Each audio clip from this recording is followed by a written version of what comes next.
about all, so we might as well get started. Robin Quayle and I last year about this time, and Sherry McCord sitting over here, with three of us brought Bill in last February, had a real good turnout, and we decided to do it again this year.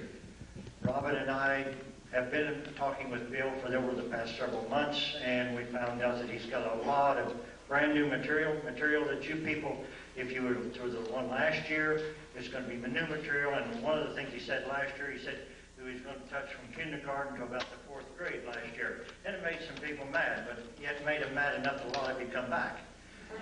Now, this year, he told me the other night, he said we're going to hit from about the 7th grade to the 10th grade, so we're into junior high.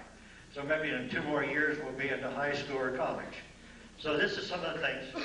Bill spent about 7 years in naval intelligence, and he'll get into a little bit about what he did in there.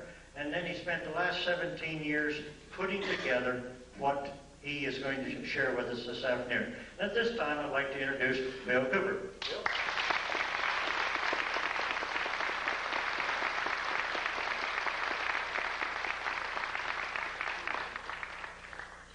Thank you. I'm real happy to be here, and I've got to tell you that Southern hospitality is wonderful. When they talk about Georgia peaches, they're not kidding. And probably the best breakfasts that you can get anywhere are down south. My mother was from North Carolina, from Charlotte. And I was raised on grits and all the good things. And it was funny, I didn't like it much when I was a kid. But now I can't get enough. Seems like we change over the years. And sometimes the poison becomes sweet. What I'm going to talk about today is a lot of how the sweetness has become poison. Just the opposite has been happening. But it doesn't have to be that way. We can change it. I'd like to know, how many of you are here from out of state? Good, excellent. We try very hard to notify everybody that we have an address on anywhere around any state that I'm going to be in, and I see that people are appreciating that. So we're not wasting our money on the postage. How many of you are here to see what I have to present and hear what I have to say for the first time? My God. Something is working. That's incredible. That's wonderful. How many of you have never seen any tape or heard any audio presentation of mine or been to any of my personal appearances? Okay, that's good. Something is really working. One of the most difficult things about what I talk about is get people to drop their preconceived notions, their preconceived ideas, it can't be happening, this is impossible, Bill Cooper's a nut. Get them to drop those kinds of obstacles and just take a look at the evidence. Because I'm going to tell you right now, I don't want you to believe anything that I tell you today. I don't want you to believe anything that I present to you today. But I do want you to see it. And I do want you to listen, and maybe, just maybe, what I'm all about is just maybe you will see or hear something here today that's going to convince you that something is terribly wrong. And it's going to empower you to become active and help us find out exactly what is wrong and fix it. Because I believe that we don't have too much time left to do this. I hope that I'm wrong. I sincerely hope that I'm wrong. But I have to tell you, ladies and gentlemen, since I have begun telling the world what I know and what I've found in my research, thousands of people have set out to intentionally prove me wrong, to ridicule me, to discredit me, to do all of these things, and no one has succeeded. Everyone who has gone to research the evidence to try and prove that I'm wrong has only succeeded in proving that I'm right. And I have thousands of letters from these people. And they're amazed when they do it. There are people here today who were at my presentation last year who I know didn't believe anything that I told them. They were very skeptical. skeptical and have since become helpers in our crusade because they went out and looked at what's available. Most of the evidence is in the public domain. It's there for anyone to find. That's where I found it. That's not how I got started on it, but that's where I found everything that I'm going to show you today, most of what I'm going to talk about. There is also a lot of deception. There is layer and layer upon layer upon layer of misinformation, disinformation, just plain old ordinary bullshit, and a lot of other things to get in your way. So wading through that can sometimes be difficult. You have to use your gut feeling, you have to use your common sense, you have to dig. But it's important that you learn to do that. For those of you who are here for the first time today, let me give you some background on who I am so that I won't be some mysterious character up here rattling off information which may or may not be true. I was reared in a military family. My father was a command pilot in the United States Air Force. He is a retired lieutenant colonel. He lives in the state of Texas now. A command pilot means that he literally has flown aircraft for thousands of hours and he's still alive. He started in biplanes and he ended up in jets. When I was a child, I can remember, I think I've scrambled through every airplane that the Air Force and the Army Air Force ever had when I was a child. My dad used to take me out to the flight line to see these planes. I've flown in many of them. I used to eavesdrop on the pilots when they sat around the kitchen table and talked about UFOs and Foo Fighters and dogfights and things that went wrong with their airplanes and everything that you can think of, until they would get sick of me and my brother and sister and send us out in the yard to play. And then we would play what we heard. When I left home, also I was reared all over the world. We lived on Air Force bases in foreign countries. When I left home, I went into the Air Force. I was in the Strategic Air Command. I worked on B-52 bombers, KC-135 refueling aircraft, and Minuteman missiles as an aircraft and missile hydraulic technician. In the Air Force, of course, you have to understand I was a young man at that time. Went in when I was 18. I spent 4 years in. I got out when I was 22. And I met sergeants, people who were over me, but who I became friends with, who sometimes after about 10 or 12 beers would begin to tell me the most incredible stories that I'd ever heard in my life about having participated in teams of Air Force personnel who recovered crashed extraterrestrial spacecraft. Now, you got to understand, if they'd already had 10 or 12 beers, so had I. That's the first thing you've got to know. Second, you have to understand that after 10 or 12 beers at the age of 21, I wasn't interested in extraterrestrial crashed spacecraft. I was interested at the girl, and the girl at the other end of the bar. So I didn't pay too much attention to all of this, and you could never get these guys to talk about it when they were sober, and you still can't today. And in fact, today it's much more difficult because they have means that they have perfected of mind control and memory erasure, to where now some people who work in very top secret projects don't even know what they work on.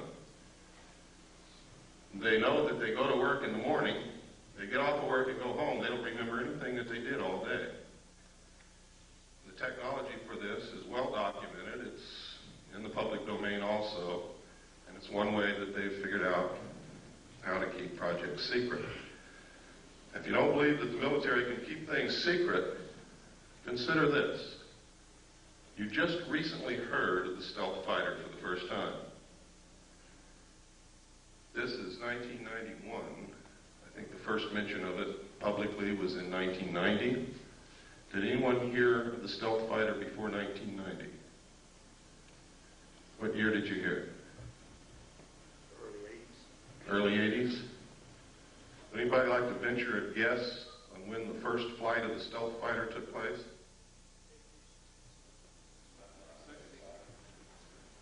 That's close. It was in the early 70s, ladies and gentlemen, first stealth fighter flew. So that's pretty good secret keeping. They can and do keep secrets for many, many, many years, and nobody knows about it. Now, I can tell you this for sure. If they have revealed publicly the existence of the stealth fighter, they have something else that's secret that makes that look like a Tinker Toy. That's the way these things go. When I left the Air Force, I went into the United States Navy. I had originally wanted to go into the Navy. I love the ocean. I love ships. I love the water. I was a wonderful swimmer. I only had one problem. I got terribly seasick when I just looked at a boat. So that's why I really went into the Air Force. But when I left the Air Force, it had not satisfied my sense of adventure. I still love the ocean. I still wanted to go in the Navy, so I did. And I volunteered for submarines. I was stationed aboard the USS Tyru, SS-416, stationed at the Pearl Harbor submarine base. It was an old World War II diesel boat. When I reported aboard, it was in the shipyard and had been cut in half. And you can imagine my chagrin, being new to the Navy and standing on the edge of a dry dock looking at a submarine cut cleanly in half, knowing that I'm going to have to go underwater on this thing. I really didn't like the thought of that. Everything was rusty. Everybody was welding everywhere. It looked like a dead grasshopper covered with ants. Well, what they did was they inserted a 12-foot section, which became a pretty sophisticated sonar facility, compartment, and put 3 domes on the deck so that we could triangulate targets. And when this was done, we could actually compete with some of the best nuclear submarines in being able to track and kill a target. In fact, I remember thinking at times how easy it was to detect submarines and keep them from getting near an aircraft carrier, and then becoming a crew member on this submarine and surfacing within 100 yards of a carrier, not having been detected until we broke water. Now, to me, that was incredible, because that meant that that carrier was dead. I mean, if it had been wartime, we could have sunk that carrier very easily. I was acquainted with the state-of-the-art of aircraft technology. I was acquainted with not the state-of-the-art, but I knew what it took to go underwater and survive. It was while on this submarine, as the port lookout on the transit between the Portland and Seattle area. We had been up there for the Rose Festival as a showboat, really. People came down and toured through the sub. And we met a lot of girls and had some really neat dates, and then we left. And about 1/3 of the way back from the Portland, Seattle area to Pearl Harbor, I was the port lookout. We were on the surface doing about 10 knots when off the port bow, I saw, and I was the only one that saw it, a huge flying disc the size of an aircraft carrier come up out of the water, tumble on its axis, and disappear into the clouds. Well, needless to say, I was stunned, literally speechless. I started to say something but couldn't talk. Nobody else had seen it, and I knew that they weren't about to believe what I had seen if I told them. And it scared me a little bit too, because I had never believed in these things, even though I had heard stories about them all my life. And I didn't see your little run-of-the-mill 30-foot flying saucer. I saw something as big as an aircraft carrier. But I had a duty to report this because it could have meant a danger to the vessel. My duty was to the vessel and to the crew. But I wasn't about to tell the officer of the deck that I'd seen the flying saucer. So I told him, his name was Ensign Ball, I told him that I had seen something off the port bow at a relative bearing of approximately 15 degrees. Would he help me find it because I've lost it? And you work that way on the bridge of a ship. You work as a team. Everybody helps everybody else out. Since the lookout can't leave his station, officers very often bring them coffee.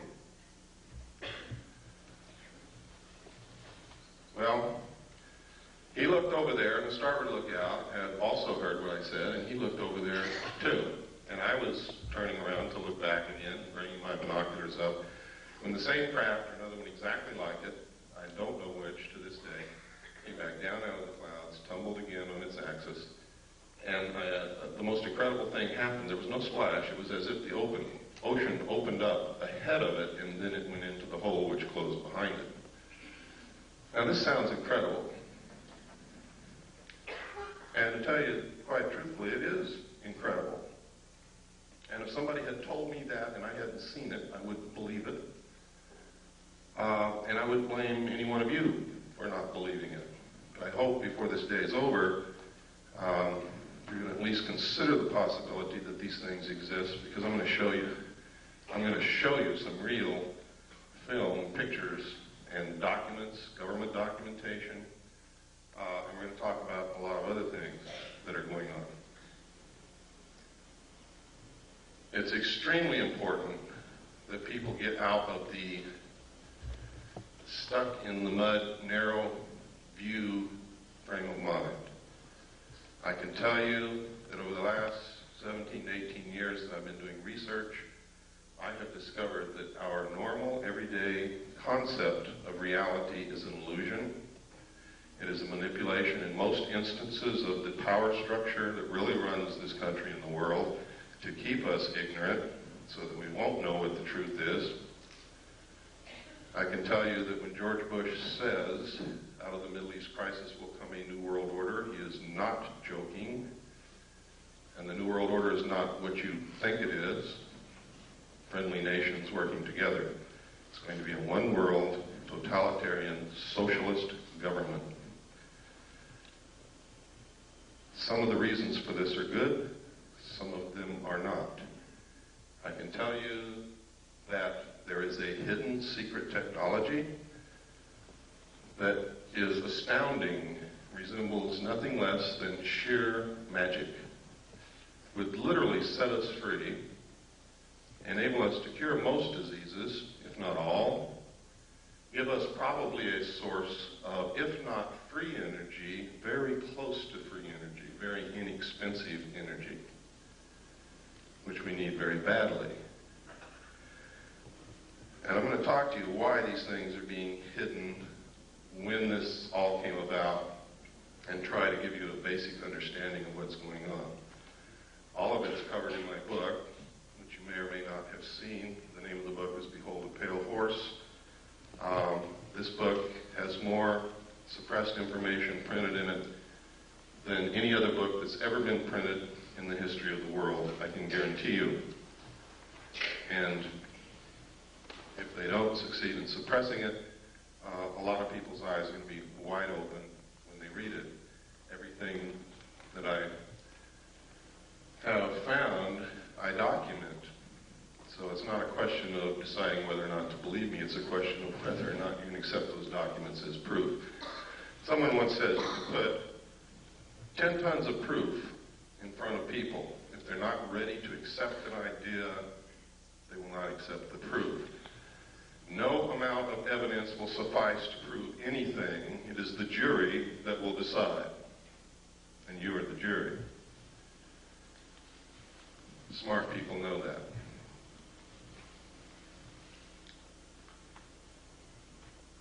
After having gone through this experience in the con, on the bridge of the submarine, I was later told by the captain that we were not to discuss this, not even amongst ourselves. I'd never been told that in the military. I'd never heard of anything like that. People who worked on projects together usually discussed them amongst themselves together. Now,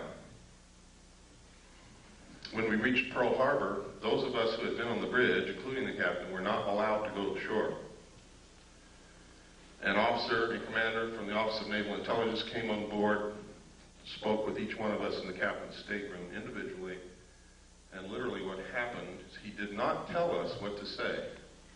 But every time we said the wrong thing, we were threatened. We were yelled at.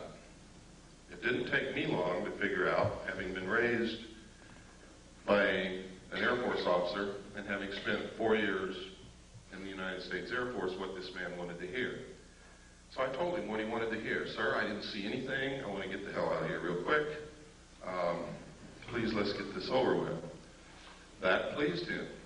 I then was given several pieces of paper to read, which literally all said basically the same thing using different words. They were different rules, regulations, and laws governing the safeguard of information pertaining to the national security. And then I had to sign a security oath saying that I would never talk about what it was that I had just told this gentleman that I had not seen.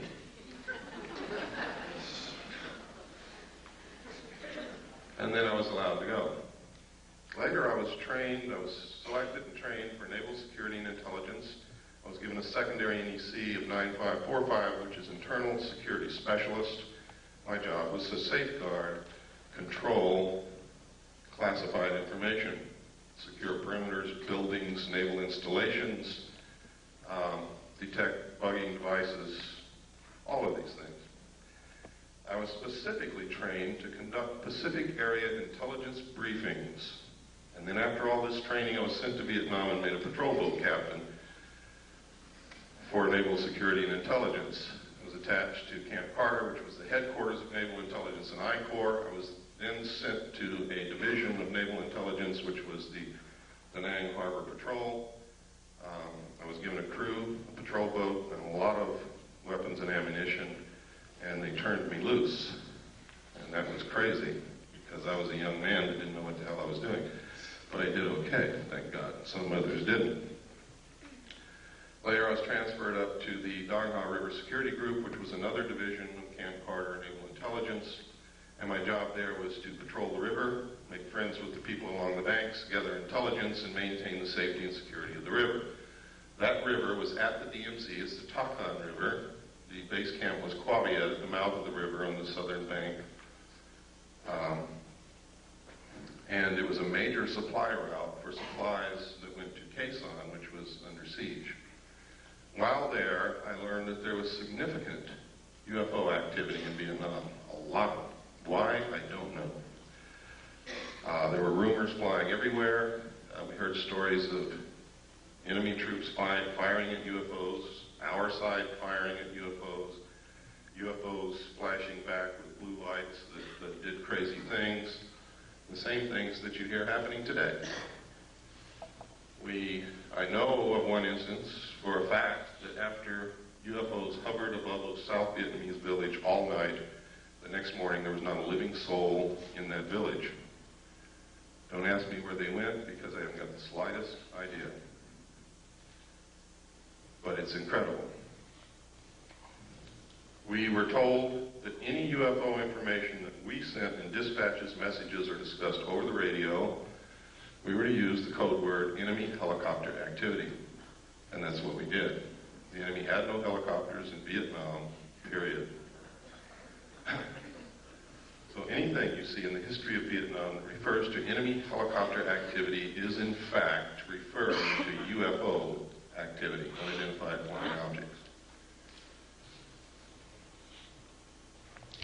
When I left Vietnam, I was sent to the USS Charles Berry DE-1035 for a short period with NIS Naval Investigative Service to conduct an investigation on board that vessel. 3 months later, I left, was transferred to the staff of the Commander-in-Chief of the United States Pacific Fleet, who at that time was Admiral Bernard Clary, and was specifically attached to his intelligence briefing team. I also stood watches. In the Navy, you have a primary job. Some people don't know this, so let me explain it. In the Navy, you have a primary job, which you do. You also have to stand additional duty, which is called watches in the Navy.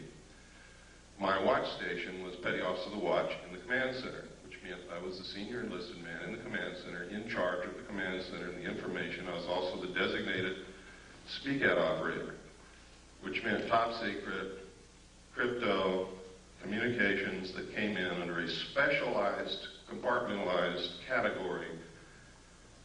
I was the only one on watch who was allowed to handle that information and direct it to the specific place where it was to go.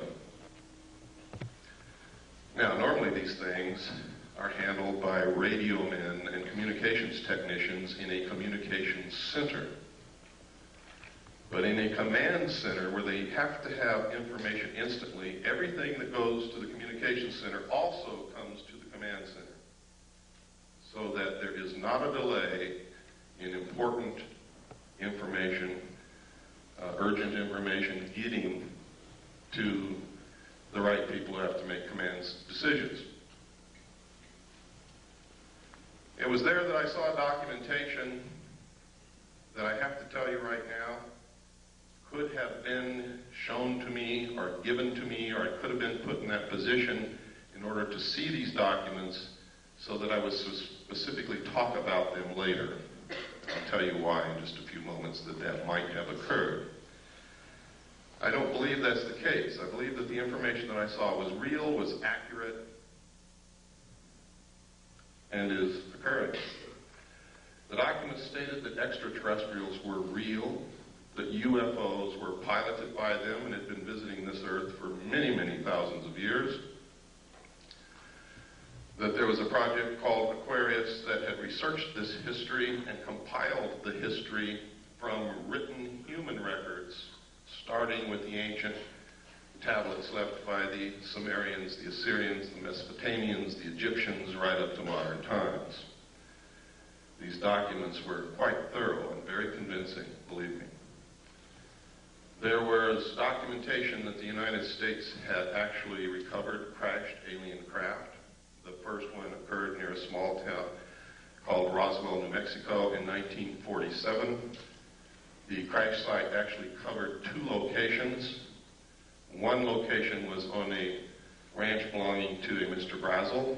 The other location was approximately 60 miles from there, where the main bulk of the craft had come down, from which they had removed 3 dead alien bodies. I saw photographs of these bodies, I saw photographs of the autopsies, and I saw photographs of the internal organs of these beings. It stated that in 1949 another crash had occurred, also in New Mexico, from which they had recovered more bodies, and that they had found 1 live alien creature wandering in the desert. Now you have to understand, just because I saw these documents doesn't mean that all of this actually occurred. These could have been presented to me to make me believe that this had occurred. It stated that they had kept this live alien in captivity until June the 2nd, 1952, at which time he died of unknown causes.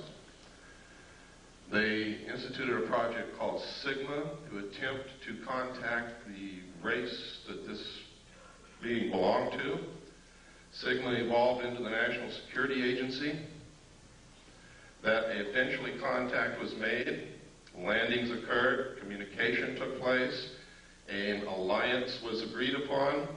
This actually was supposedly happened at Muroc, which is now known as Edwards Air Force Base in California, in 1954. President Eisenhower was on vacation at that time in Palm Springs. During this time, you can see by reading the newspapers that he disappeared. The newspapers went crazy. Reporters were combing the countryside looking for the president. They were told that he had suffered a toothache and was flown by helicopter to a dentist. Well, this was not true. The true place where he was taken was Muroc, Edwards Air Force Base. The base was closed. This is also on record for 3 days. No one could go in, no one could come out. There are witness accounts that say 3 unidentified flying objects flew over Edwards Air Force Base and landed. We have a letter, which I'm going to show you later, from a Mr. Gerald Blight, who states that he was there when President Eisenhower was there. He saw the ships, he saw these creatures. And that's just the beginning, but I'm not going to go much farther than that right now. We're going to get into some documentation so that your disbelief can start to see that this is not as incredible as it sounds. And I know what some of you must be sitting there thinking. It wasn't too long ago I could have been thinking the same thing. Now, over the years, if this is real, it's been suppressed and covered up and hidden for very good reasons in the beginning. Reasons that don't stand up now.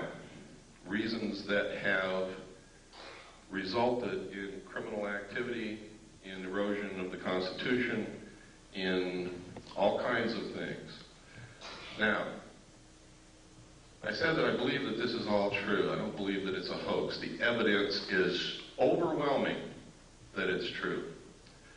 And by overwhelming, I mean exactly that. When you get into really investigating this, looking at it, the evidence will overwhelm you. It is incredible that such a cover-up has been able to be maintained for so long. On the other hand, I have found references as far back as the beginning of this century by a secret group of very powerful people to create an artificial alien threat from some other planet to help unite all humanity into a one-world government with them at the head.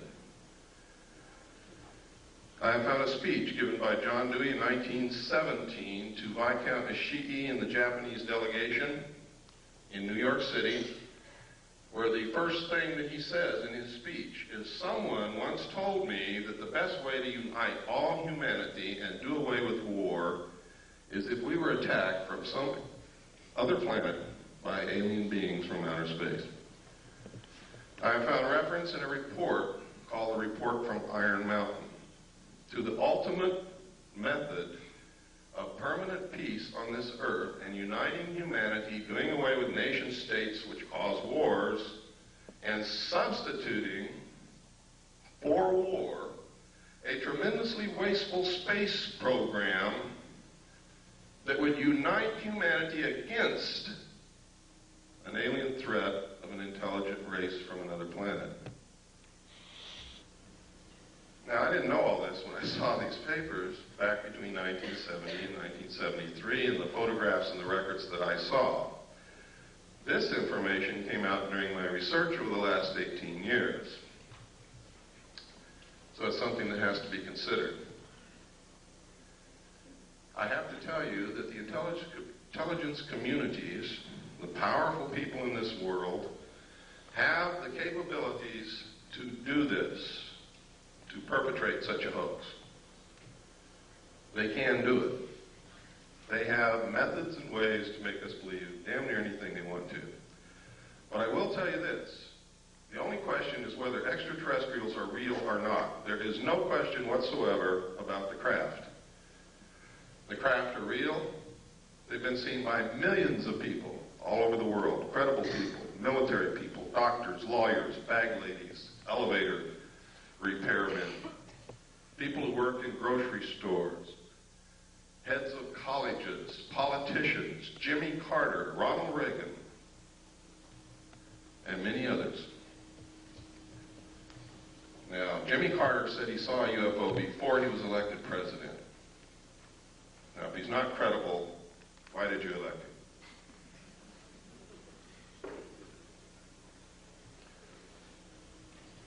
If we can send a man to the gas chamber or the electric chair on the testimony of 2 witnesses in court, why won't you believe millions of people who are telling you that they have seen these craft flying in the air, that they're metal, that they are intelligently guided, that they are real, and that they demonstrate a technology beyond anything that we know of publicly anyway?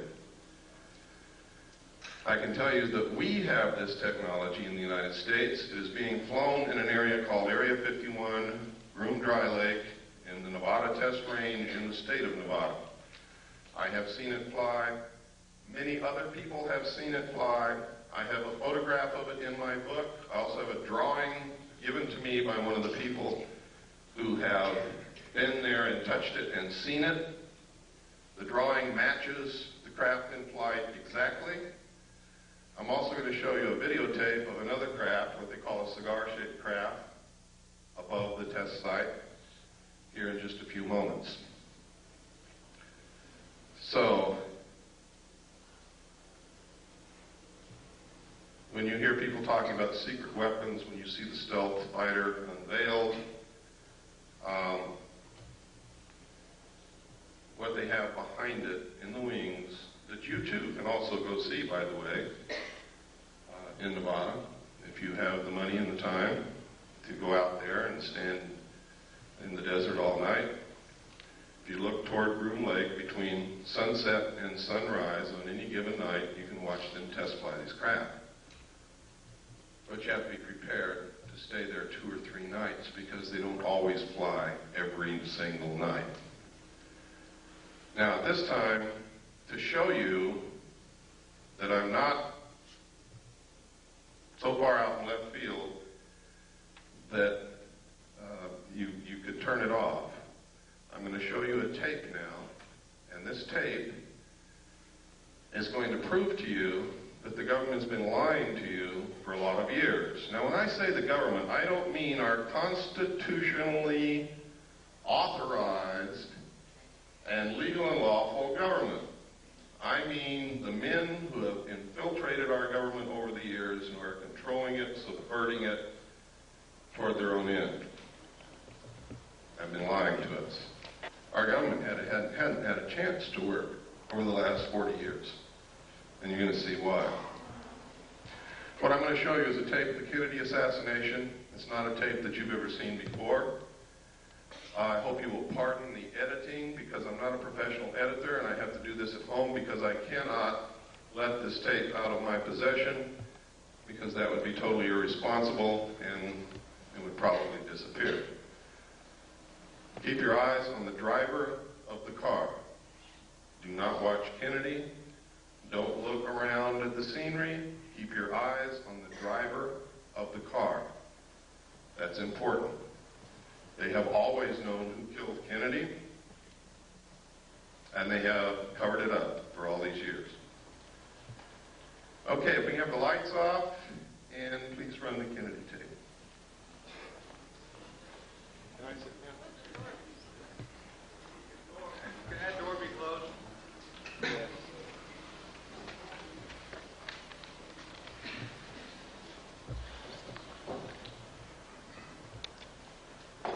None.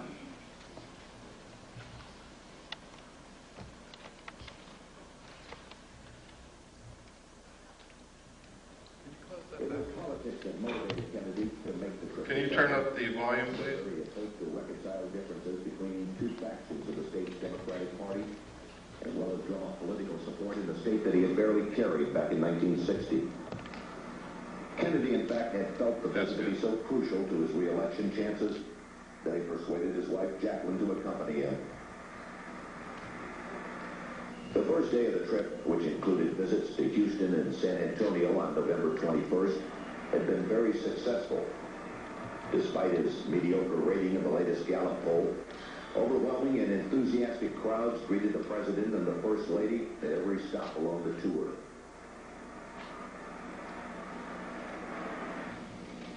Late in the morning of Friday, November 22nd, the presidential party arrived at Dallas's Love Field, where the president was again met by a large and exuberant crowd. After taking time out to shake hands, the Kennedys, along with Texas Governor John Connally and his wife Nellie, stepped into a waiting limousine which would take them through the downtown district on the way to the city's Trade Mart, where the president was to give a luncheon speech. As the motorcade made its way through the streets of Dallas, it was obvious that Kennedy's trip was a tremendous success.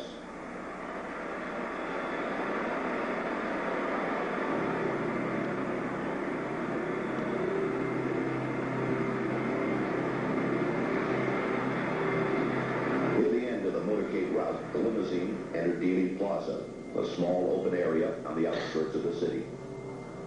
After turning right onto Houston Street, the president's car traveled one short block and then turned very sharply left onto Elm Street, where it passed beneath the Texas School Book Depository. It was 12:30 p.m. Central Standard Time.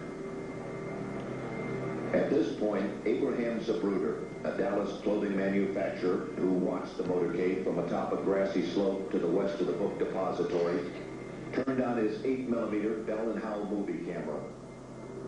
Focusing his telephoto lens on the president, Zapruder captured the most shocking and sensational piece of film in history.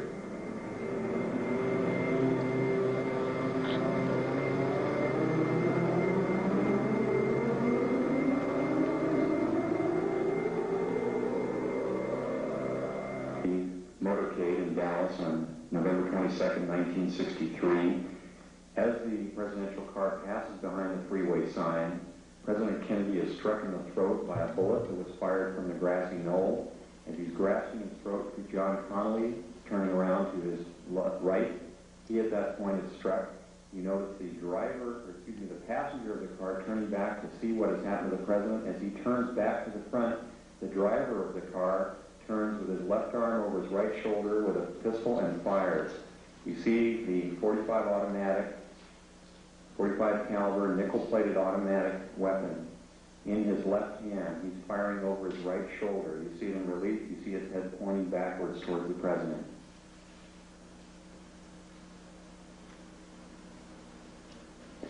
In this enhanced close-up, you see the impact of the bullet upon the president. The force of the shot drives him violently backward against the back of the seat. You see Mrs. Kennedy react in horror. The ugly gaping wound, which is evident here, according to many observers at the scene, was actually created on the print. This was not the actual nature of the wound. But you notice that Mrs. Kennedy wasted no time in trying to exit the vehicle because she clearly was able to determine exactly where that shot had originated. And it was her personal bodyguard, Clint Hill, another Secret Service agent, who attempted to keep her in. What the arrow is indicating here is what appears to be the outline of a man, a hat, and his rifle. The arrow is pointing to the rifle barrel of the man in the bushes who possibly was the rifleman on the grassy knoll who fired that shot. Another view taken by another photographer.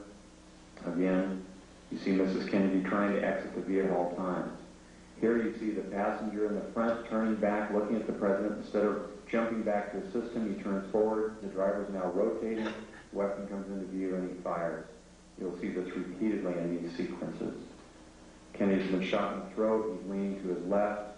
The driver now begins to rotate. His left arm comes over his right shoulder and he fires now. Again, you see the driver rotate. You see the weapon come into view. He's rotating again. The weapon is in view. He fires. You can clearly see his head turning and his arm and the weapon extending into view over his right shoulder. Many of the witnesses indicated that the car slowed almost to a virtual halt at about this point.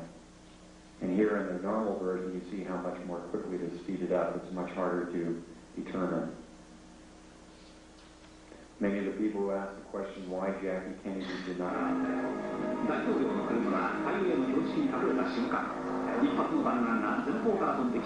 This is the same film that we sent to Japan to have a computer analyzed. The Japanese concurred. They said that I was absolutely right in the outline what they found from the computer analysis. They also gave us a very clear, beautiful color cut that you will see following this.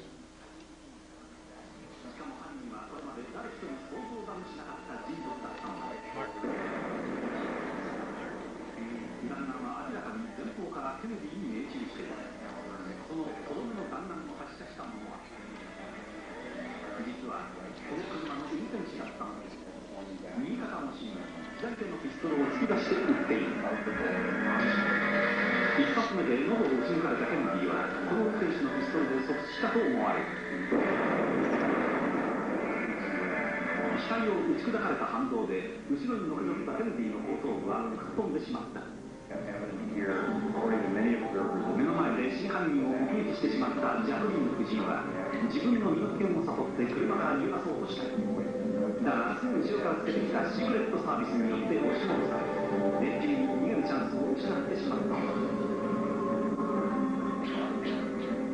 この茂みの中に一発目の弾丸を発射した真犯人が映っている。登山帽をかぶり、ライフルを構えているのがわかる。And his rifle, the arrow. おそらくこの狙撃手が最初にケネディの喉を撃ち抜いたのだ。On the grassy knoll who fired that shot. Another 別のフィルムでもシークレットサービスが合わせてジャクリーン夫人を阻止しようと飛び乗るのが映っている。ここで決定的な瞬間をより鮮明なフィルムで見て画面右端の運転手が振り向き片押しにピストルで撃つのが見える。画面の右端に見える運転手の動作に注意するとわかる。ハンドルを握った右腕越しに左手でピストルを突き出している。もう一度見てみよう。間もなく運転手の頭が後ろを振り向くと同時に肩のところに白く光るピストルが出てくるのが見える。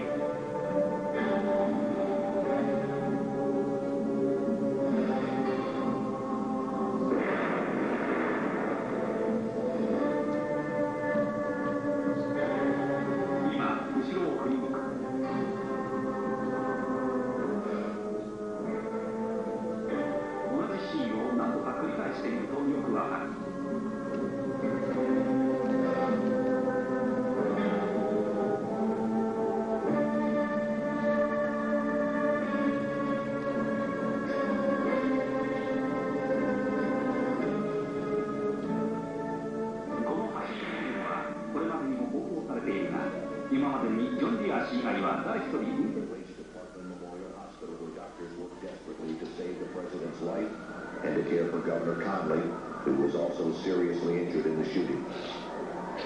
Although the governor would make a full recovery, it was obvious to the doctors that Kennedy's wounds were fatal, and at approximately 1 p.m., the president was pronounced dead.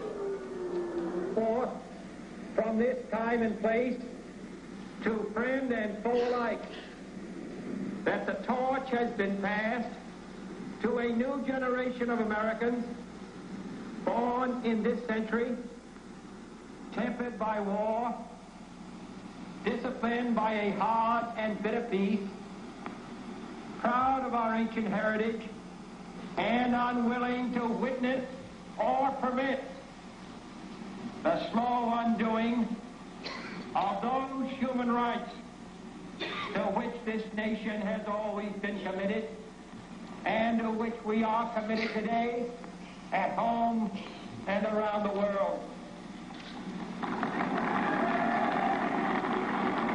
What began with such promise, however, would end less than 3 years later in tragedy. On November 22nd, 1963, President John F. Kennedy was assassinated, shot to death while riding in an open limousine through the city streets of Dallas, Texas. The death of such a young and vigorous leader was an overwhelming event which stunned both the nation and the world. In the years that followed, though, the Kennedy assassination became much more than a national tragedy. When viewed in light of later assassinations, the war in Vietnam,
Lights, please.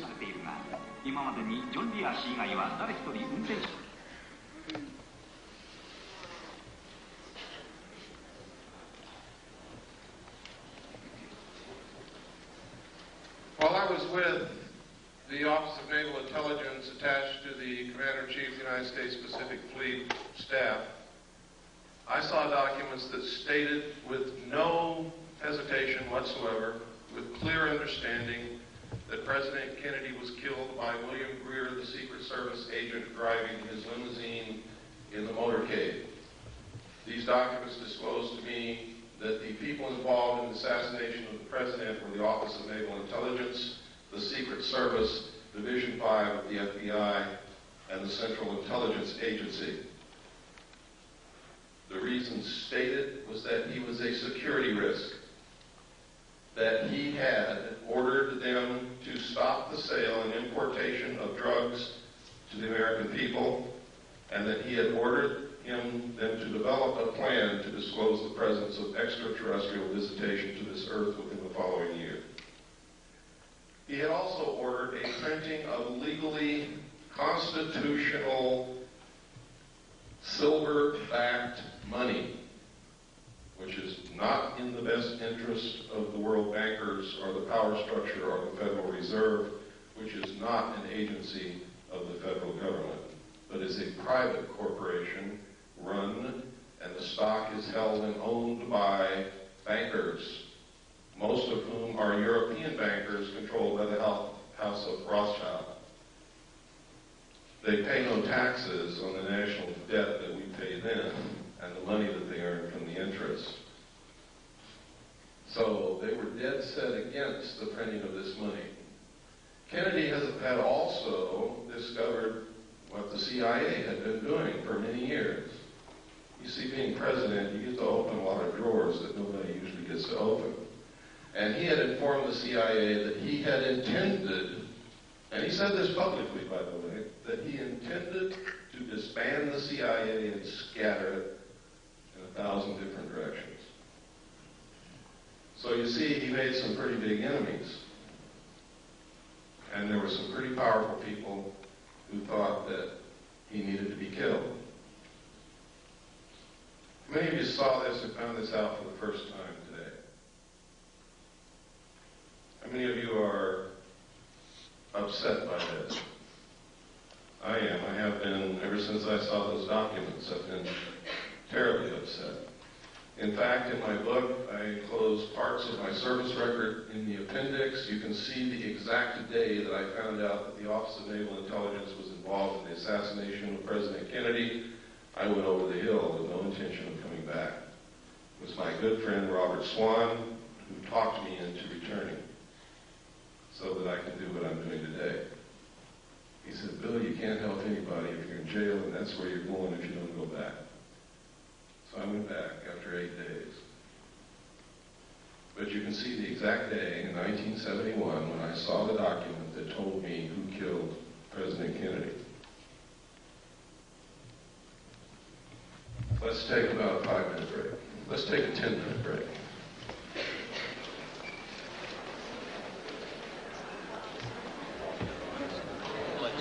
Bobby, please, we're going to get started again.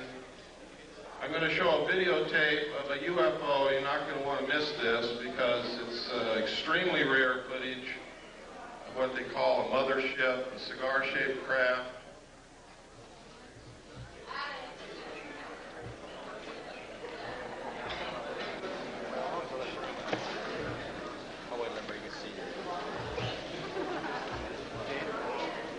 Close that door.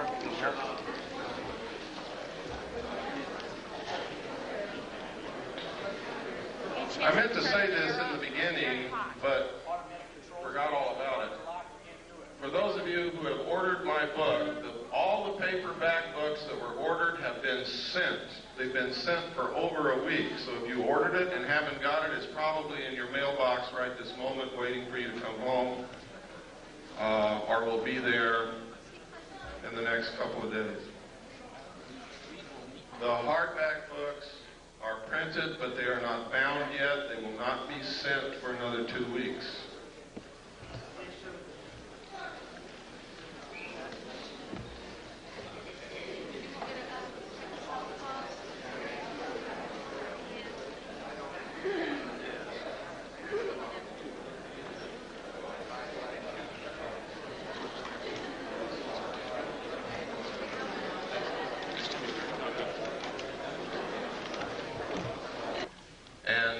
To be gotten to the bottom very quickly. And that is that some people are coming forward and telling us that they're being abducted by alien beings and taken aboard their spacecraft. They're literally helpless. They can't move. Their clothes are taken off. They're given medical examinations. Some people are operated upon. Samples of their tissue is taken. Sometimes sperm and ova is harvested. Sometimes females are impregnated. It's all medical fact that these things are happening. It is not a joke. The only question is, was it really aliens and were they really taken into a spacecraft, or did something else happen and this is a planted story that's been put in their mind to disguise it? You see, this is a classic thing that they do in brainwashing. If they want to cover something up, they just put a different memory in your mind. Now that sounds difficult, sounds impossible, but if you go read the books that have been published by people who have participated in mind control experimentation, and the documents that have been released under the Freedom of Information Act, this is not a joke. They can do it, have done it, and will do it again in the future. Now, if this is a hoax, if it's the biggest hoax that's ever been perpetrated in the history of the world in order to create an alien threat from outer space in the consciousness of humanity so that we'll accept the elimination of the sovereignty of nations, the destruction of our Constitution, and will accept a one-world government wherein we may not have the freedoms that we have now in order to face this alien threat together as one humanity. If it's a hoax, that means we're being manipulated on the grandest scale in history, that people are being hurt, that their minds are being screwed with. And if this is happening, we have to find out if it's really happening. We have to be able to gather enough facts to prove it, and we've got to stop it. If, on the other hand, these are really extraterrestrials that are doing these things, we have to find out why. Because these people are being implanted with very small devices, about the size of a small BB, that are literally microchips in the brain.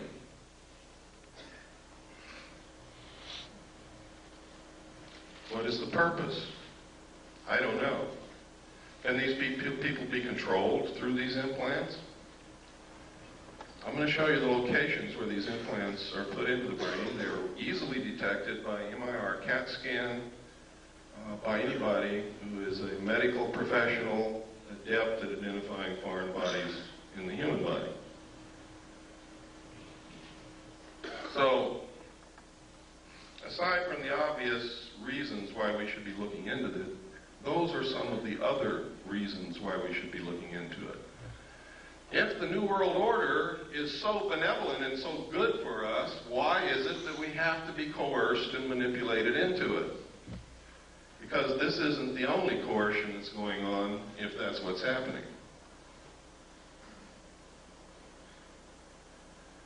Now I'm going to preface what I'm going to say next, because I'm going to talk about the war in the Middle East for a few minutes. And preface what I'm going to say next with this statement. I was in the military. I'm a veteran. I support the Constitution and the government of the United States of America and will fight anyone who attempts to overthrow it or destroy it.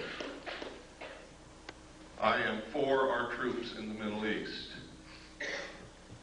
I am for them. I hope that not a one of them gets killed. And as long as we're engaged in battle, I hope that we win.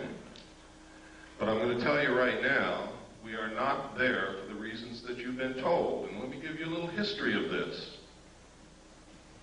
Number one, George Bush comes on television and tells you that we have to send troops to the Middle East because Hussein wants to raise the price of oil and we can't afford that. That's what he said. It's on tape. It's documented. Next, he says, oh, it wasn't the oil that we sent the troops there for. It's because Hussein was not going to stop with Kuwait. He was going to go into Saudi Arabia. We're there for defensive purposes. People questioned that. The next statement came from Baker, James Baker, the Secretary of State, who said, we're We're not there for oil. We're not there to defend Kuwait. It's jobs. We're there for jobs. Then at a press conference, Bush said, and I quote, "Some people just don't get the message. It's not oil. It's not to defend Saudi Arabia, and it's not jobs. We're there to prevent this kind of naked aggression."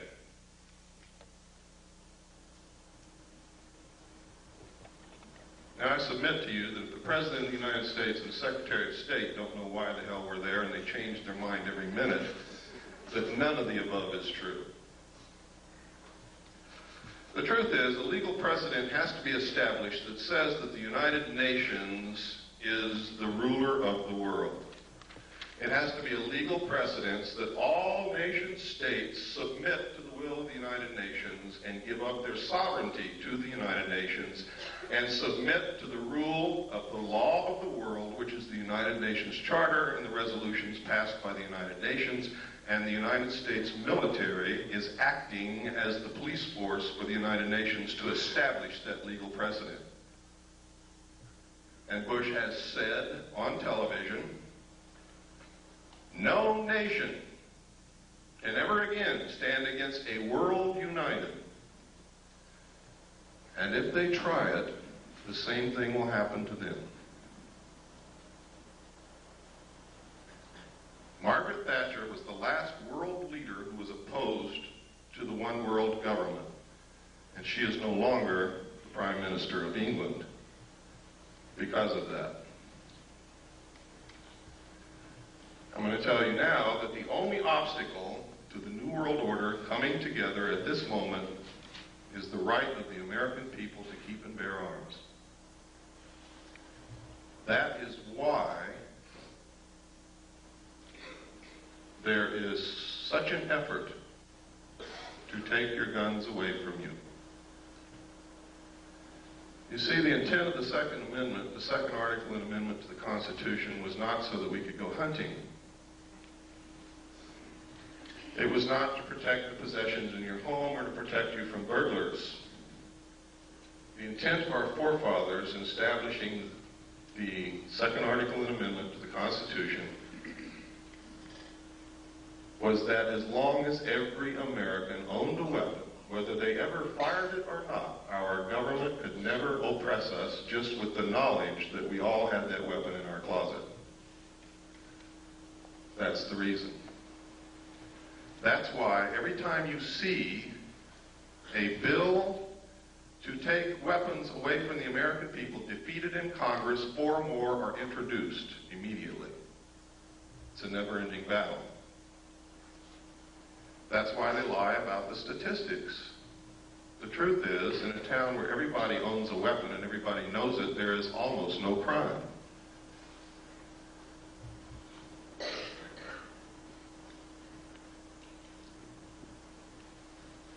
I'm going to show you this next videotape while you're thinking about that, to show you that these craft do in fact exist. This was taken above the Nevada test site. This is what's called a cigar-shaped craft. They are very large. They're also called motherships. Every time they're seen, except in this photograph, usually you see other smaller craft exiting and entering these craft, like scout ships or something. I don't know what you would call it. But it's absolutely incredible. This piece of footage you're going to see is so rare. I've only seen one other piece of film footage on this particular type of vehicle, and it wasn't even 1/3 as good as what you're going to see here. So what you're going to see is extremely rare, and you'll probably be a long time before you ever see any footage like this again. It's very difficult to get. Go ahead, there's no sound.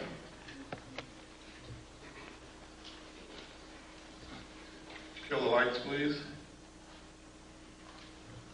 Now you can see the craft just below the tip of the white cloud. And if you watch, it's going to move from right to left and then turn into the clouds and disappear.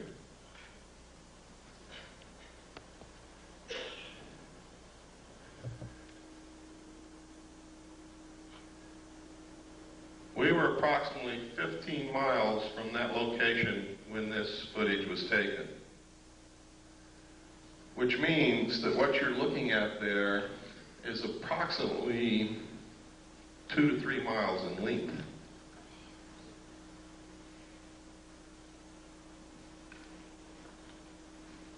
That's very impressive, and to me it's very exciting that someone can make something that flies in the air that's 2 to 3 miles in length. That is the actual time that you see there. Those are the actual seconds passing.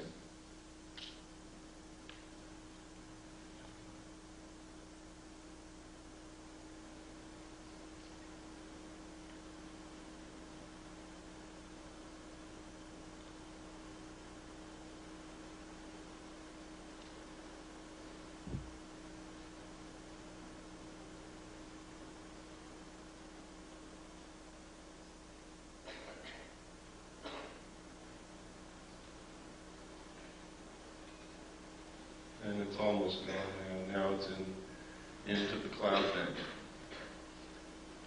You can stop the tape.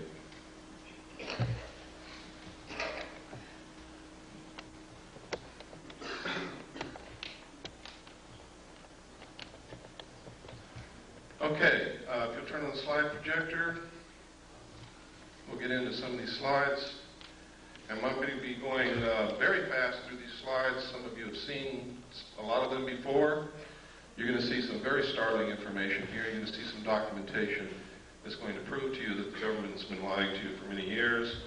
You're going to see some documentation that proves who I am and what I'm all about. After I left the military, ladies and gentlemen, in December the 11th, 1975, I attempted to leak the material that I knew to the press. I was attacked twice. I've lost my leg. I've had my skull caved in. I kept silent for 16 years, during which time I was the head of the Mixed Gas Deep Saturation Diving Department of the College of Oceaneering. I was the executive director of Adelphi Business College. I was the executive director of Pacific Coast Technical Institute, the executive director of the National Technical College. I was the national marketing coordinator for United Education and Software. And I owned a gallery and studio of fine art in Long Beach, California.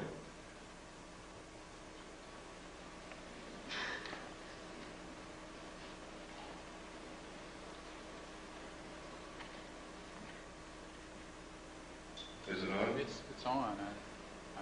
Maybe just go forward one.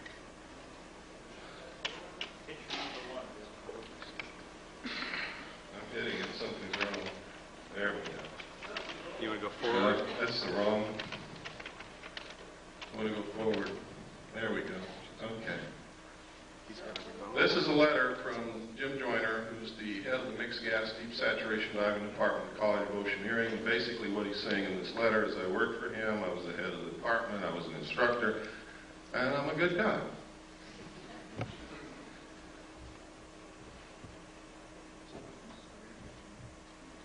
This is not working.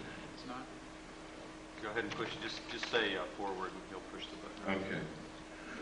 This is a piece of research that was done by Bob Exler.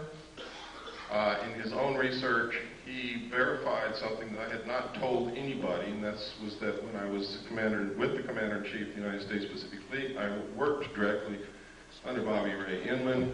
He verified all of this, verifies that I was there, and that I had reported seeing UFO-related documents under their command.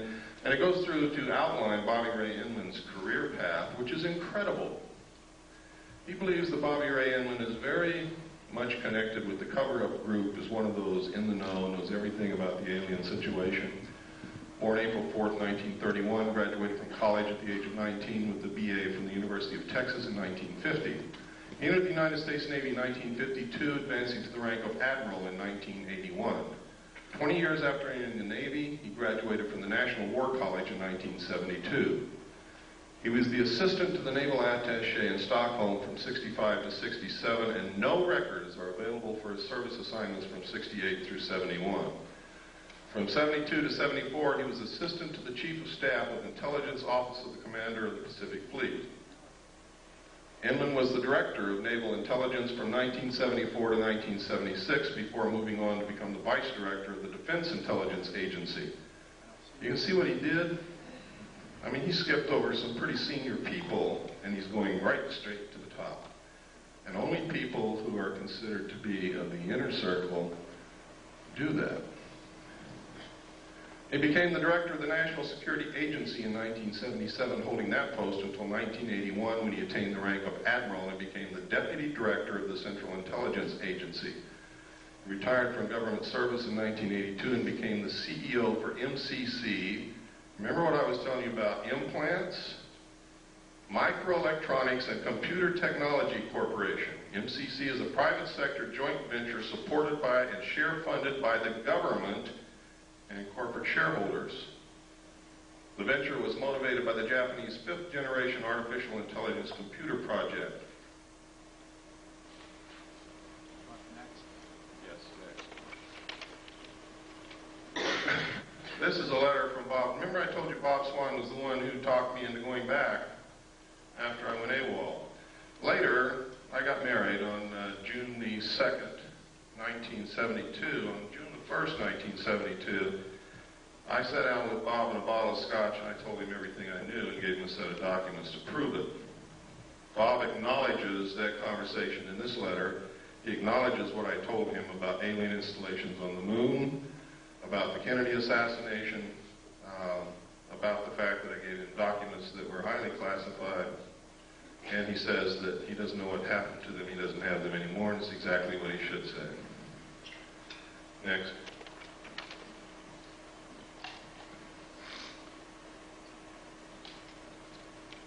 And next.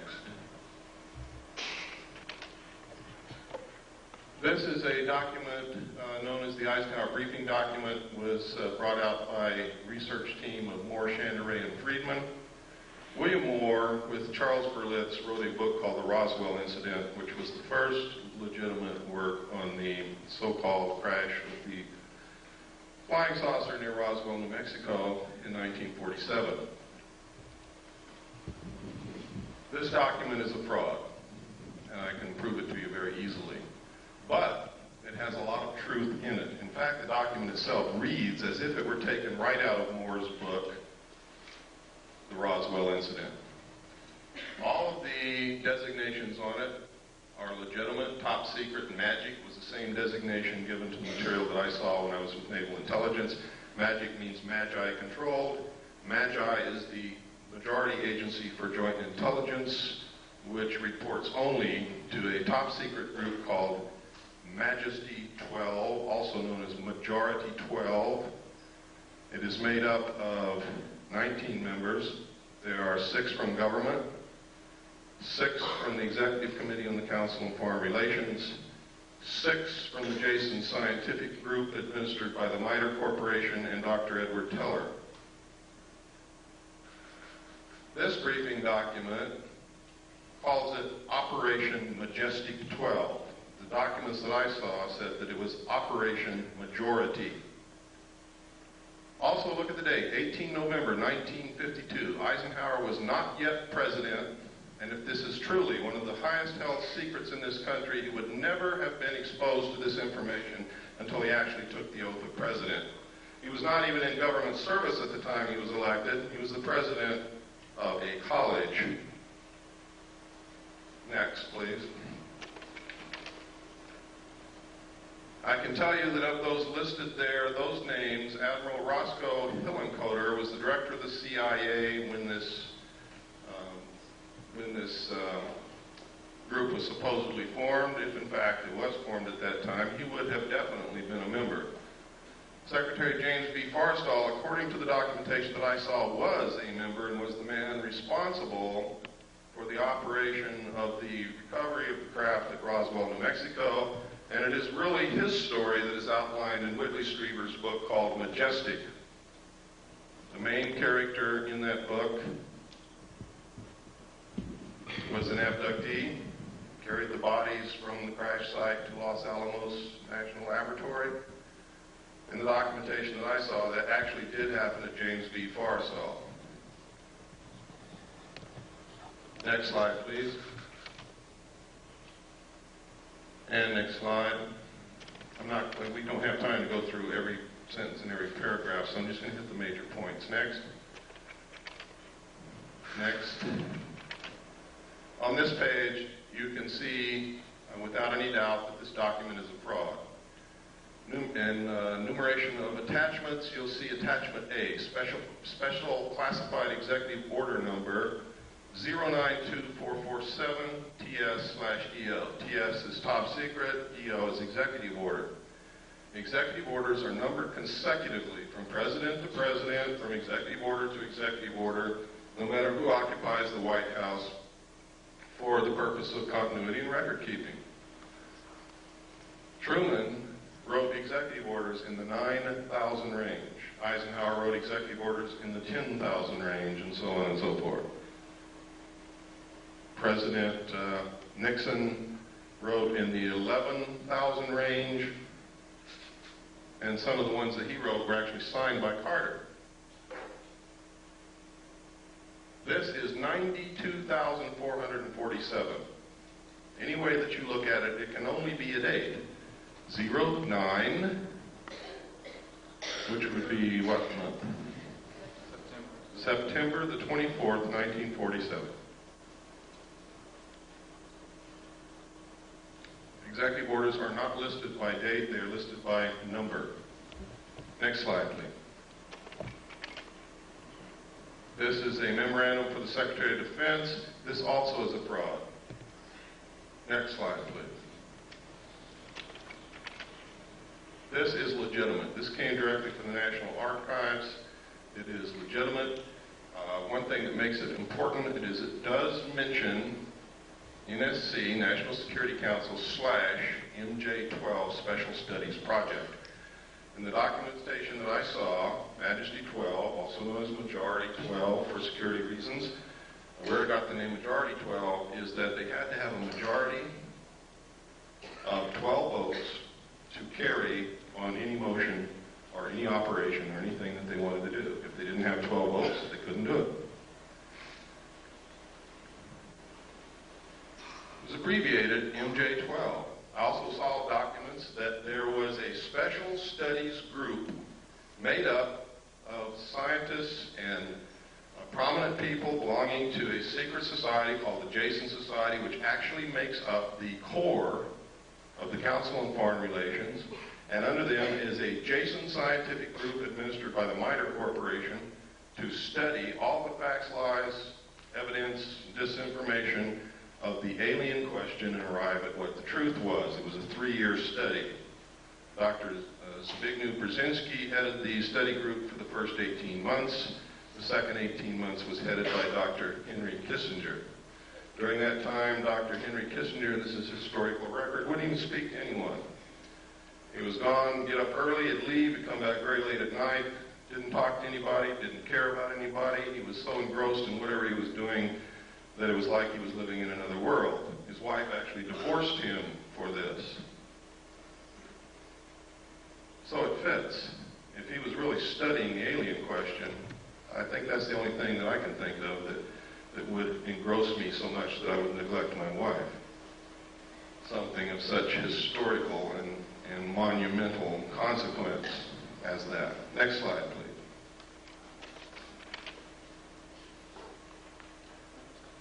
This, nobody knows if this is real or not, but this is one of the documentation that Moore, Channery, and Friedman came out with. Next slide.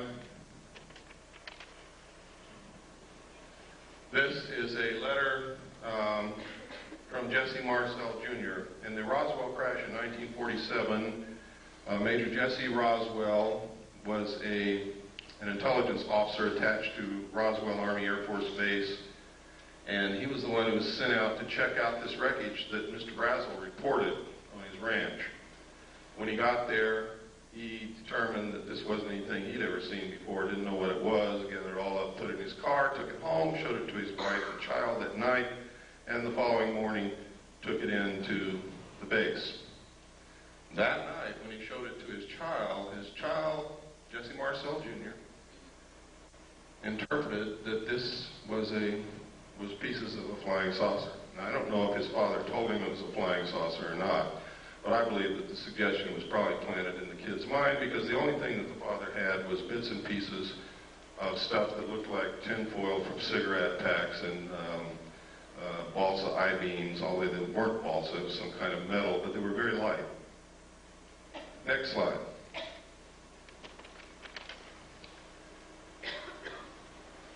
In this letter, he recounts that he saw the pieces and it wasn't the remains of any kind of aircraft that he knew of and that he thought it was a flying saucer. Next slide. This is the results of an interview from Jesse Marcel himself, the father. The father goes through and he makes several interesting points. He said that he was familiar with all air activities, and it was not a weather balloon, nor an aircraft, nor a missile. It was something else, and we didn't know what it was. There were just fragments strewn all over the area, about 3/4 of a mile long and several hundred feet wide.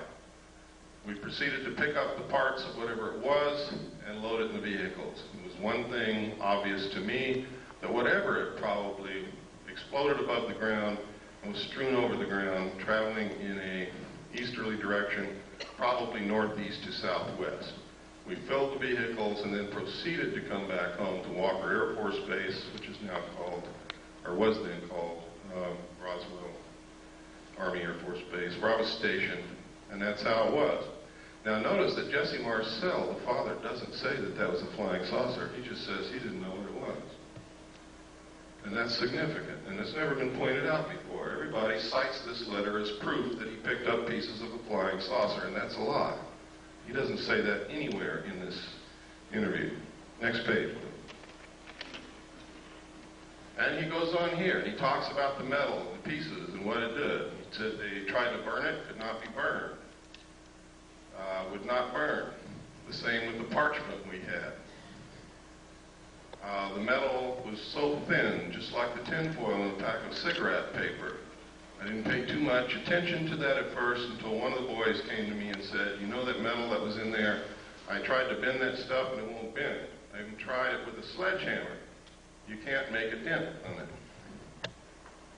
And he talks about some other things that they did. But nowhere in here is significant. Does he ever say that it was a flying saucer or an extraterrestrial craft? He just says he doesn't know what it was. Next slide, please. And even here, he doesn't say or venture any guess as to what it was. Next slide. This is a letter. This is called the Smith Memo. Smith was a radio engineer for the government of Canada. He came down to Washington to see if he could get the United States government to participate in electromagnetic experiments and experiments involving radio waves and other things of that nature. While he was there, he read a book written by Frank Scully called Behind the Flying Saucers, and he wanted to know if it was real.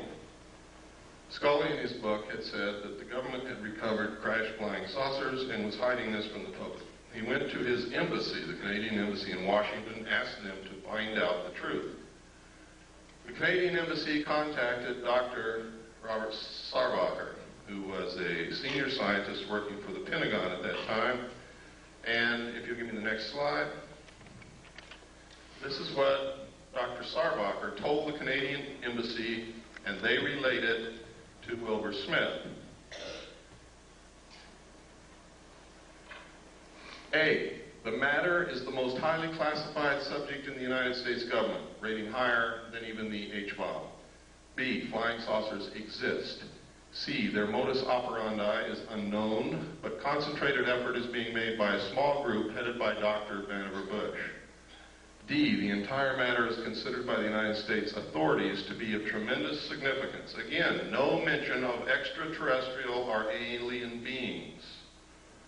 And as you're going to see later, yes, flying saucers did exist. Next slide, please. This is the rest of the Smith Memo. It's important that you see the signature and the official stamps and the classifications that were on this thing. It is now declassified. Next slide. At the same time that the government was denying that they were interested in flying saucers or that flying saucers were real or that they were investigating or anything, this poster was on the bulletin boards of Air Force bases everywhere. I remember seeing this for many years on bulletin boards where my father worked. And it says, the first thing up there, UFOs, serious business, and outlines the fact that every base must have an officer designated to specifically investigate UFOs and report the evidence. And down here, it tells him what he has to have. And one of the things is a Geiger counter, a magnifying glass. I don't know what he's going to do with that. And have a source for containers in which to store samples. Camera, binoculars, and other things. Next slide, please. This is a news release. At the same time that poster was on the bulletin boards at Air Force bases, the Air Force was issuing news releases saying that we're not investigating flying saucers, there are no such thing, what you're seeing is weather balloons, and we don't even want to know about it. Next slide. And next, that's the last of it. One of the things they did, though, that last one, I should have held it there, but that's okay. They said that, it's possible it could be a foreign country experimenting with some weird aircraft flying over our airspace, but of course, they couldn't possibly be doing that. Next. At the same time, this poster was also on military bases, and one was the winner of Poster of the Month. Next slide.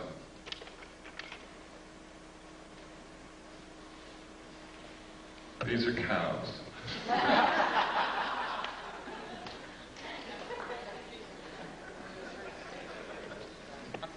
But I wanted to show you what they look like in case some of you haven't been out of the city in a while.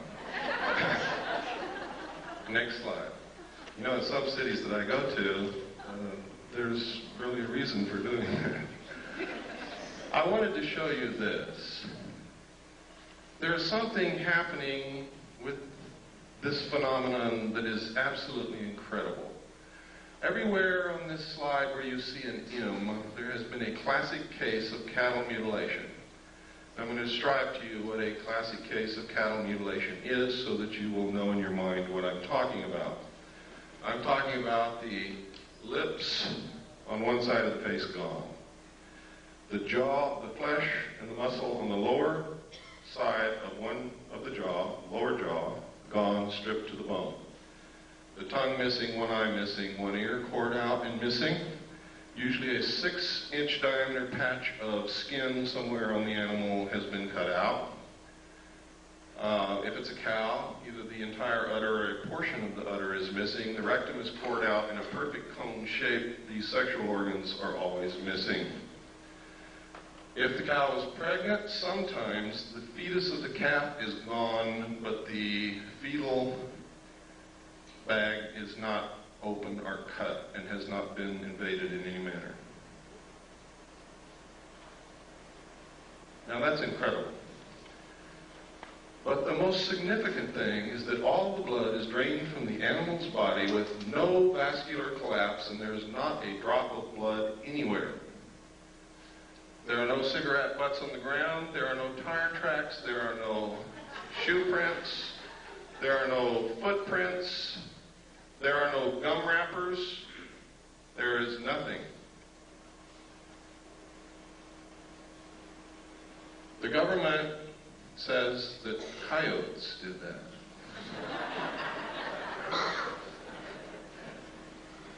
Now, I'm not going to pretend that I know who or what it was, but I do know one thing, it wasn't coyotes. And I also know that our medical personnel, with the best surgical tools at their disposal, cannot make or duplicate the same cuts that are bloodless, that seem to be literally between the cells. There is no blood in any of the wounds. There are always 2 holes on the neck of the animal. Now, we got very curious about why would these specific parts of the animals be missing? And we came up with some things that are very interesting. Dust collects in the ear. Things that float around in the atmosphere collect in the ear. The lips touch the grass and the earth, so does the lower jaw. The eyes exposed to the atmosphere. The rectum is where most of the heavy impurities, the things that cannot be digested, that are poison to the system, collect, and that's why people get rectum cancer and colon cancer from these things. The sexual organs which show genetic damage. And where does radioactivity show up first in a mammal? In the milk. So then we got very interested in where these mutilations occurred, what time of year, which way was the wind blowing, and what was upwind from these locations, and we found in every single instance there was a nuclear site of some kind, a power plant, a weapons base, a weapons storage installation, weapons manufacturing plant, a testing area, missile stockpile, uranium mines, and tailing piles, waste disposal areas. In every single instance were upwind from these sites. From that, I deduce that whoever is doing it is trying to find out how much radiation has leaked into the atmosphere, the food chain, and the groundwater, and what is it doing to the living mammals in its path. The fact that they leave these carcasses laying out there is an act of terrorism. Literally. I mean, if you want to check for something in these animals, that's fine. But there's no reason why you couldn't take it somewhere else, chop it up, dispose of it, or eat it, or whatever. Why is it being left on the ground? That's an act of terrorism. It's done intentionally to scare people. Why? Maybe to create an alien threat from outer space. Maybe because aliens don't eat beef.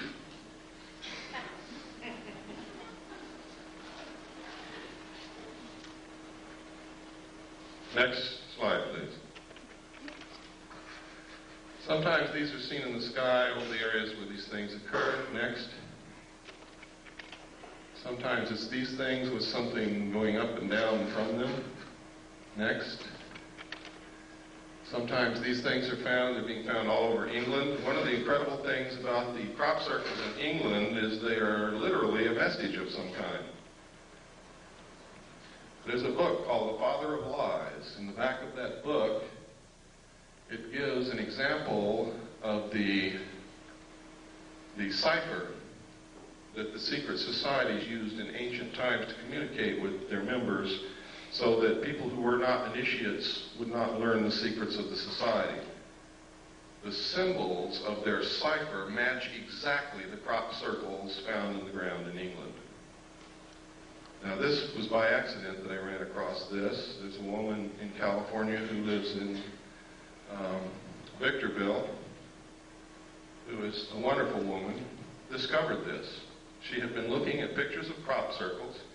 She had the book, Father of Lies, and she was reading the book, and it struck her all at once. These are the same. And so she let us know, and we have verified it. They are exactly the same.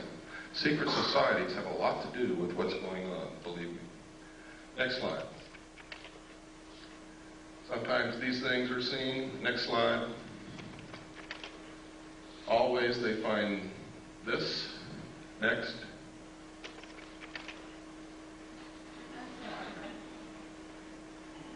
Then we got to wondering, gosh, all through history there's records of people and animals being found with the blood sucked out of them. Is this the source of the vampire legends?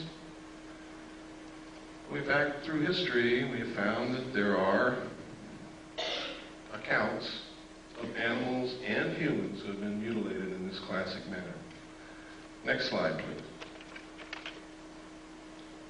This is some of the information a man by the name of Bill English has released. It is some of the exact information that I saw while I was in naval intelligence. He was working as he was working in England at a national security agency, listening post really, and he saw the same documents there. Next slide. This is UFO observer's instruction from the Air Technical Intelligence Command, which tells you how to report UFOs at a time when the United States Air Force said they were not reporting UFOs, didn't care about UFOs, they didn't exist. Next. Next. These are all official Air Force forms. Next. Next. Next. Now this is part of Air Force Regulation number 200-2 Alpha, unidentified flying objects, intelligence.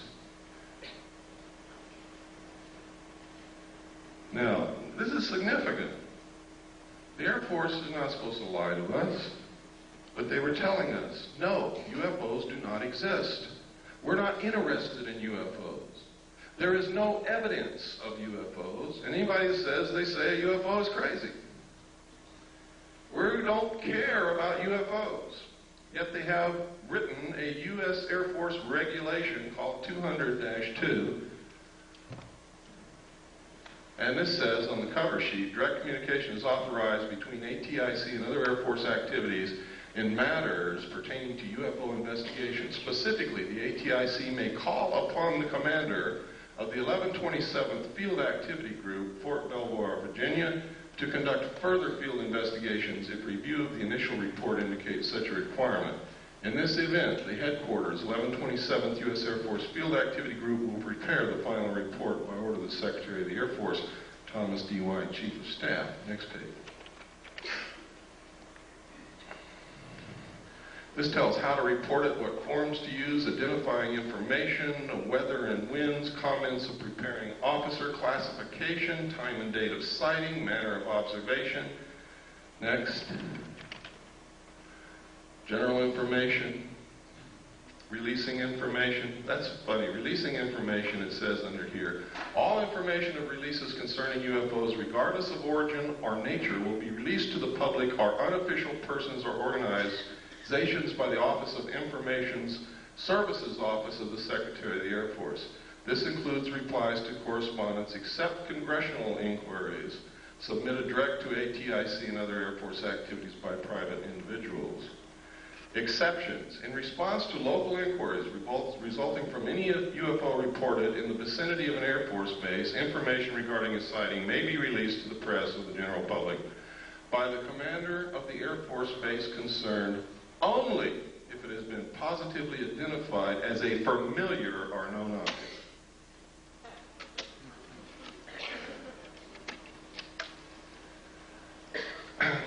Next, please.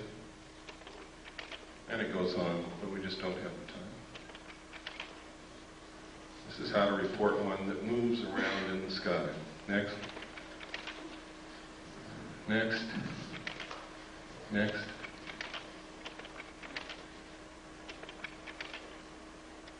People always ask me, why don't they just fly around the White House?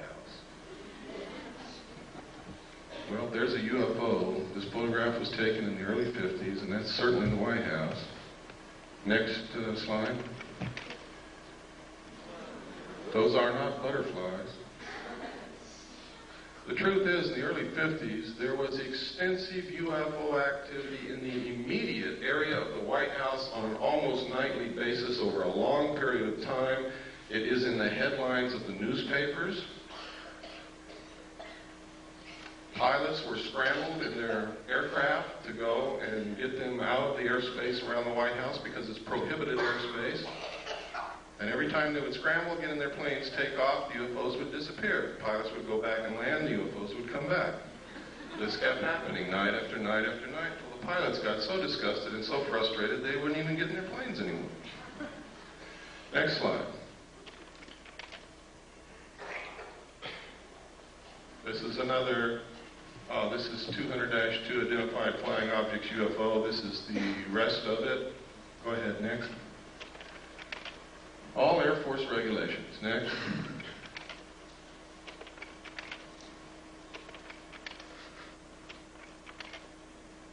Okay, I told you earlier about implants.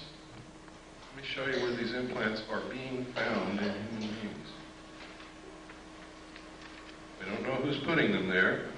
The people who are being abducted are telling us that they are alien extraterrestrial beings from outer space. They all tell the same story. They all describe the craft exactly the same. They all describe the beings in the craft the same. They all have describes the same things that have not been made public knowledge, and they don't know each other. And these are people from all around the world.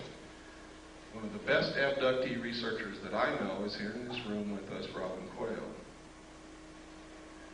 One of the implants is inserted up through the nose and is lodged next to the optic nerve in this region. Another implant is inserted beneath the skull cap next to the medulla oblongata in this region. Another implant is found subcutaneously behind usually the right ear and can be seen and felt. I always like to watch everybody feel behind their right ear when I say that. Implants have been found in the wrist, in the calf, and in the lower arm. Next slide. Now, this is very strange because just before these began happening and after we began finding these implants, we began noticing newspaper articles like this. Computer chip implants can help find lost pets, and it goes to outline how this happens. And it tells us that the sheriff's department or the police department in the cities are given electronic equipment to communicate with a satellite that the government has put up. And if you put an implant in your pets, this satellite can find your pet wherever it is when it's lost, and your local law enforcement people, by tuning into this satellite with their electronic equipment, can tell you where your pet is and go get it.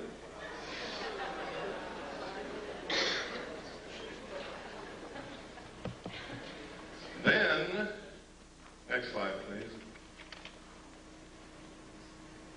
Then you hear Dan Rather on the 6 o'clock news say that the pet implant program has worked so well that 97% of all lost pets that have been implanted are being found and returned to their owners, that you should have your children implanted. He said this in 1989. Then you see in the Los Angeles Times, not the National Enquirer, ladies and gentlemen, the Los Angeles Times on 12/12/89, forecast 10 changes for the coming decade. And one of those 10 changes, number 4 in fact, will become necessary in the future with the availability and widespread use of electrical and chemical implants that will allow 24-hour-a-day control of individuals' behavior. Now, are you beginning to get interested in the abductee experience? I hope that you are. You might be next. Next slide. This is just a letter to me from another researcher. Next slide. Who sent me this? It's in my book. It's the Foreign Broadcast Information Service, Foreign Press Note. Foreign Broadcast Information Service is a division of the Central Intelligence Agency, which monitors foreign broadcasts on radio, television, military, civilian broadcast waves, and gleans information.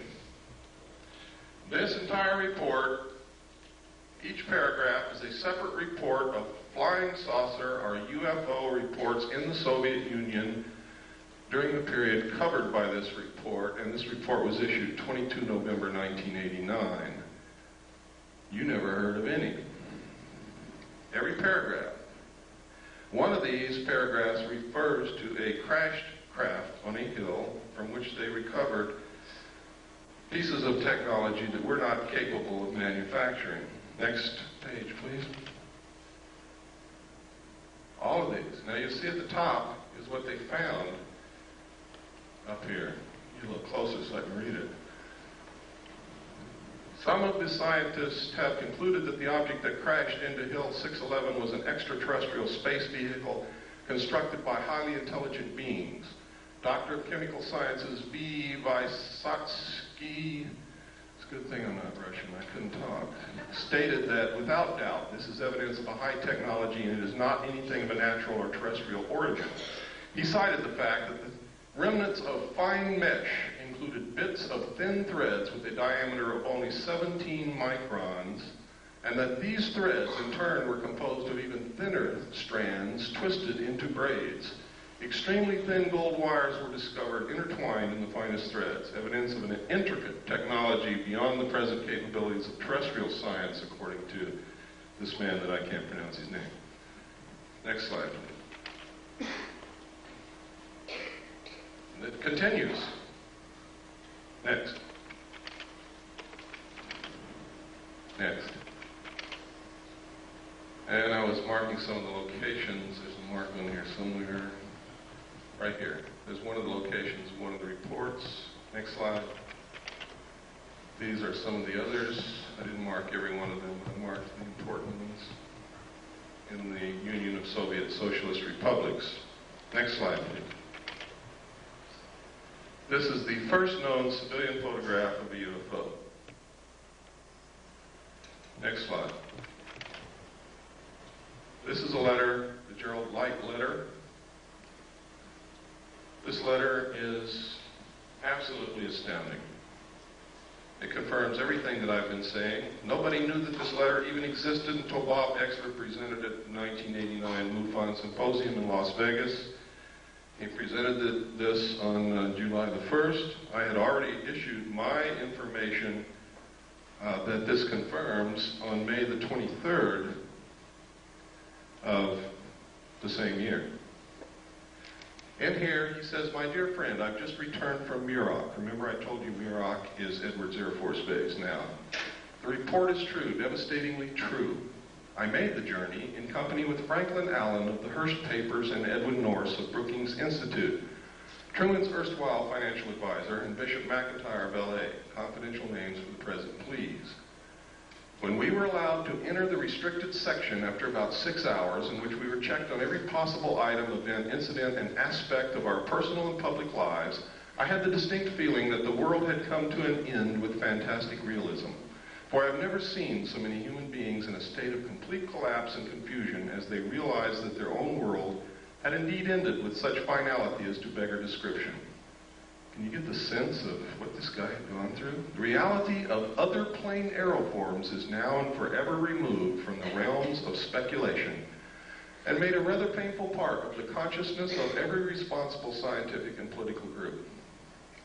During my 2 days visit, I saw 5 separate and distinct types of aircraft being studied and handled by our Air Force officials with the assistance and permission of the Etherians." Notice he calls them Etherians, which means that he attaches some spiritual significance to them. And notice also that he capitalizes Etherians, signifying that he may have viewed them as gods.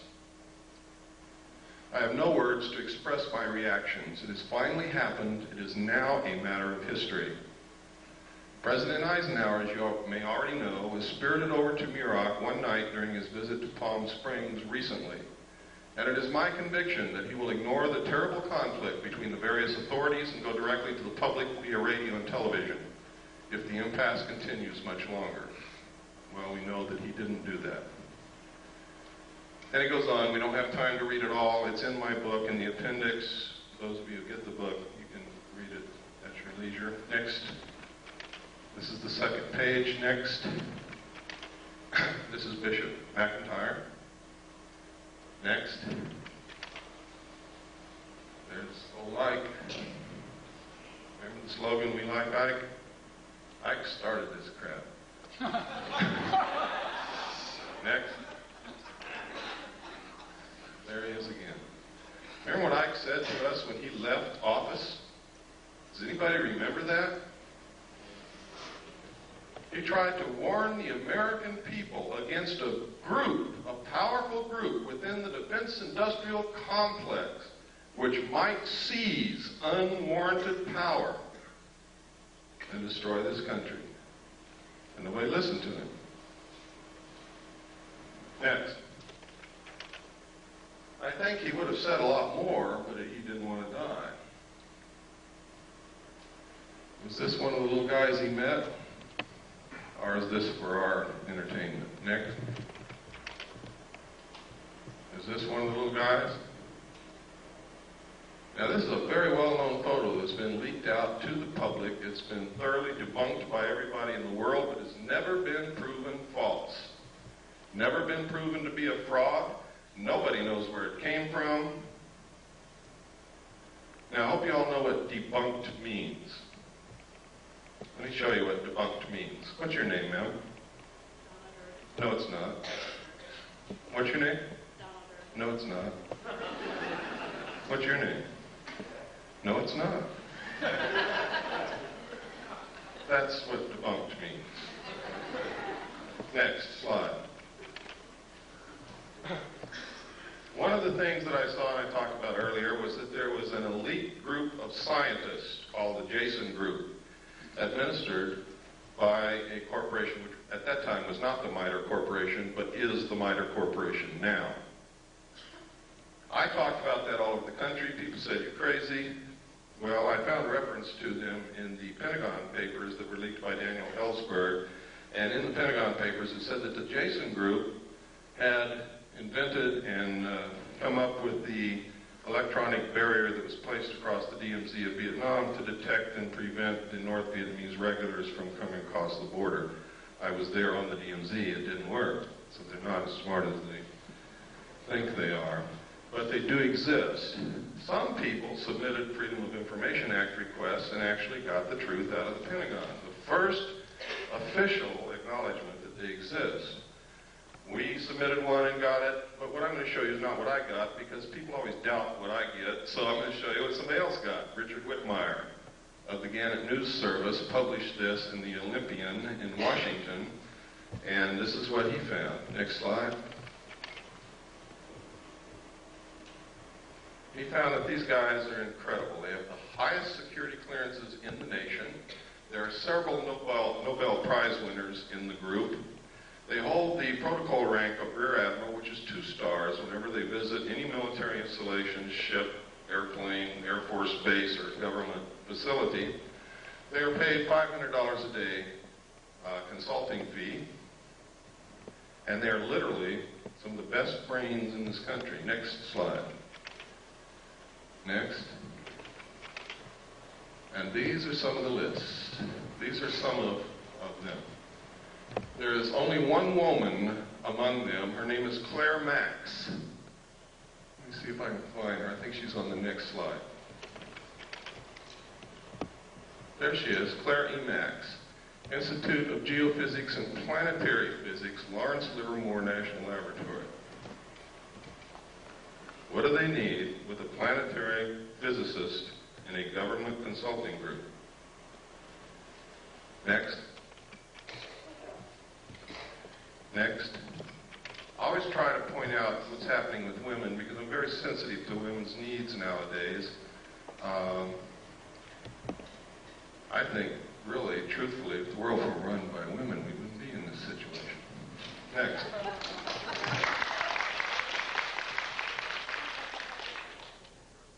This is Bob Exler's idea of what the cover-up structure looks like. He believes wholeheartedly that to have a cover-up of this kind, involving this kind of technology, you would have to have full support from what we call corporate America. Now, this would be very easy in this country because who is corporate America? It's literally the Council on Foreign Relations. And I'm going to show you later that not only is this possible, it's probably absolutely right on. Next. Next, we've already looked at this. This is a piece of film that was sent to Leonard Stringfield, who is another researcher, who, the person who sent this film said that this was an alien extraterrestrial body recovered from a craft that had been burnt. I've looked at this at every angle that I possibly can think of, and I can't tell what in the world it is, except that you can sort of get a sense that it's probably biological something. Next. This was also sent to Leonard Stringfield, and the same thing was purported to be said. They said that this was the burned body of a crashed extraterrestrial being from a crashed spaceship. And this one is a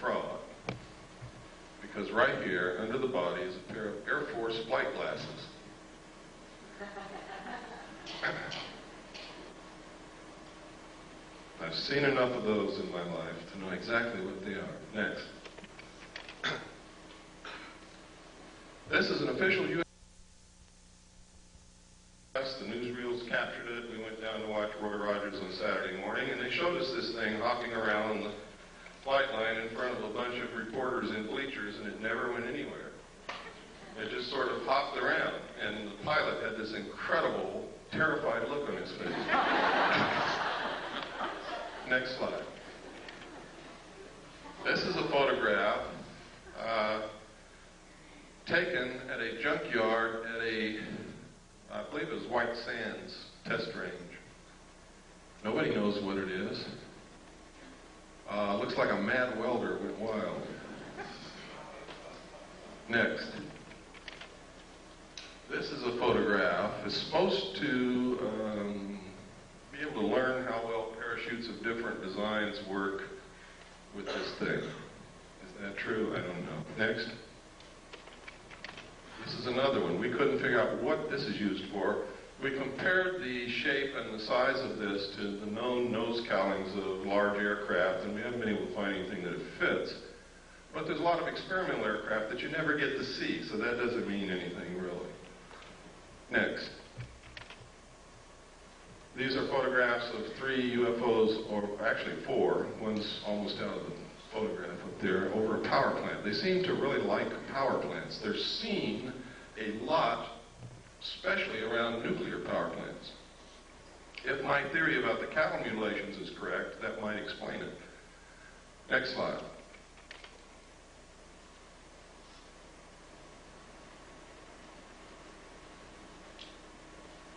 February 27th, 1951. Isn't Lassie beautiful? Next slide. This advertisement was in this magazine. Flying mobile camper of the future may be electric powered, plugging into any electric outlet for recharging. Now this is during the period of time when people like Herman Oberth, the world-renowned rocket scientist who was the teacher to Dr. von Braun, was saying that we couldn't take credit for all the technology that we've developed in the last decade. And when the reporter asked Dr. Oberth, what do you mean? What other nations helped us? He said, it wasn't another nation, son. It was those little guys from out there. And the security people grabbed him and hustled him right out of the press conference. That was at his retirement. It was also the same period of time when William P. Lear, John Lear's father, said on a television talk show, when asked what he could see for the future, he said, you will be able to get into a phone booth in Los Angeles and step out in New York City. And he wasn't joking, and the audience laughed at this man. This was one of the bigwigs in the defense industrial complex who knew exactly what was being researched in our laboratories at that time. Next slide.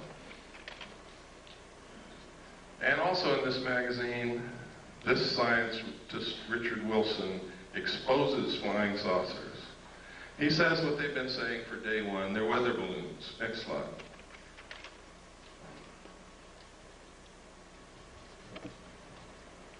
Albert Einstein. If, in fact, extraterrestrials were real and we had recovered that technology, I'm sure that Albert Einstein would have known about it, would have been in on it in one way or another. Next slide. And he may have known about things like this, the proceedings of the Lunar and Planetary Exploration Colloquium. May 13th, 1958. Look at that date because it's very significant when you look at what's in this book. And I'm going to show you a few pages. I've got this book at home. I guard it carefully because it's the only copy that's ever been able to be located, and I've got it. Introduction to the Initiating Group, Scientific Aspects of the Lunar Surface. How did they find that out? The physical characteristics of the lunar surface. The geological aspects of the interior of the moon. Evolution and nature of the lunar atmosphere. Didn't someone tell us that there was no lunar atmosphere? Isn't that correct? Or was I not paying attention that day? Next slide. In this paragraph, they say the introduction to the initiating group is that this is a lunar-based planning group. And then it's going to be attended by the RAND Corporation, by people from UCLA, by North American Aviation. Next slide, please.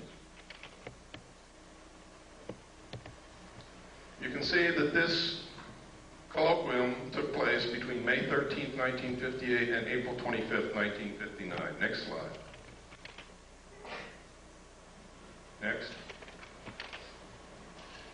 Here's another contents of a separate section of the same document. The chemistry of the moon, chemical resources on the moon, power for a lunar colony, where to land on the moon, observations on Mars and Venus. It doesn't say observations of Mars and Venus. Gamma ray spectroscopy of the moon's surface, program of lunar and planetary experiments, and the crater Linnae, which is very important, ladies and gentlemen, because the crater Linnae has completely disappeared from the surface of the moon. You cannot find it. It's as if bulldozers have covered it up. Next slide. But in 1958, in this document, there may have been someone on the moon at that time. Next slide.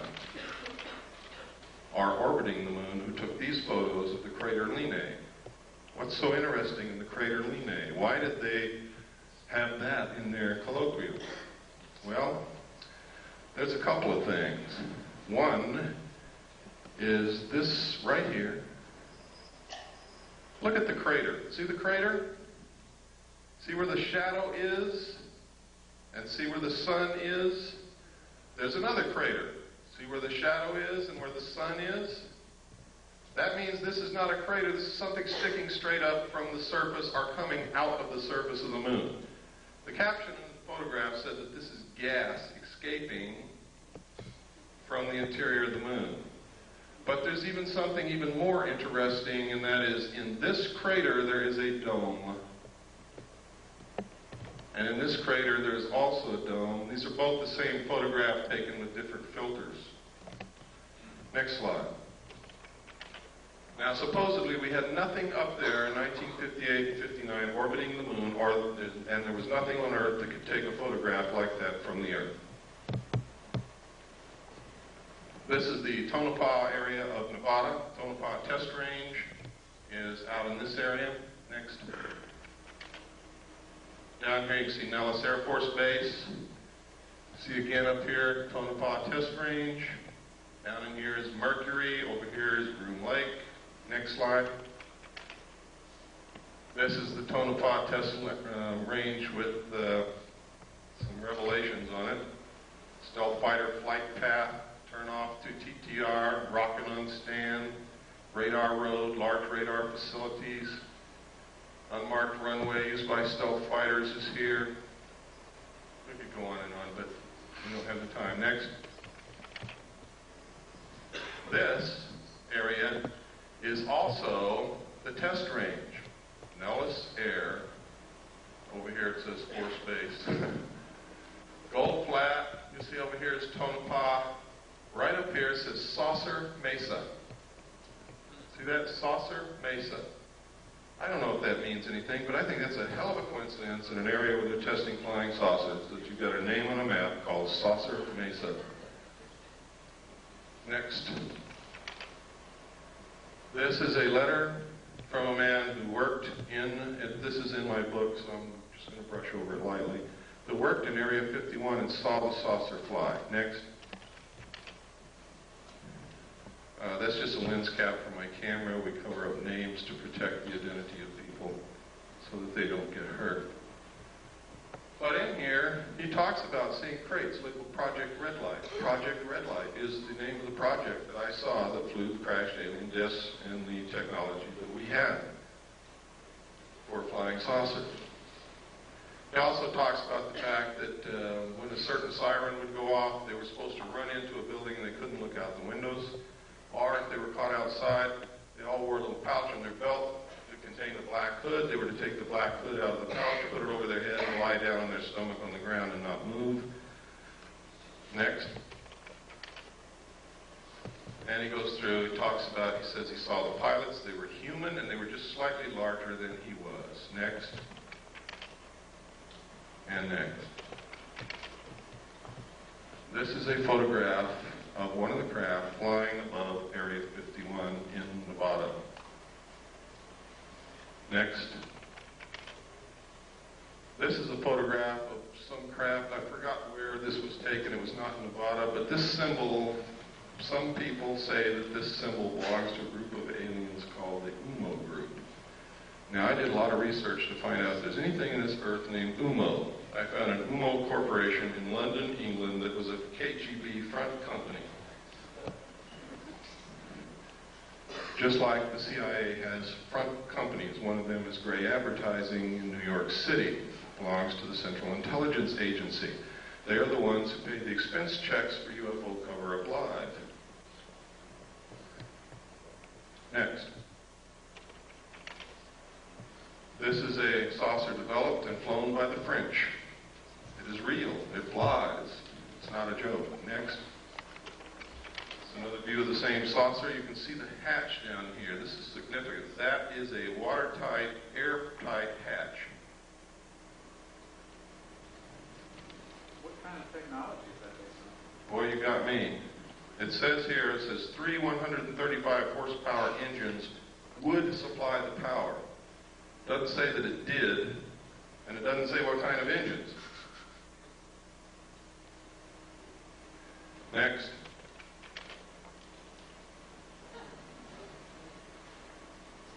Now, if you remember, not too long ago, Jackie Gleason's wife, after he died, released an unpublished manuscript, and in it she says that Jackie Gleason told her that he was asked to accompany President Nixon to Homestead Air Force Base, where President Nixon showed him dead alien bodies in a morgue. Jackie Gleason was very much interested in UFOs and all of that kind of stuff, and he was a friend of President Nixon. Nobody knows if the story is true, but I don't think his wife has any reason to lie to us. Why would she want to discredit her dead husband with something ridiculous that wasn't true? Next. And that was the cover of this magazine, June 14th, 1955. Next. In which this story appeared. This was information leaked by a general. And he gave them a scoop. These are actual drawings of a United States Air Force flying saucer. Tells how it worked. Shows the air base of the future. And what is it? I'll be damned if it isn't an underground base. Where they can go in and out this way, out cliffs like they do under the Archuleta Mesa near Dulce, New Mexico, or up out the top. What a coincidence. Next.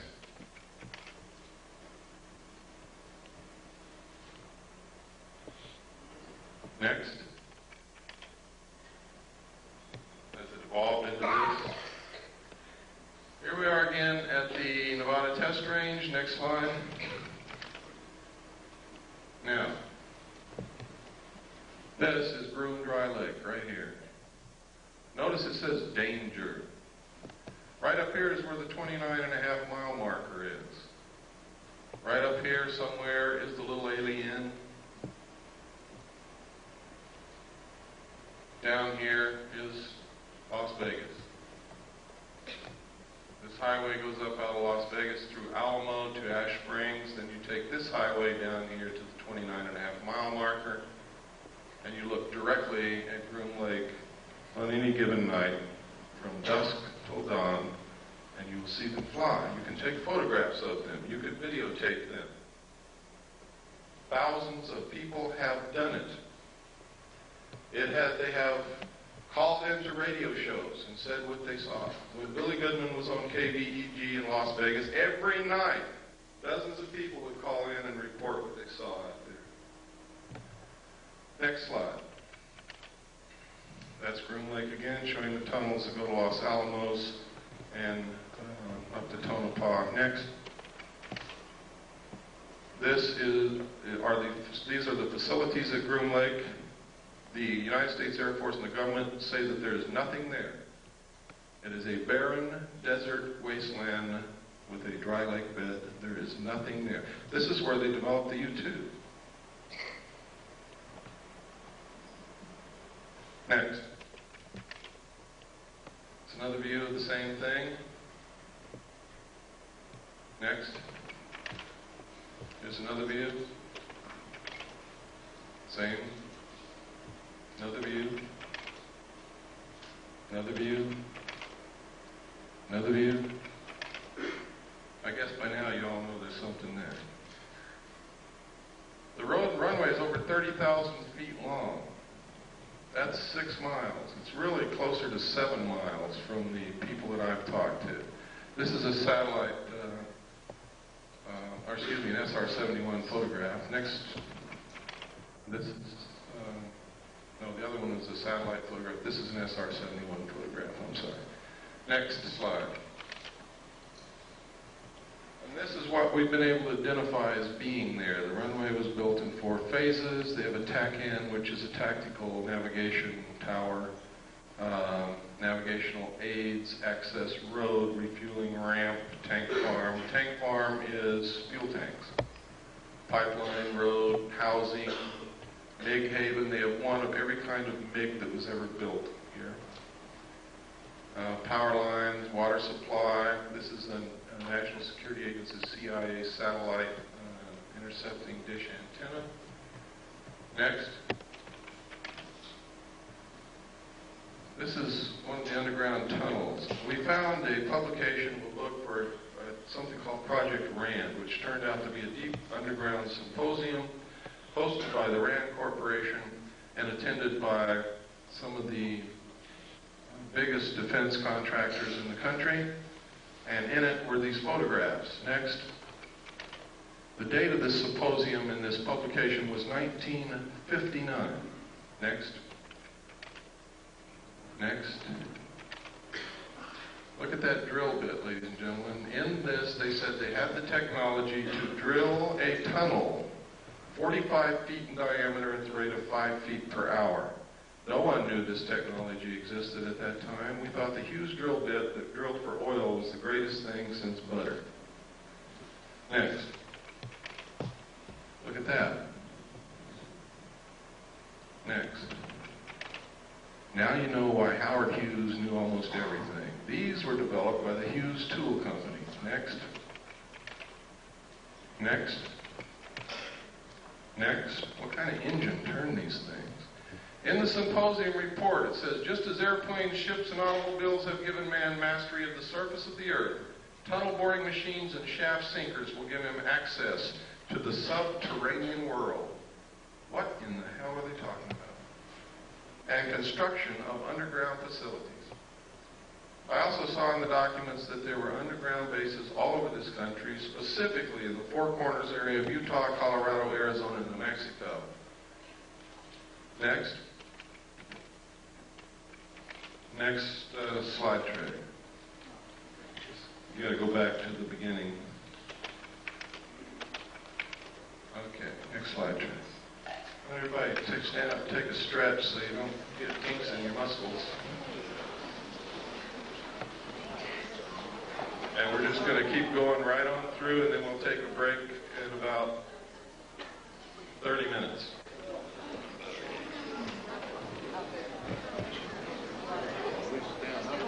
Wrong, and you need to help us find out what the truth is. I don't pretend to know all the truth. I think I have some of the answers. I think I have reached some pretty good conclusions, but again, those are my conclusions, not yours.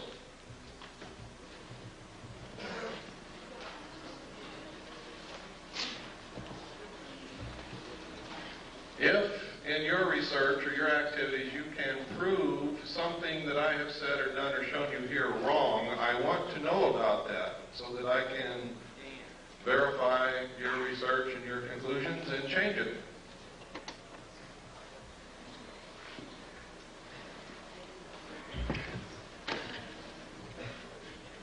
Just go ahead and put the first slide on.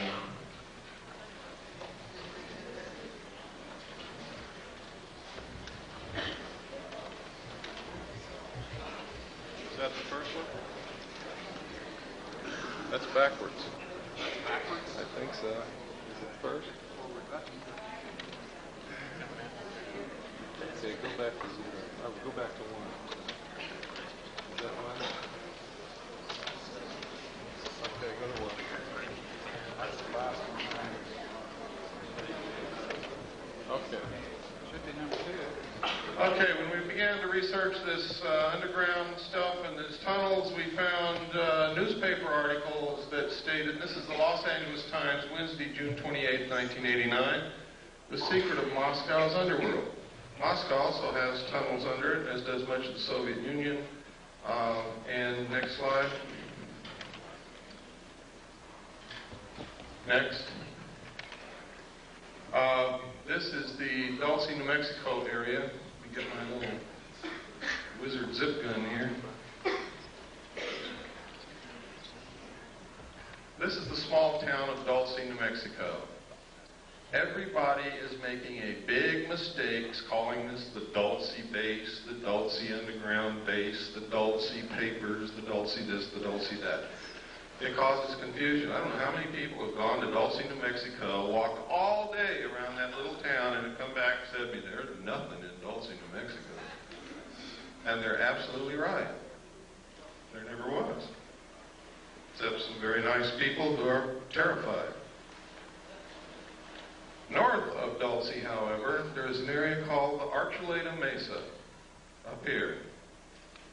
Under this mesa is an underground installation of immense proportions. Up Seguro Canyon here, there's an area right in here where there are 400-foot cliffs, out of which people who have gone on expeditions that knew exactly where the base was, because they came and talked to those of us who know and found out where to go, have gone up to these peaks across Seguro Canyon from Archuleta Mesa and observed the mesa and these cliffs and the surrounding area. They have seen UFOs fly over this mesa. They have seen them stop over the mesa and showers of sparks come down. Nobody knows what it means. They have seen craft fly in and out of this 400-foot cliff area here. They have seen strange marks on the ground from the air. They have reported during the night hearing what sounds like CB radios or police radios coming from in this area. And I'm sure you've all heard what that sounds like. But there's nothing up there. There's not supposed to be anything up there. The old-timers who live in the area will tell you that, and that's on the Colorado side up here, the old-timers who live up here on the Colorado side, will tell you that back in the 50s, there was a logging road built up in there, and logging trucks went back and forth every day, but they never brought out any logs. Next slide. This is the Colorado side of Archuleta Mesa. Here's the logging road that they built. You can see it. Went all the way up here and then up into the mesa. It's not being used now. This is all under the Jicarillo Apache Indian Reservation, and Archuleta Mesa is considered to be their holy land, their holy ground. It's an excellent security proposition for them. They didn't have to build fences or anything. The Indians keep people away. The Indians see the strange lights and the craft flying back and forth, and they attributed this to their religious beliefs that they have seen all through their history, that it's in their writings, in their tales, in their stories. You can get some of the most incredible stories about UFOs from American Indians, when they will talk to you. Next slide, please. These are some more of the photographs from the Rand Symposium. Next. Oh, This is a page from an Air Force textbook. Space, let me see. I forgot the name of it. I think it's Physics and Space Technology, I believe. But anyway, in this textbook, it says the most commonly described alien is about 3 1/2 feet tall, has a round head or helmet, arms reaching to or below his knees, and is wearing a silvery spacesuit or coveralls. Other aliens appear to be essentially the same as Earthmen, while still others have particularly wide wraparound eyes and mouths with very thin lips, and there is a rare group reported as about 4 feet tall, weight of around 35 pounds, and covered with thick hair or fur, and in parentheses they have clothing with a question mark. Members of this last group are described as being extremely strong. Human fear and hostility. It says, besides the foregoing reasons, contacting humans is downright dangerous. Might be one reason they want to keep themselves secret if they're really here. Now, this is a textbook. This is a page out of a U.S. Air Force Academy textbook. Next page. This is another page out of the same textbook.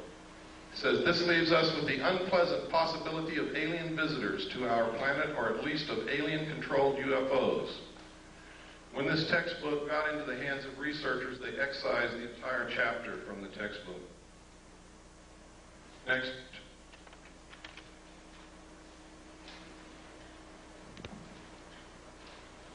See if the name of it's on here.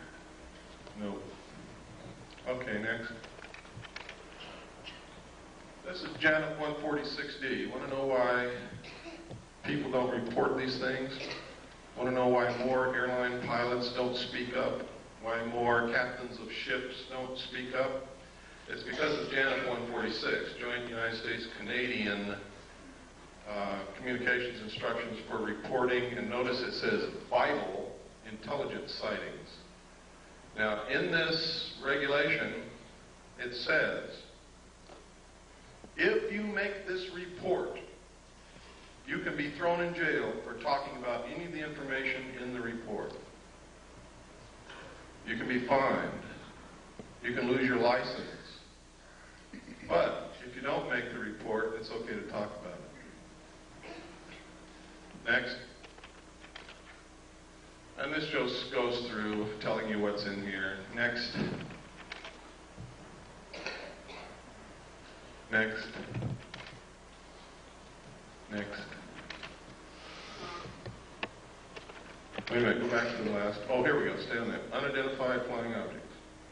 Just want to make sure that you know that it's specifically stated in this report that they're to be reported. Next. Okay, let's go through this. Go ahead. And go ahead. We just don't have time to cover every paragraph and all of the pertinent information. Go ahead. Keep going. Keep going. You can see how extensive this is. Keep going. Keep going. This is some footage that I put in here because someplace I get to where I'm going, and they have assured me they will have a video projector, and they don't. So you'll see a little bit on Kennedy assassination here. I use these photographs because this man was extremely human and photogenic and charismatic. So much so that if you hated his politics, you still couldn't help like John Kennedy. Most of the pictures you're going to see came out of this magazine, next, this magazine, next, and this book, next.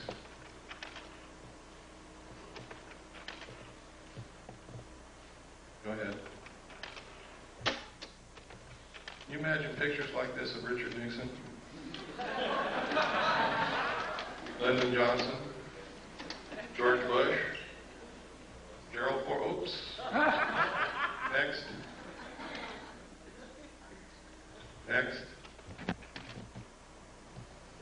Look at that. I'm not going to ask you this because some people are probably not going to be able to raise their hand, but I just wonder how many men in here have kissed your father lately. Next. This is a photograph of Kennedy after he'd been shot in the throat. Jacqueline is looking at him in horror. He's clutching his throat. Next. This is William Greer beginning to turn around. You can see his hand here, his arm. You can see the end of the gun barrel right there. Next. Now you can see him. Here's his hand, his arm. The gun is right behind this flash of reflection here. You can see him looking directly back at the president. Next slide. Next. Now, you can see the top of Kellerman's head right here. People argue that that's a reflection off the top of Kellerman's head. It is not. You can also see Kellerman's hand is on the wheel. Kellerman, that's his arm and hand, is actually driving the car at that point. Kellerman is a Secret Service agent who was the passenger in the front seat. Pardon? No. No. John Connolly was sitting directly behind Agent Kellerman. And his wife was sitting directly behind Greer. That's John Connolly's wife. That's John Connolly. Next. This is Kennedy's grave. Next. Everybody wonders why Jacqueline Kennedy never said anything. That's the reason right there. Where were her children? They were being guarded by the Secret Service. Who just shot her husband? It was the Secret Service. Who the hell was she going to tell? And what was she going to tell them? To this day, her children are in the guard of the Secret Service, and so is she. Next. It was not Lee Harvey Oswald, ladies and gentlemen, because that's him right there, standing in the doorway of the Dallas Book Depository as the motorcade drove by.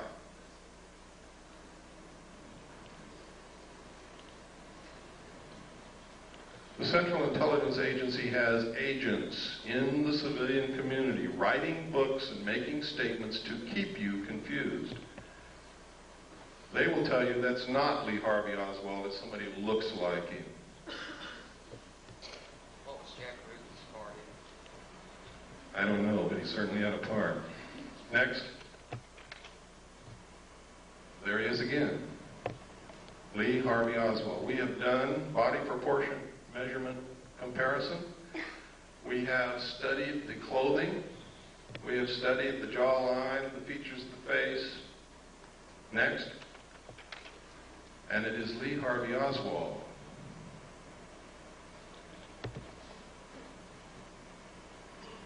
Next.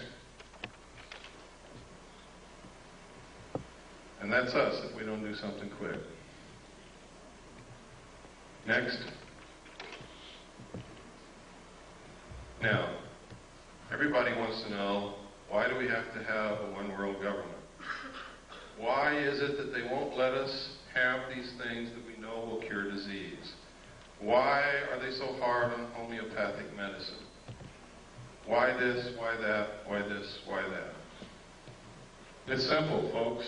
Once you really get into it, there is no doubt about it, there is a serious population problem. At the end of World War II, or actually during the war, they did a study to try to determine the effect of the returning soldiers from the war upon the economy. What the people who made the study projected was that there was going to be a whole bunch of babies born.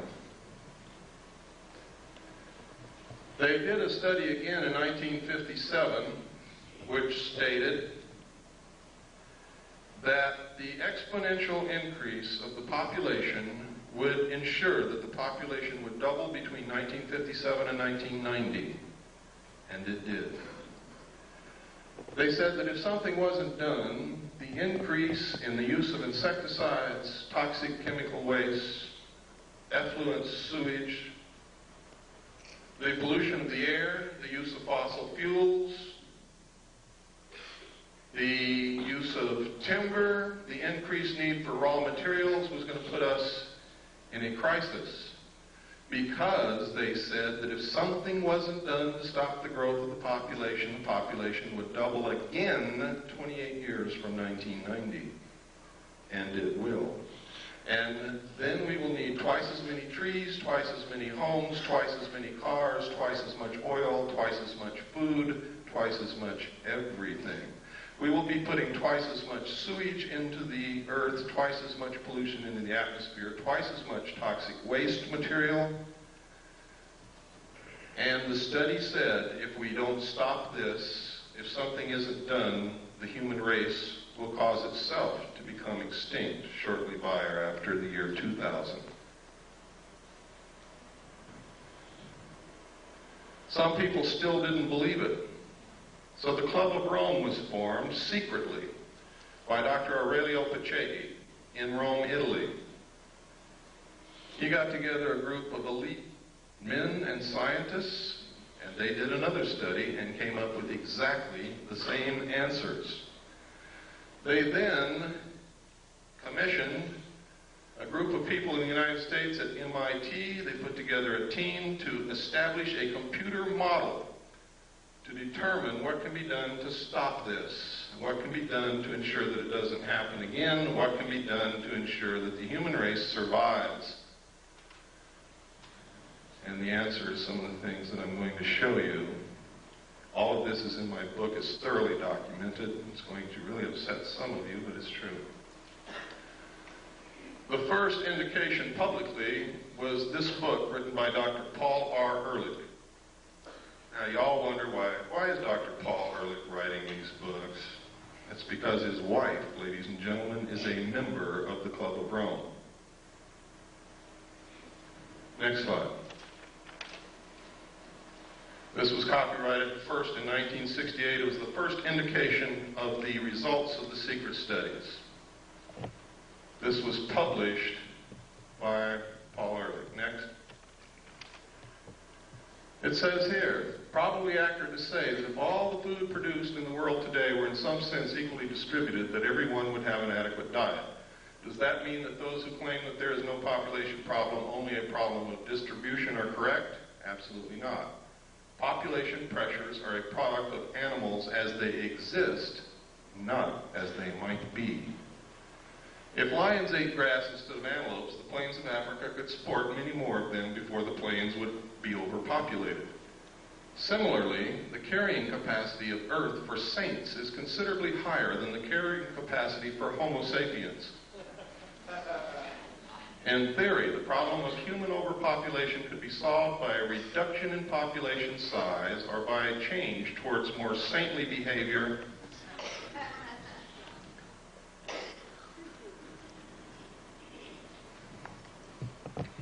The current situation of global overpopulation is so serious, and the built-in potential for further population increase is so great, that the only sensible strategy for humanity today is to end population growth and start a population decline as rapidly as is humanly possible, simultaneously striving to achieve a more equitable distribution of the food and other goods of this planet.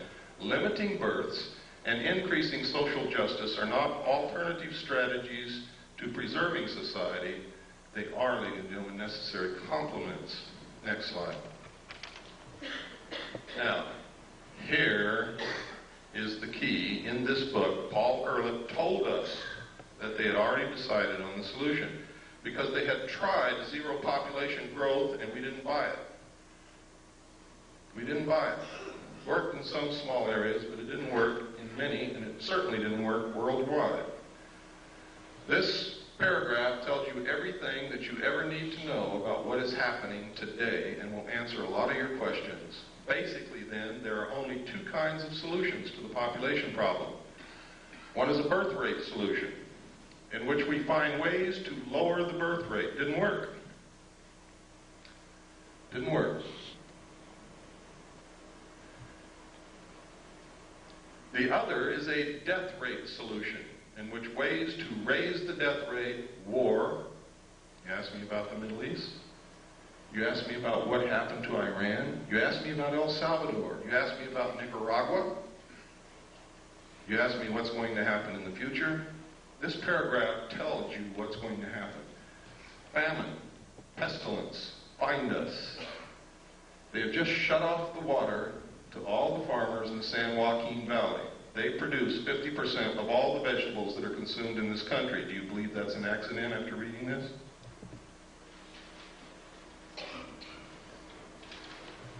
Large corporations and banks have been forcing the small farmer out of existence and buying up land which sits fallow. Do you think that's an accident? We have sold all of our grain to the Soviet Union. Do you think that's an accident? There's not 20 days supply of grain in this country if we needed it in an emergency. Now listen to this. The problem could have been avoided by population control, in which mankind consciously adjusted the birth rate so that a death rate solution did not have to occur. He's telling us, ladies and gentlemen, that they have already decided upon it and that it is in effect. Next. The next warning was the limits to growth. This was published by the Club of Rome. Next. The conclusions are, and this is only what they've revealed to the public, what they told to the power elite of the world is an entirely different story and is much more radical. If the present growth trends in world population, industrialization, pollution, food production, and resource depletion continue unchanged, the limits to growth on this planet will be reached sometime within the next 100 years. The most probable result will be a rather sudden and uncontrollable decline in both population and industrial capacity. And what they don't say here that they said in the secret report is that the masses of people in the world will result to the overthrow of their government and anarchy will reign as they try to feed themselves and their families and find jobs. It is possible to alter these growth trends and to establish a condition of ecological and economic stability that is sustainable far into the future. The state of global equilibrium could be designed so that the basic material needs of each person on Earth are satisfied and each person has an equal opportunity to realize his individual human potential. Who would suffer the most under such a plan? Not the rich, ladies and gentlemen. They are in control.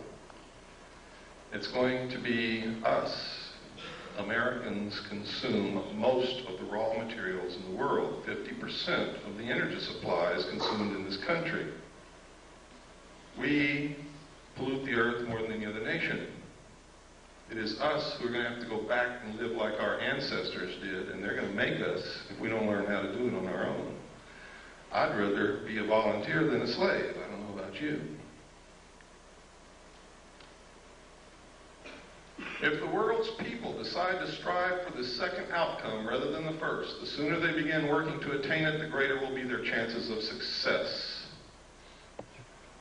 And down in the last paragraph, something really important. These conclusions are so far-reaching and raise so many questions for further study that we are quite frankly overwhelmed by the enormity of the job that must be done. We hope that this book will serve to interest other people in many fields of study and in many countries of the world to raise the space and time horizons of their concerns and to join us in an understanding and preparing for a period, and listen to this because they're not kidding, it's coming very soon, for a period of great transition, the transition from global equilibrium.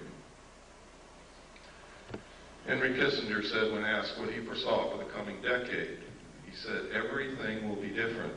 There will be a new world order. Many will suffer. For those who survive, the world will be better. And the last thing he said, we will have the world we have always wanted. Now, if you know anything about Henry Kissinger, he never wastes words, and he knows what's going on. Next.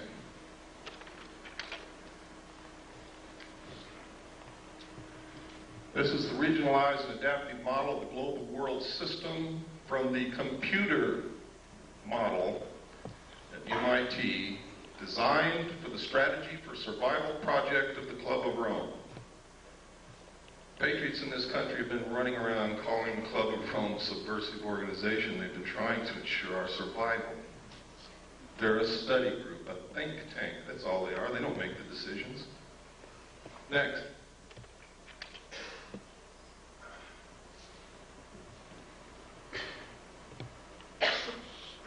We don't have time to go through all of this, but it's in my book. That chapter is going to be the most interesting chapter that you're going to read in my book. And everything that I say in there and here is thoroughly documented. Next. And next. And next. These are the New World regions.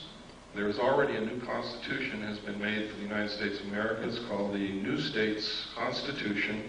It was paid for by your tax dollars over a 10-year period. It was developed by the Center for Democratic Studies in Santa Barbara, California, and it cost $25 million. The entire Constitution is also in my book. Next. You could see by there Region 1 was the combination of the United States and Canada, and that's the real reason for the lowering of the trade restrictions between the United States and Canada. We are fixing to be merged. Next. And next. There are 10 regions in the New World Order, and you are looking at them now. Next. Next. What's one of the answers? Alternative 3. I also saw documentation, and I've already shown you documentation on slides, that there may have been somebody in the moon in 1958, and I can tell you right now, there is a base on the moon. We are attempting to colonize space because of their attempts to control our greed and our wastefulness and our destruction of this earth do not work. The only hope for the survival of the human race is colonization of other planets.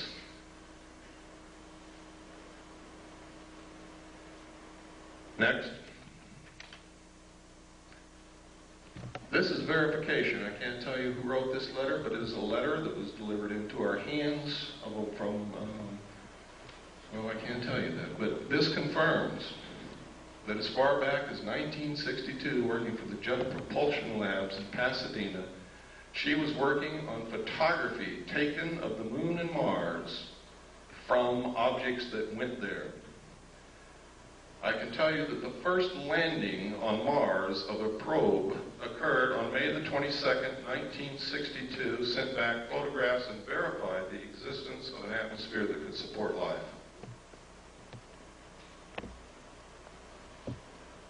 This woman was married to a man. She says in this letter, his function was to design domed modular living facilities, next slide please, for colonies of Earth scientists to be stationed on the moon and then Mars. It was called Project Adam and Eve.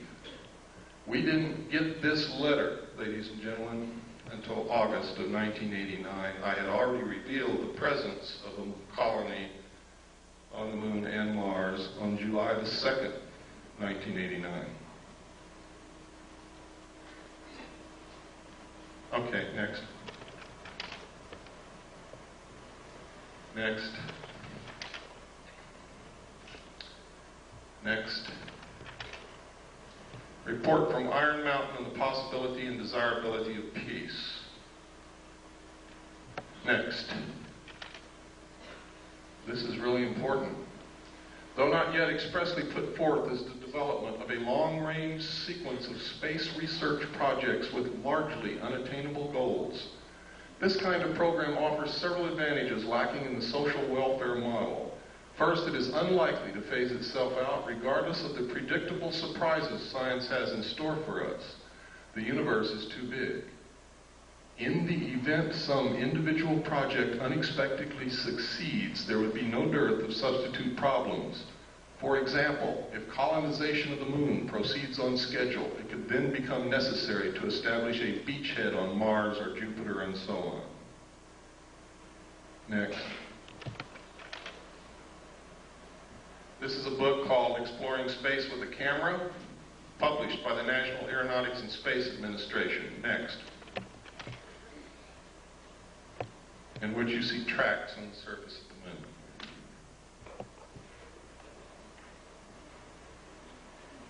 Now I want you to notice where these tracks go. Start way up here. They go down, down into this valley, up over this hill, down in this valley, up over this hill, down in this crater, up over this hill, and down here, and NASA says it's rocks rolling downhill. Next.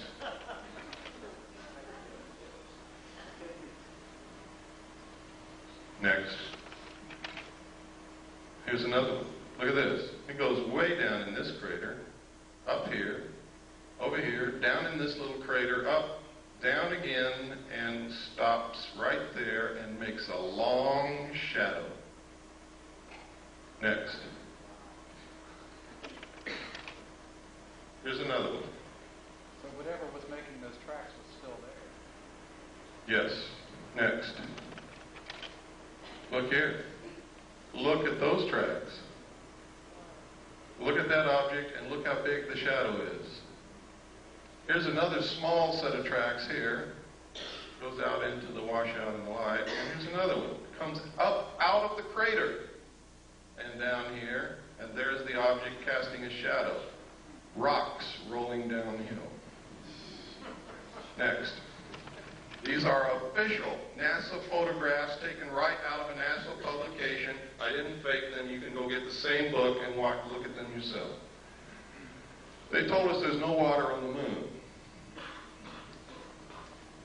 I guess that doesn't call for any comment, does it? Next. This is another book that we had to get because they had pulled it off the shelves when they found out what was in it, and another one also. Also printed by NASA. Next. There's the title page. Next.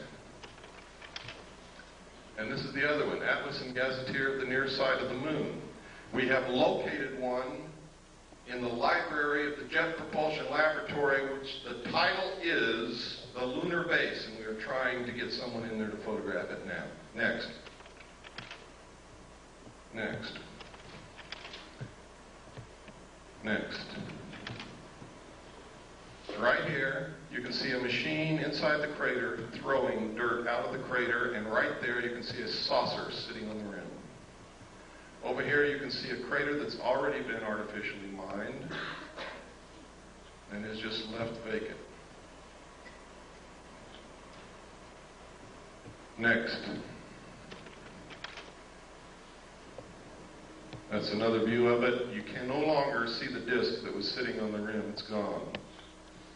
Next. Pardon?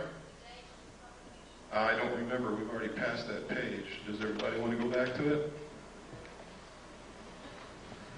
Got to be quick.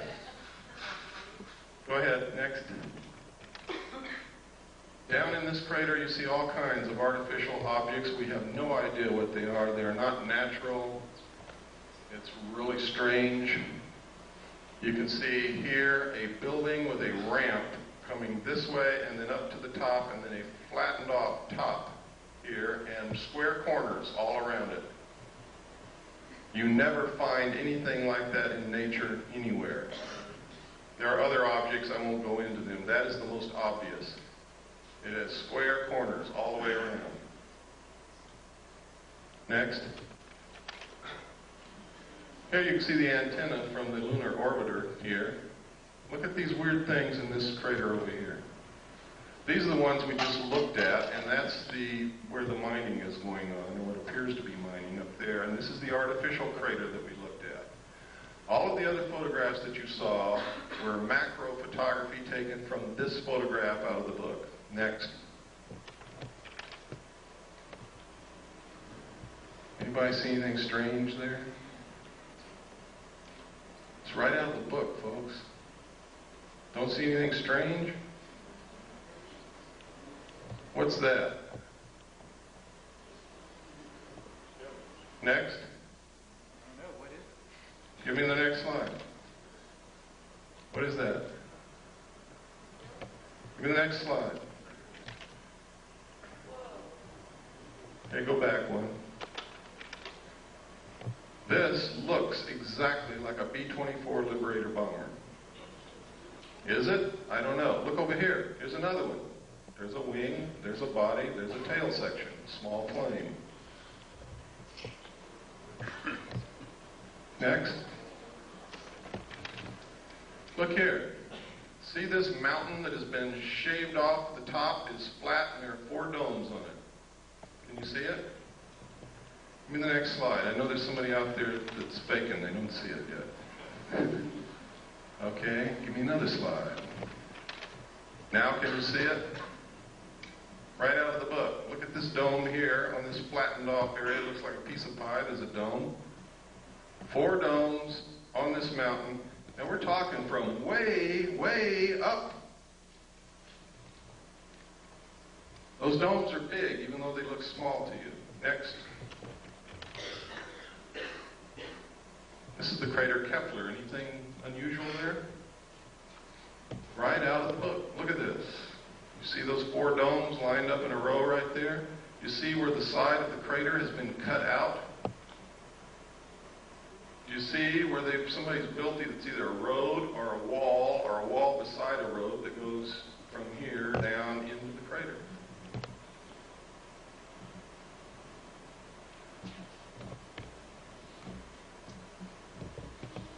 Incredible things in these books. Now, we only had a short time to look. We didn't have any magnifying glass of any kind, and we had to take these pictures. If we had had the time, we probably would have found a lot more. But we had to do what we had to do and get out of there because of the restrictions put upon us. Next. There's a close-up again. You can see the 4 domes right in a row. You can see the crater's been artificially cut out. Next. Look at this. What is this? This is the weirdest thing I've ever seen. We don't know what it is, but it resembles the freeway interchange in Los Angeles, doesn't it? We don't know what it is. We didn't know what it is. But look what's in this crater right here, and you see it all over the moon. If you look real good in these craters, it's a big, giant, T-shaped object that can bend itself to conform to whatever it's sitting on, and you see them in all of these photographs. Next.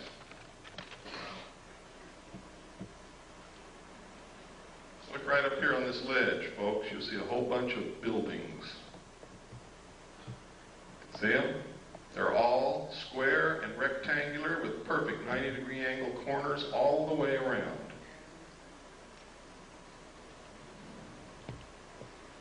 Next. This is what we were looking at, the freeway interchange. I don't know what it is. I just call it that because... Next. Oh, go back. I'm sorry. There's something I wanted you to see. What is this? Next. And you can see that a little bit better there. Next. This is one of my favorite photographs. Something crawled over this lip of that crater, gouged out the lip, crawled down, gouging the earth away, made a turn here, came back, crossed its own path, and went back over the lip of that crater. I guess it could have been a rock rolling downhill. Next. There's a close-up of it. There is no doubt about this, ladies and gentlemen. You can see it as plain as day. It came up over this rim, came down, made a turn, went back over its own path, and out. Next. Look at this. Experts that we have taken this to say that that resembles the crater made by a very large artificial explosion, such as a nuclear weapon. Next. That's Kepler again, just to show you that it did come out of the book. Next. Next. Next.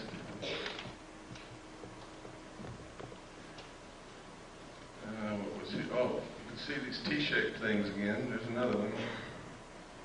You can see here an opening into the moon here, shaped almost like a triangle or a pyramid, and there's something parked right there. I have no idea what it is. There's another one up here, the opening, triangle shape, and something parked right there. Look here, there's another T-shaped object here, or cross-shaped here. There's a building right here, or what appears to be a building.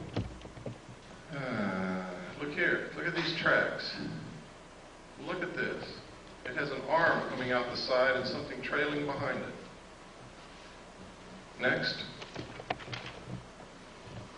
Look at it. Boulder rolling downhill. Next. I forget what this was. I think we were just looking at this strange, looks like somebody's been running around there with a bulldozer. We don't know what it is. Next.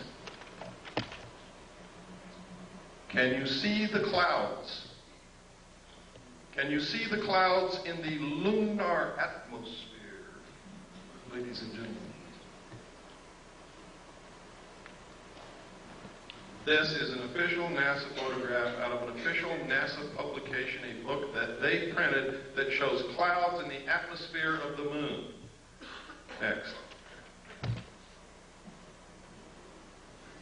Of course, we could be imagining things, but we're not, because you can see those clouds go over geological formations and over the rims of craters. Next. You ever seen a square crater? Next.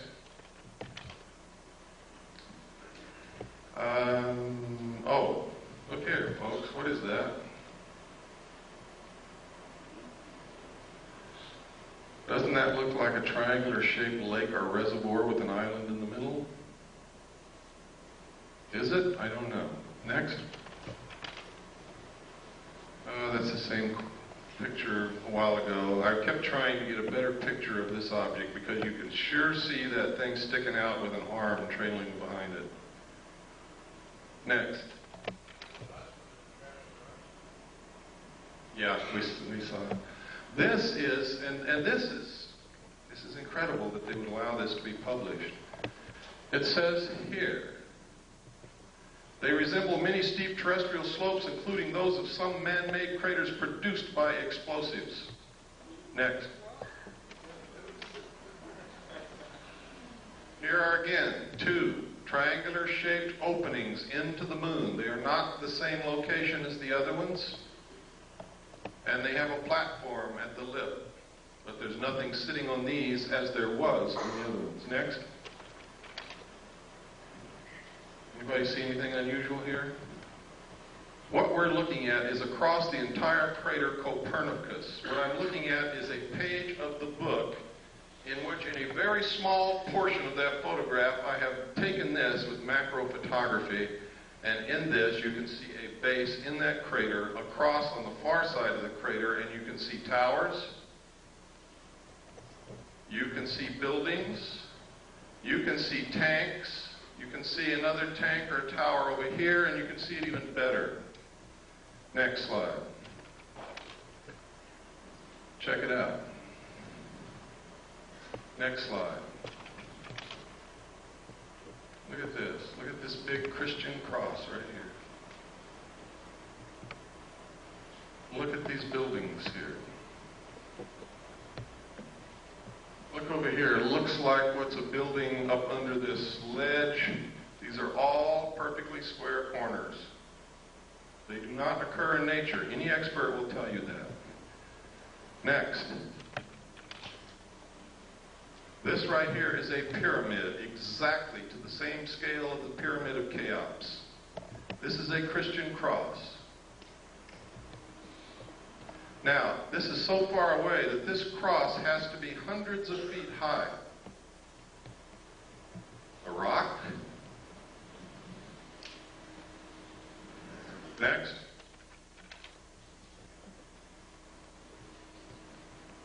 See the pyramid? See the tower?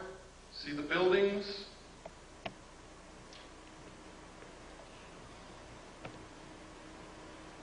Next.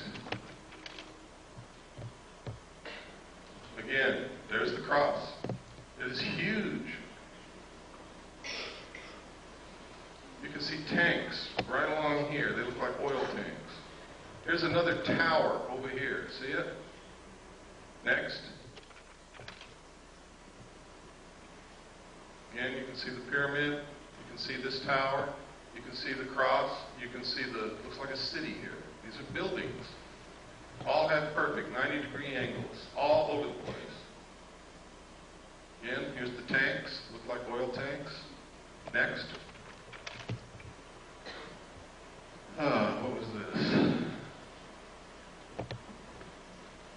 Sometimes when I don't look at these all the time, I lose what the heck I was even looking at to begin with. Oh, right here. Look at this. This is some kind of an artificial installation that has been built. Look, here's a perfect square. Here's perfect right angles. Here are two arches. Here is an arch that goes over something that goes underneath it. What is it? I don't know. But I can assure you that it is artificial. It is not natural. Next. Look at how this has been flattened out here.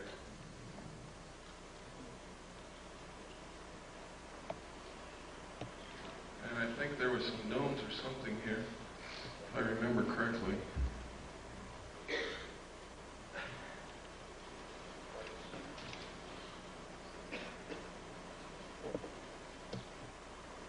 I can't see it now. Next. And next. Now this is the photograph that I took of the base across the crater. See the tower? We're looking all the way across the crater Copernicus, and you can still see that tower sticking up. That's how big it is.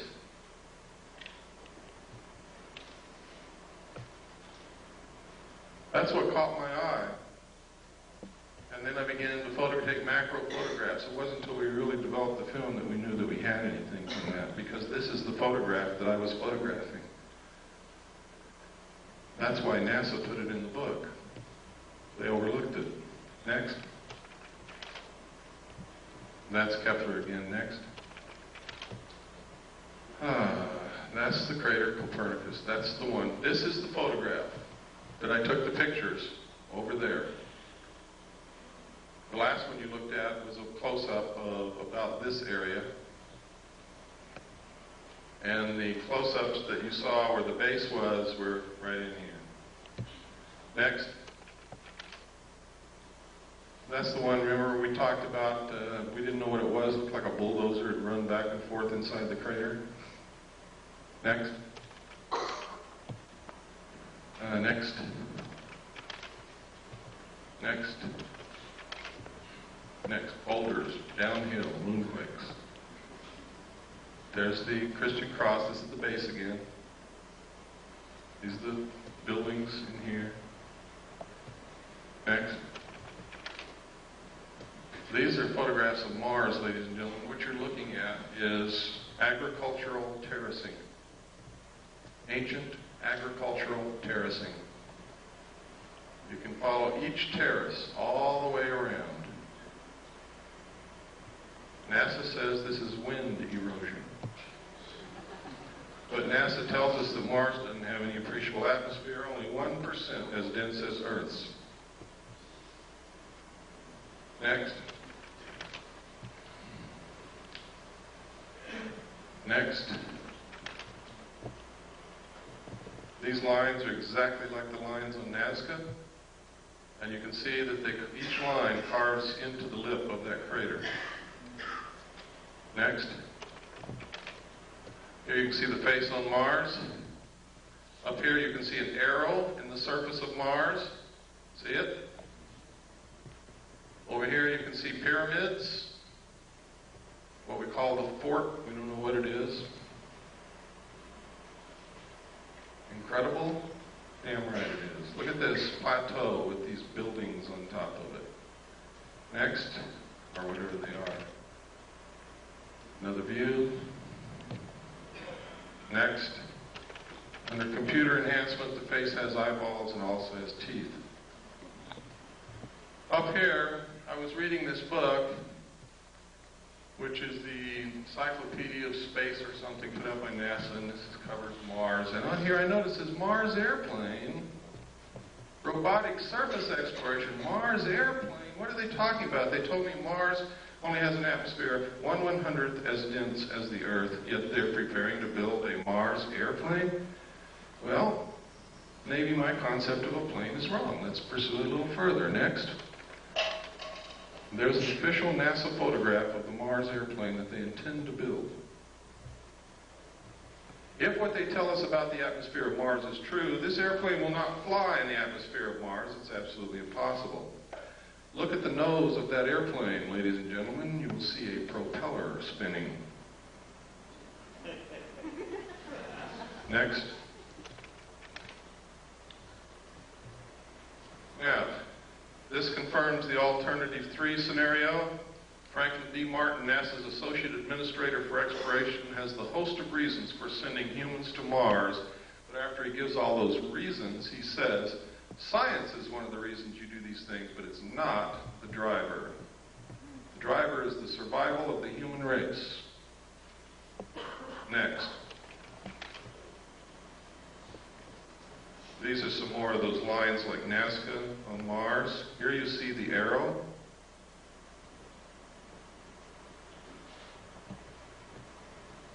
Next.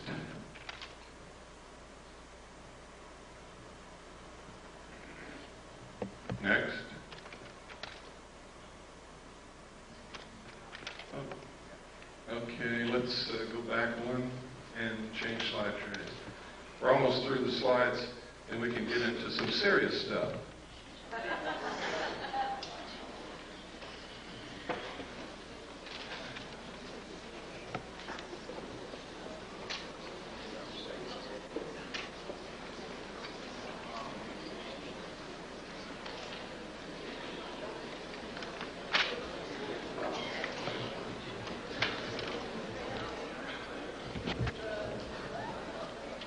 Robin Quayle told me if I came to Georgia and did this, that she would take me to dinner tonight.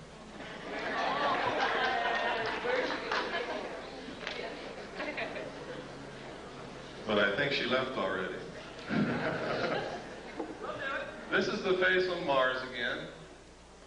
Look at that square crater right next to the arrow. We measured the arms of this arrow and the length across it. It's a perfect triangle in here, and these arms are exactly the same length. The chances of that being a natural occurrence are almost zero. I imagine there's some remote chance, but I certainly wouldn't give that much credence. Next.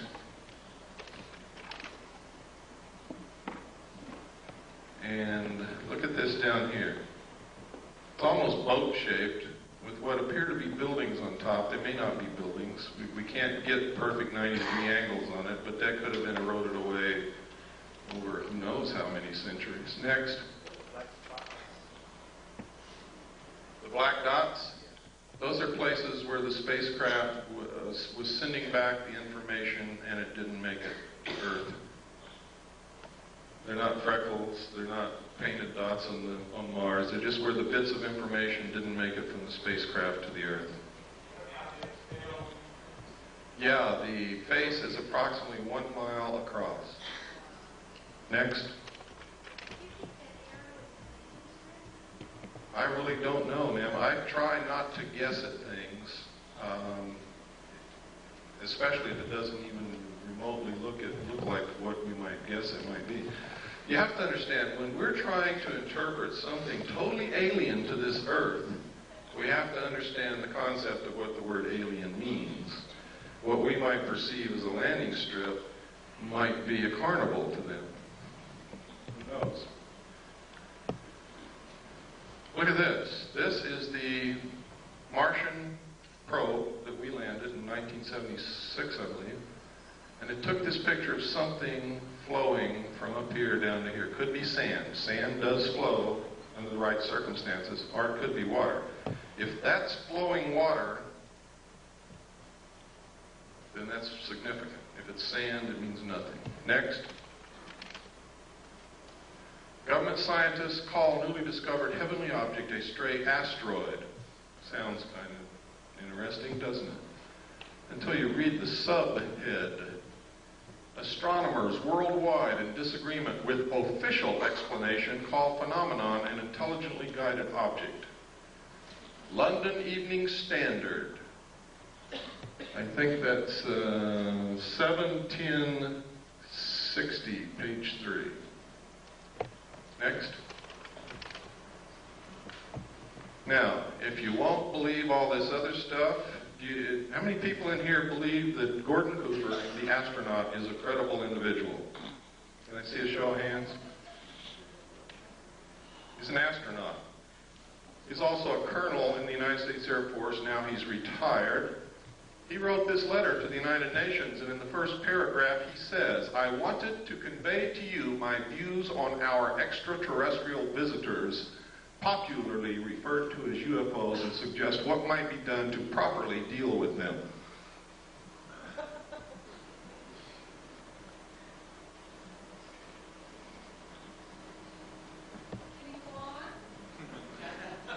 Certainly.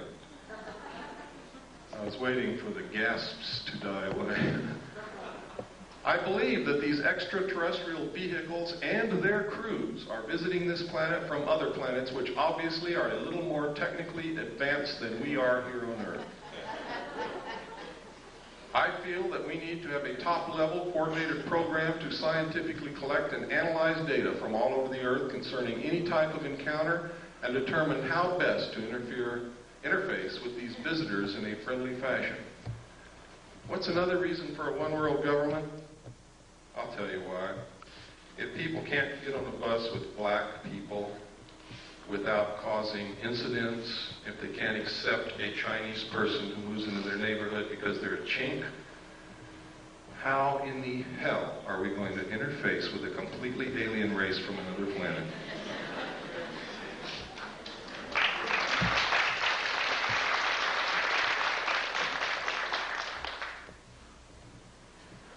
Okay, next slide.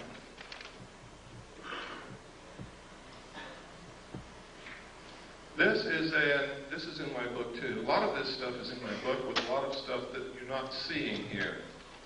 In fact, there's a lot of stuff in my book that nobody has ever seen before in their life, outside the secret government. This is an accident report that occurred at Ellsworth Air Force Base, South Dakota, 7 miles southwest of Niland, South Dakota. They got an alarm situation that at a missile site called L9, there had been a security breach. They sent a SAT team out that consisted of Airman First Class Jenkins and Airman First Class Reiki. There was SAT alert team, or security alert team called SAT. Next slide. When they got out there, they saw these crazy little guys running around in silver suits with helmets on their head and something hovering real bright above the missile silo. Reiki went up the hill, challenged them, told them to stop. They didn't stop. He raised his M16, and they blasted him with some kind of a light and melted his M16. They never even found a piece of it, and gave him second and third degree burns all over his hands and arms. He called back to Jenkins, who came from the vehicle. Jenkins saw 2 of them, fired at both of them, hit one in the helmet, one in the chest. They both fell to the ground. A few seconds later, got up and ran off and went up into this craft, which zoomed away into the sky. Further investigation showed that the nuclear components of the warhead was missing from the missile. Next. And next. UFO photographed over Disneyland, that's it down there. In the space of clicking the shutter of the camera, this thing moved back and forth about 12 times and then caught it here. That's how fast it was moving. And the reason I included this, because while people who go to Disneyland may be interested in fantasy, they're usually families, they're usually middle-class people, they're usually respectable, they're usually credible, and thousands of them saw this. Next. There it is.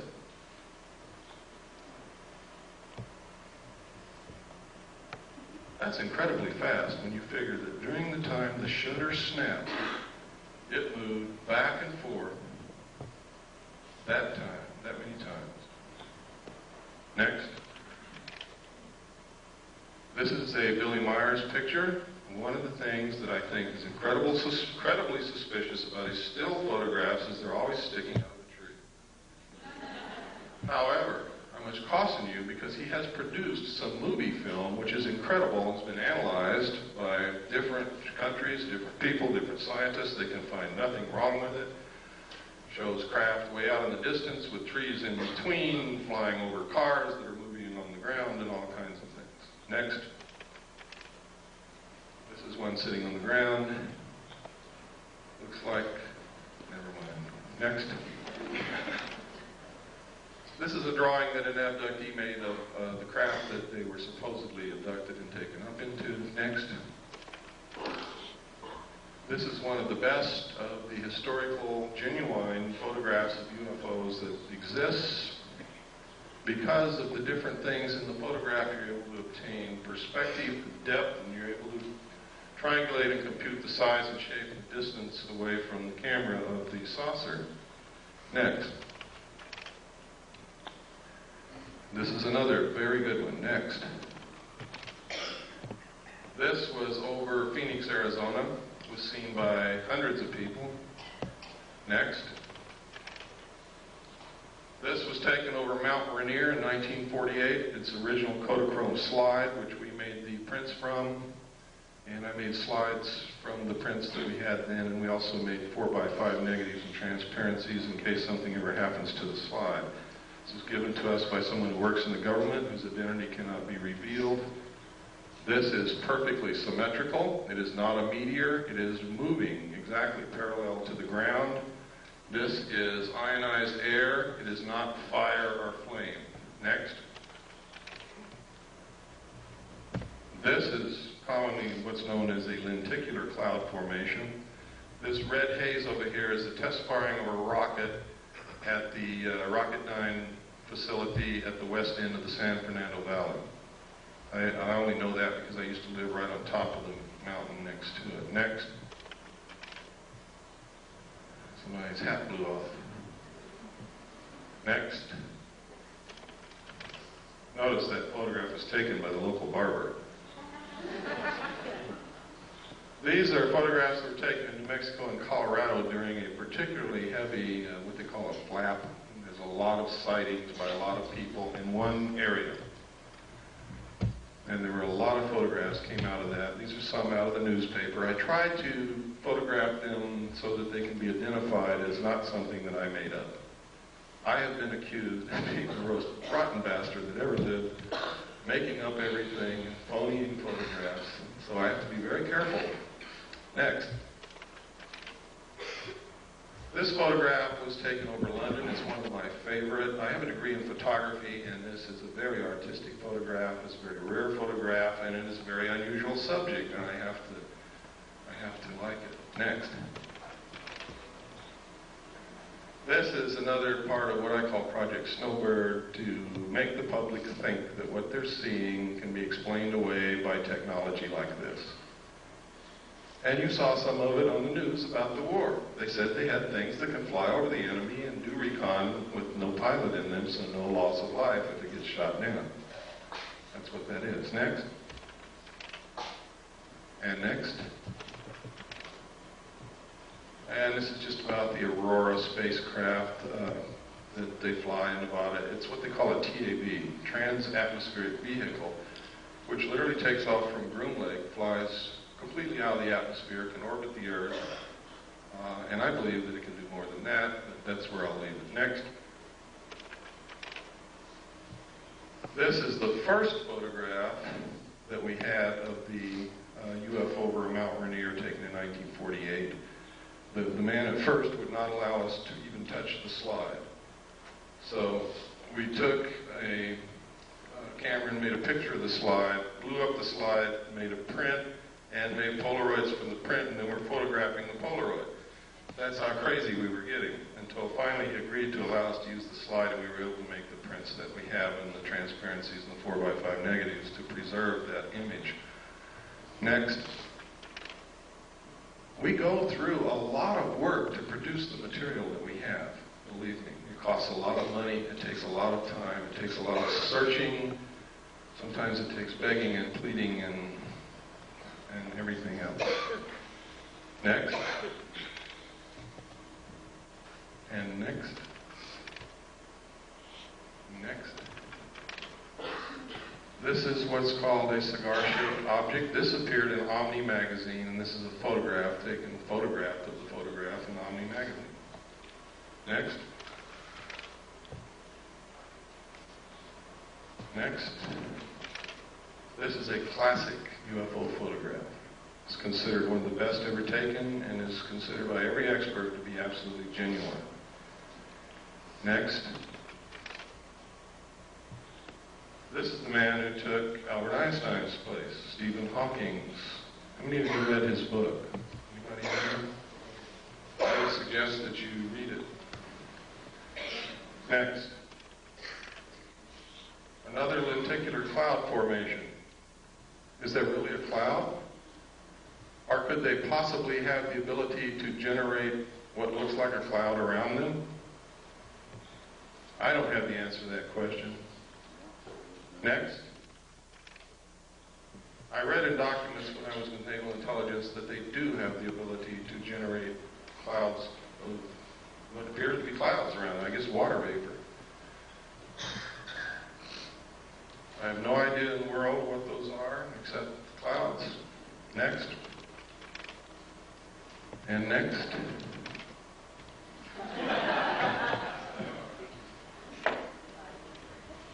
Is this what they're trying to make us believe is happening?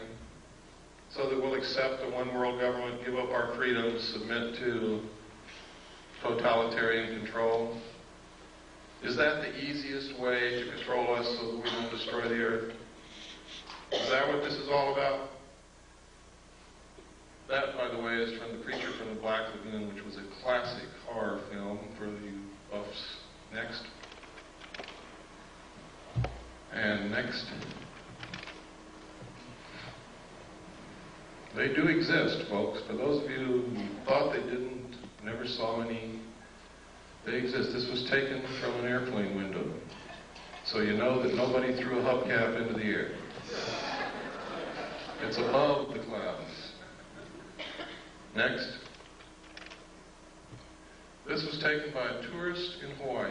He didn't even know that it was in the sky. He was taking a picture of these beautiful women, and it wasn't until he got the pictures back and he was showing his vacation photographs to a friend, or at least this is the story, that his friend said, "What's that?"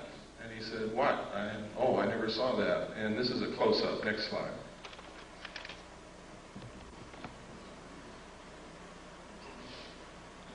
Incredible. Next. Now, they say this is a UFO. I spent a lot of time in Vietnam, and it sure looks like a flare to me. Next. Anybody know what this is? This is the Russian space shuttle. What's it look like? It looks like the U.S. space shuttle. Now, I'm going to tell you something that for some of you is just going to shatter your whole world. The United States and the Soviet Union have been secret allies ever since World War II. And the guise of antagonism between us has been artificially produced to create large sums of money from the populations of both countries for experimental methods of controlling populations and to fund and carry on a joint space program to colonize the moon and Mars. Please don't hang me. But it's the truth. Every bit of technology that the Soviets have ever obtained has been given to them covertly by the United States of America. This is no accident. That is our space shuttle that we gave to them. The only thing is theirs has a little bit better technology in it because we experimented with ours first.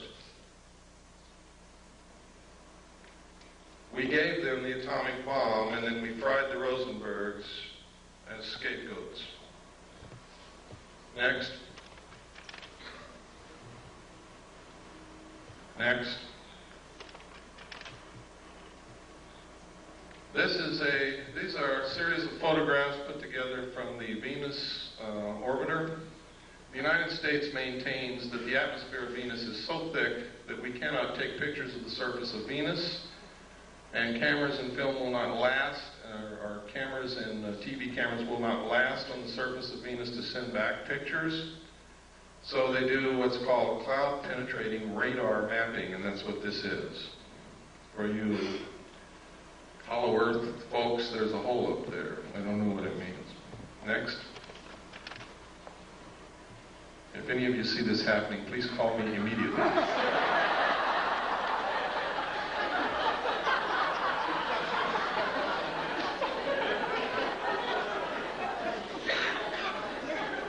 Next. This is a photograph of the Russian Venusian lander sitting on the surface of Venus, sending back pictures of a sun-drenched desert landscape. Somebody's lying.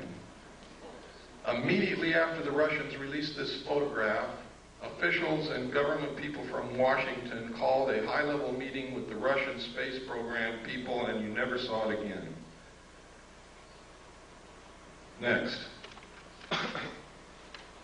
These are comparisons of the two, the Russian photographs and the photographs that we get. Now, I want to give you some food for thought. Recently, they had a flyby of Uranus. Remember that? And most of us were glued in the middle of the night to our TV set, hoping to see something strange that we'd never seen before and get a little bit of illumination from what was happening out in space. The target of the probe was the planet. Does anybody remember that? The target was the planet. The main interest for the flyby was the planet. What did we see? Anybody know? Did anybody stay up like I did and watch? We saw the moons of Uranus. We saw one long-range shot of the planet, and we never saw it again. But we saw the most incredible close-ups of the moons of Uranus that you could possibly hope for. Why? Why wouldn't they show us the planet?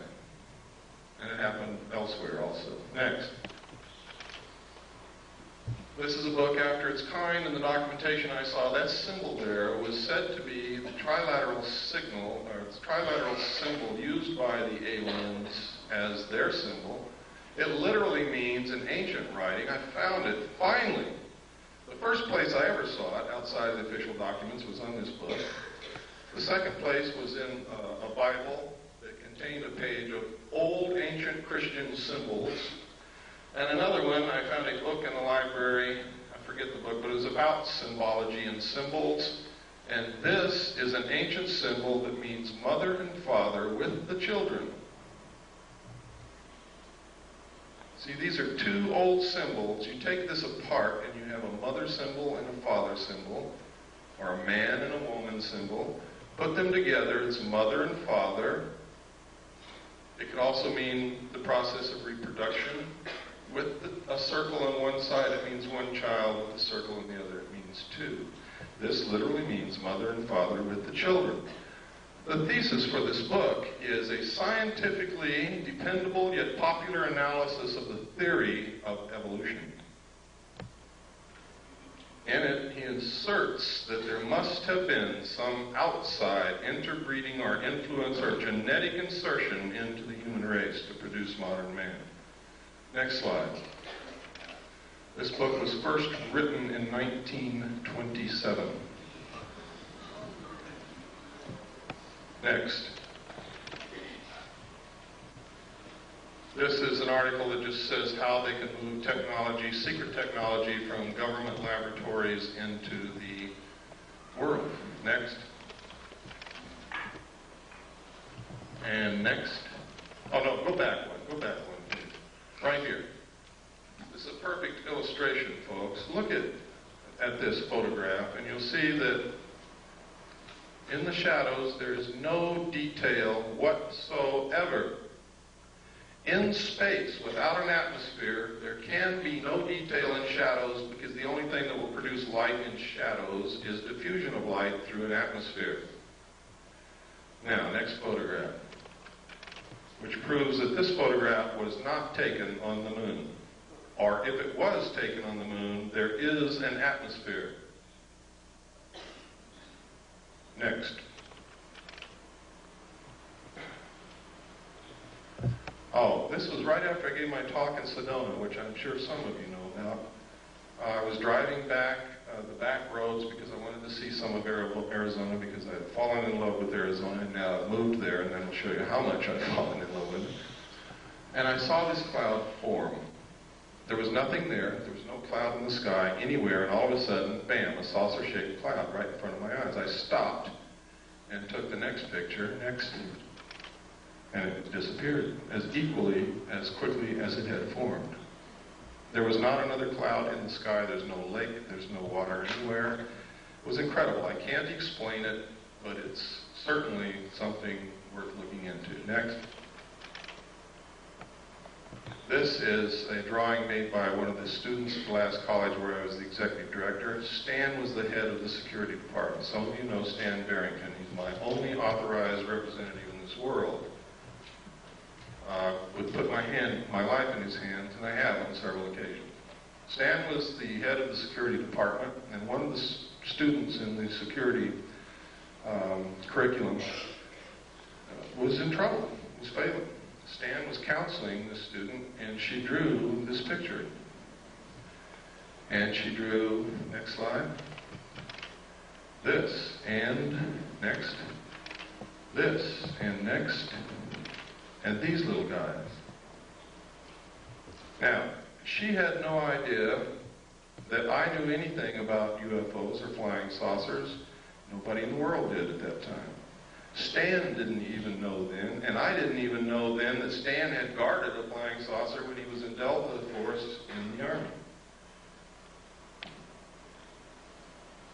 But Stan brought me these things, and he said, "You ever seen anything like this?" And I said, "I don't know, Stan, where'd you get it?" He told me, and we brought the girl into my office and sat her down, and I began to try to find out why she was failing and where this stuff came from, and it turns out she had a year of missing time. A whole year out of her life she could not account for, and she couldn't concentrate on anything, and that's why she was failing. Next. This was drawn by Krista Tilton. Notice the similarity. My student had never seen Krista Tilton in her life, had never read a UFO book, didn't know anything about any of this. Next. Next. Next. This is Aviation Week in Space Technology, November 21st, 1988. Write that down because somebody's going to ask me. November 21st, 1988. You can find it in used bookstores and libraries. Next picture. In which this ad appeared, talking about technology so advanced it will help answer some big question, and on the facing page, what's there? This picture. On the side of the neck, there's hair growing. We did extensive analysis of this photograph. We rephotographed it. We relit it. We blew it up. We tracked down the photographer who would not tell us what it was he photographed. We asked originally to Amoco for the name of the artist who drew the picture. They said, "I'm sorry, we can't reveal the name of the photographer." We found the photographer. He would not tell us what he photographed, but he sent us an 8x10 copy from the original negative, and then we began to work on that as well as with the ones we had photographed out of the magazine. And this is what Amoco told us. They told us several different things. First, they told us that it was a 9-foot-tall bronze statue. Second, they told us it was a 12-foot-tall bronze statue. And third, they told us it was a 9-inch clay statue. When we pressed for more information and became literally obnoxious on the phone, not accepting what they were telling us and wanting to see the original artwork, they refused and hung up on us. So, whereas I cannot say definitely that this is a live alien, I can tell you one thing: it is not a bronze statue. I can also tell you it's not a clay statue. and hair don't grow on the necks of statues. Next. You can see the moisture in the eye, the incredibly small detail in the texture of the skin and whatever this is, and in the eye. Look at the lip. You ever kissed anything like that before? I know a guy that did in the back seat of a Chevy. Next.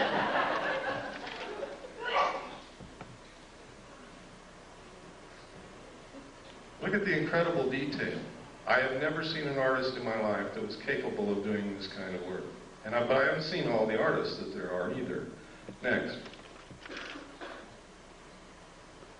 Look at the lines on the neck.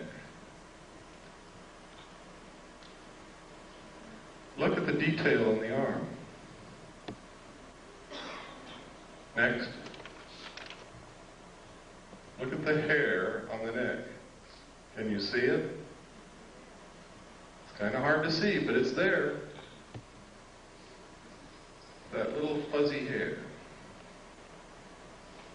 Look at the lips. Look at the throat, the detail. The wrinkles. Next. Look at the moisture in the nostrils and tell me that's a bronze statue. Look at the moisture in the eyes. Look at the incredible detail in the folds of the eyes. Look at this bag under the eye. Next. I think they're trying to tell us something. Next. Next. These are letters from England that was a big hoax. Next. It purports that a alien craft crashed in the Kalahari Desert of South Africa, is perpetrated by one guy named James Van Grunen. It's a total hoax. Don't believe it.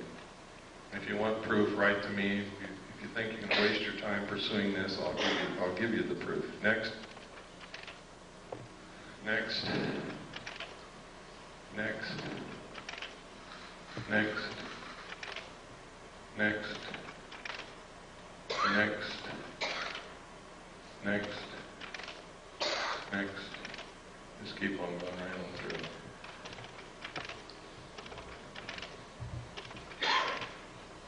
Okay, next. Oh, this is significant. 1917, the Imperial Japanese Mission, record of the reception throughout the United States, the special mission headed by Viscount Ishiki. John Dewey, professor of philosophy at Columbia University, he's the one who built our education system that is not teaching our kids anything. He said, first sentence in his speech, someone remarked that the best way to unite all the nations on this globe would be an attack from some other planet. In the face of such an alien enemy, people would respond with a sense of their unity of interest and purpose. Next. Knowing who John Dewey was, and knowing what he's done to our educational system, and knowing that this was written and planned a long time ago, this is probably going on. Next. This is from the report from Iron Mountain. Credibility, in fact, lies at the heart of the problem of developing a political substitute for war. This is where the space race proposals, in many ways so well suited as economic substitutes for war, fall short. The most ambitious and unrealistic space project cannot of itself generate a believable external menace. It has been hotly argued that such a menace would offer the last best hope of peace, etc., by uniting mankind against the danger of destruction by creatures from other planets or from outer space. Experiments have been proposed to test the credibility of an out-of-our-world invasion threat. It is possible that a few of the more difficult to explain flying saucer incidents of recent years were in fact early experiments of this kind. Next.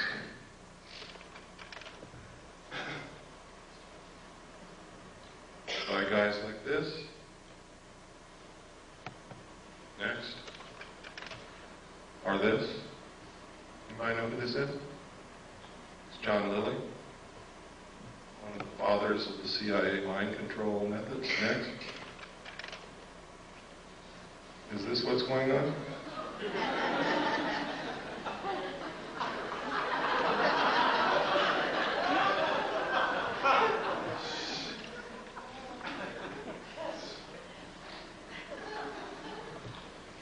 Next. Silent Weapons for Quiet Wars is the first chapter in my book. Once you read that, you will have a complete understanding of what's happening in one very important area. And you will get an understanding of what the elite think of us, the common man, the mass of ordinary, everyday people, which is what most of us really are. We're all special in our own way, but we are a part of the masses of people. They believe that we are cattle, that we do not use our intellect, that we are easily manipulated, that we will not solve the problems of the world because we are greedy scumbags. And because of that, we are nothing but stakes on the table for those who will use their intellect.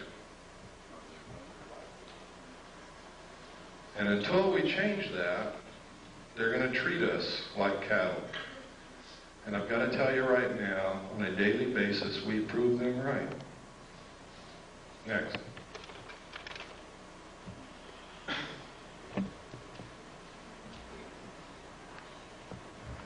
Close Encounters of the Third Kind, E.T., V, many others.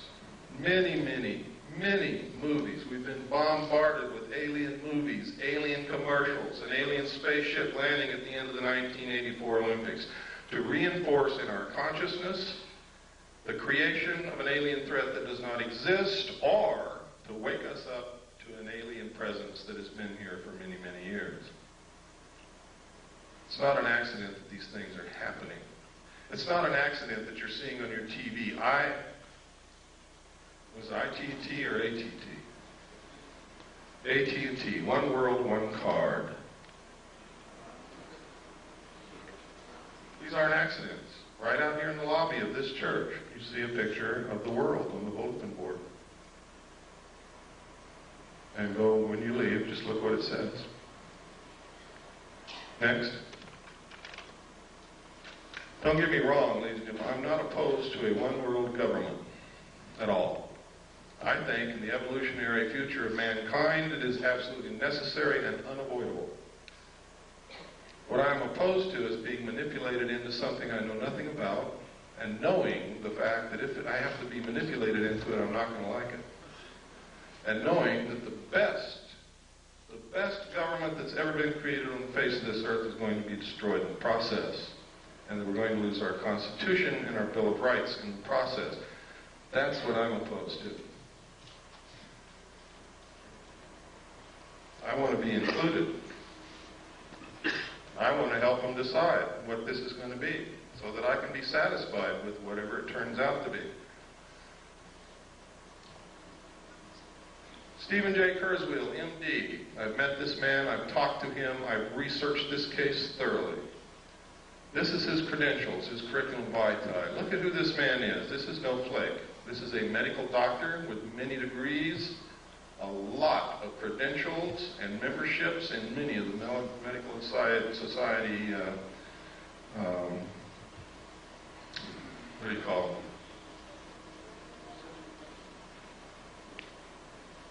Associations, I guess.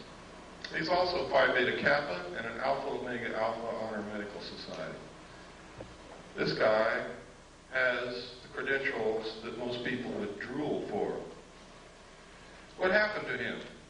I'm going to show you his testimony here in a couple of minutes. What happened to him, he was approached by someone named Joan Thompson at not at a UFO meeting, to attend a UFO meeting. He said he really wasn't interested, but went because she was a pretty woman, and he wanted to meet her. He went with her. It was like a date.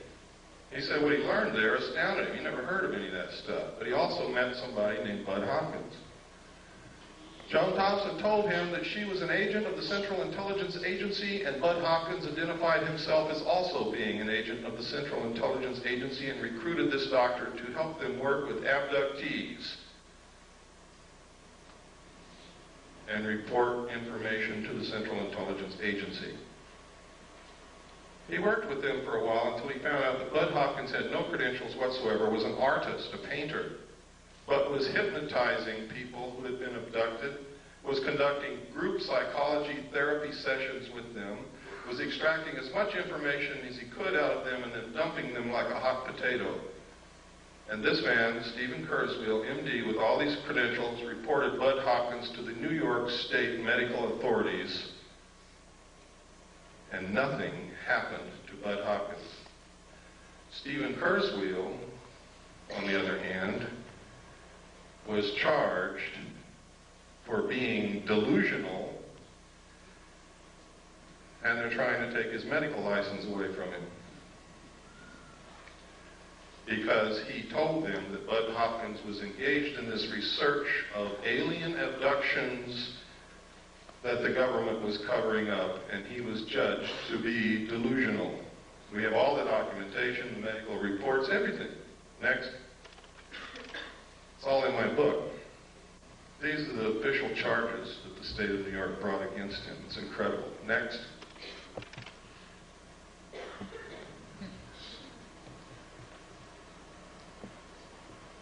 Schizoid personality disorder. Grandiose and paranoid type. Next. This is his testimony, sworn under penalty of perjury, signed and notarized. It's in my book. It proves the assertion that I've been saying all along, that most of the people that you ever see on the stage of a UFO symposium are working for the government. When they have a show on TV like UFO Cover-Up Live, which William Moore participates in, who is an admitted government agent, with all the others, and then they give a phone number at the end for you to call in to tell if you've ever had an abduction experience, and you go to your phone and call the CIA and tell them that you have had one.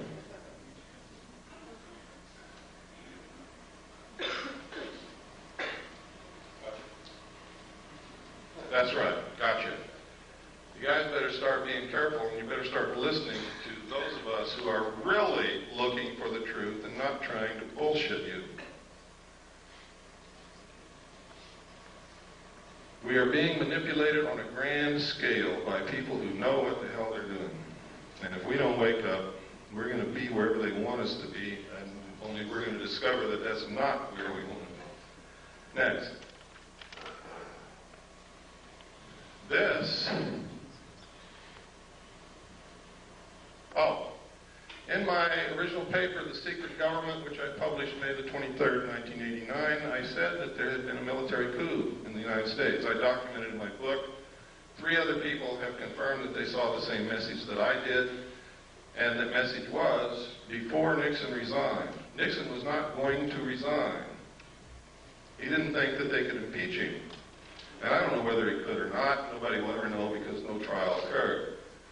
But the Joint Chiefs of Staff sent a message to all military commanders of all the military forces, and the message said, upon receipt of this message, you will no longer accept any orders from the White House. Acknowledge receipt. That's unconstitutional. That is a military coup. Nixon was forced to resign because they yanked the military out from under him. They cut off his communications to his commands because those communication centers are under control of the military. In my book, it's documented. You no longer have to take my word for it. Nobody believed me when I published that at first. But now 3 other people have come forward and stated that they saw exactly the same message that I saw. And that's in my book. Their names, everything. Their statements, sworn statements. This is the sworn statement of David Race. It is notarized on the original. You can see the notary seal, which didn't photograph very well. Next. He also named 4 other witnesses that saw it with him.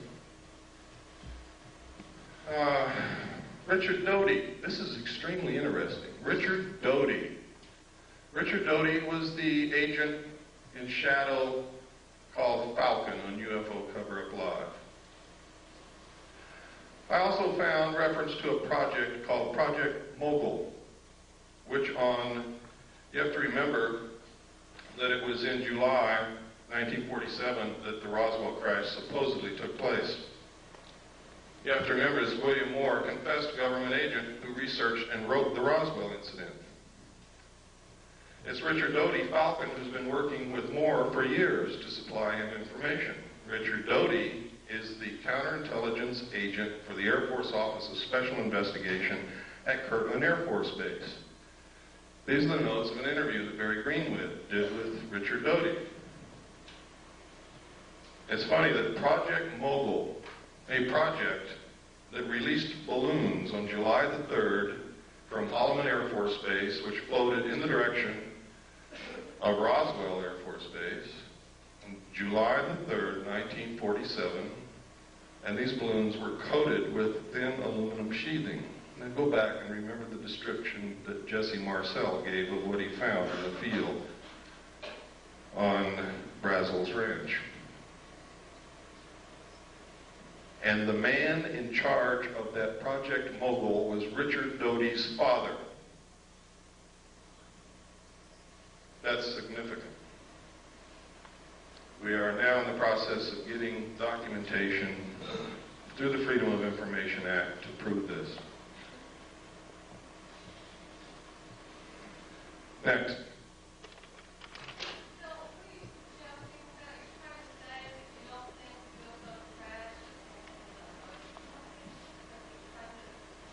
I'm saying that we can no longer accept that a UFO crashed on the basis of the evidence that we now have. We've got to find out there's something else to this. They have a Project Mogul that released balloons on July the 3rd near Roswell, New Mexico. It's coated with thin sheeted aluminum. No, it wasn't. No. No. They also released balloons from Project Mogul also in June, on several dates in June of 1947. What I'm saying is that Richard Doty is participating in putting out phony flying saucer information to the world, and his father was in charge of Project Mogul, that we need to look at this more closely. That's what I'm saying.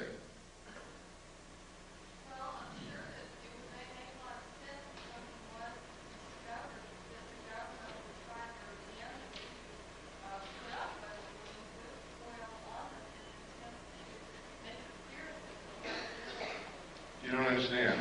These balloons were also released in June of 1947. The crash at Roswell occurred in July.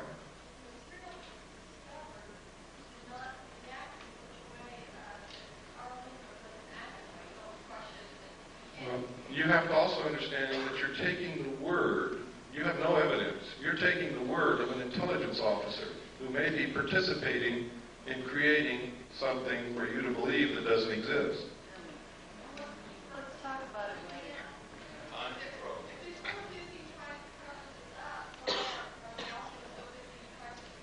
Listen to me very carefully. One of the best ways to bring about a one-world government and get you to accept the destruction of your Constitution and the loss of the sovereignty of this nation is to create an artificial alien threat from outer space so that all humanity will give up whatever they have to and band together to face this threat. That's not what I'm saying. I'm saying I'm presenting evidence to you that should make you want to do some more investigating before you believe anything.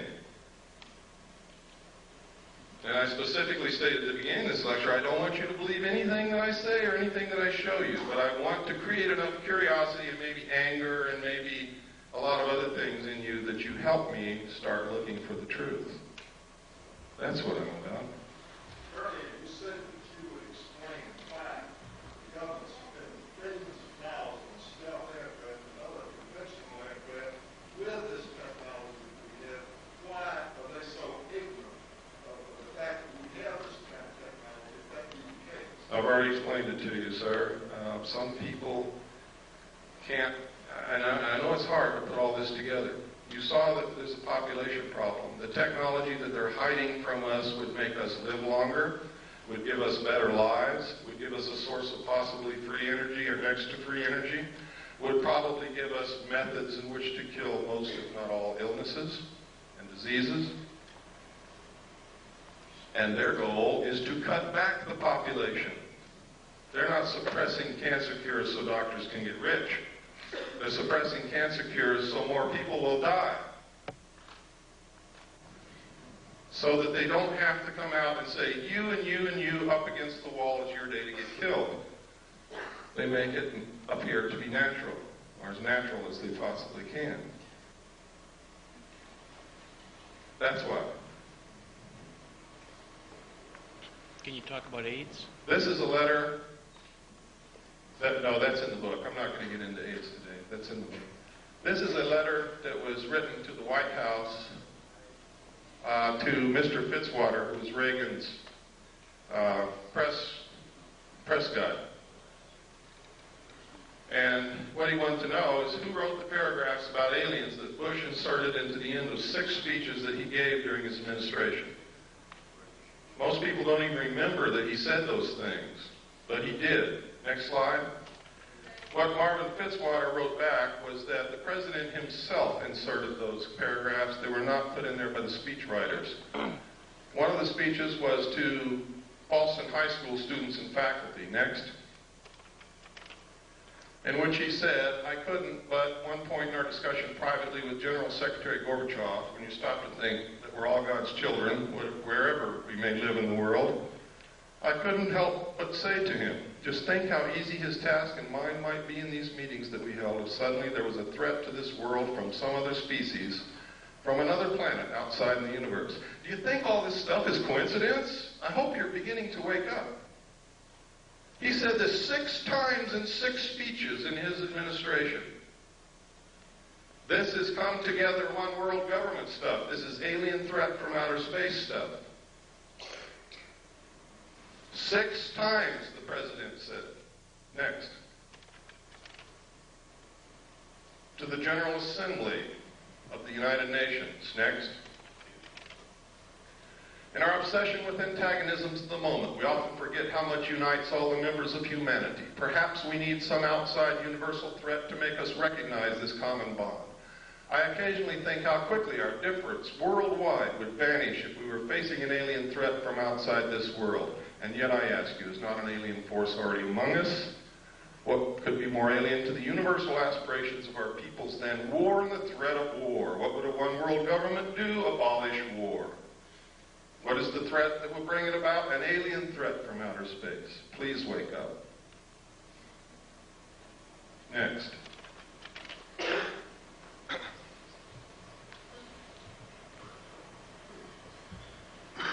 In my book, I document the things our own Congress and our own people have been doing to destroy the Bill of Rights, the Constitution, and join the one world order. Document it. I don't just say it, I document it. Most people don't know what goes on in Congress from day to day. They can pass anything they want to and you would never know it until they come and bang on your door and throw you in jail because you didn't know it. Next. That's right. But they're not there because they know that most people aren't watching and don't give a damn. The backbone of hidden government. This is documented in my book, NSDDs, National Security Decision Directives, National Security Memos, the fact that they write memos and write law outside of Congress and the executive branch, and most of it is signed by auto pen. The president never sees it. Next. And next. And next. And these are some of the things that they've done. There's no time to go into it. Next. Next. This is the United States with the Soviet Union into a one-world government.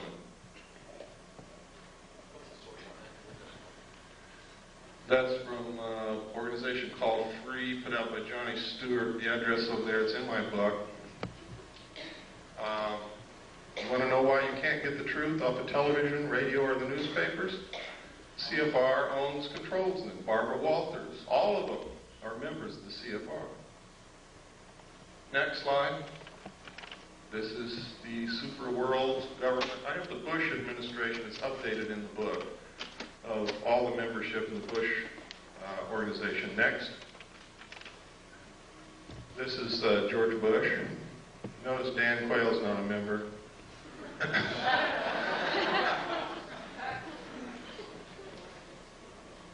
Now this is serious. Their goal is a one world order, one world government, the destruction of the sovereignty of the United States and the merger of the United States and the Soviet Union.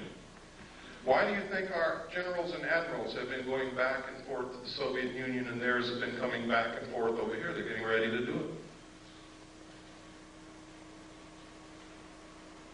Why do you think the Soviet Union began giving some more freedom to their peoples? The people didn't bring that about. It was given from the top down because it's time to solidify the New World Order when the European states come together. Why do you think that there are so many attacks upon our Bill of Rights right now? Because we all have to be on an equal level. We can't have all these freedoms if the rest of the world doesn't.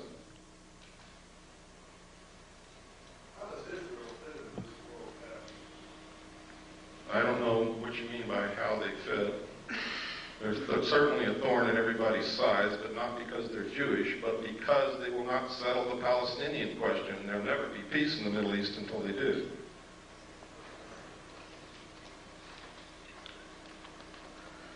This is not a Jewish plot. This is not a communist plot. This is not the Nazis plotting this. This is a secret group of men who've been around for a long time called the Illuminati. They are made up of all different religions, all different political viewpoints. They believe in reason. They believe in solving problems. They believe in controlling the populace if the populace won't control themselves. What's wrong with it? Do you like being a free person? I'm being serious. Who's the person who asked that question? Where at?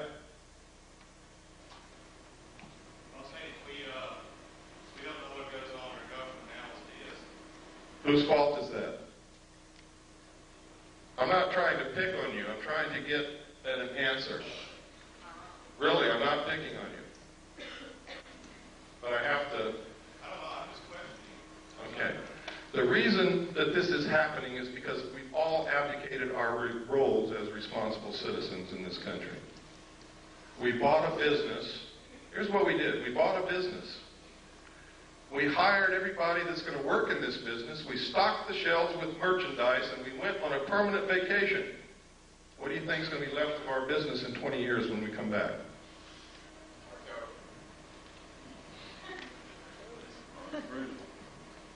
Nothing is going to be left. Because as soon as all those people who are working for you find out you're gone, everything's going to go, too. Oh, yes. Well, let me get through this because I've got a time limit and I've got to get through all this information. It's important that you know it. The United States was set up so that each individual citizen is a sovereign king. It's the first time in history that's ever happened. A king. Can you imagine that? A king. The government, for the first time in the history of the world, worked for the citizens. We sent representatives to represent our will in our state government and in our federal government. And while they were gone, we took care of their family and their business for them, and we sent them along a little stipend to live on. And they really represented us up until a certain point in time when all of a sudden somebody created professional politicians. And we quit watching what they are doing. How can we tell our politician what we want out of him if we don't even know what the hell he's doing in Washington, what bill he voted on, even what's coming up in front of him, and we never read the bills anyway. H.R. 5210 was introduced as the omnibus drug bill of 1988 to help get drugs off the streets, and everybody said, yeah, support it. But when you read it, inside it, it establishes funds to develop a national identity card. It establishes military installations as mental treatment centers. that legalized concentration camps. It authorizes prisons to borrow money to manufacture products, to sell those products on the open market with slave labor, which will destroy small business. I can go on and on and on. H.R. 4079 is in front of Congress, which will allow the President to create a national emergency for a period of 5 years, which will literally allow him to suspend the Constitution of the United States and declare martial law. Thanks to Newt Gingrich. That's right. Could you explain that bill that Newt Gingrich had in Congress? That's it. That's it. Yes.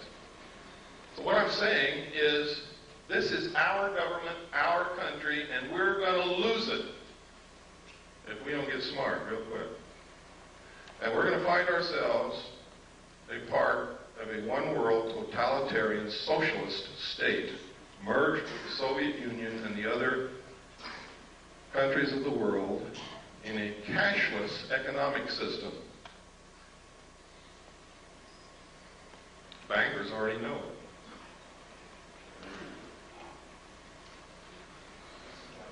That's my message to you.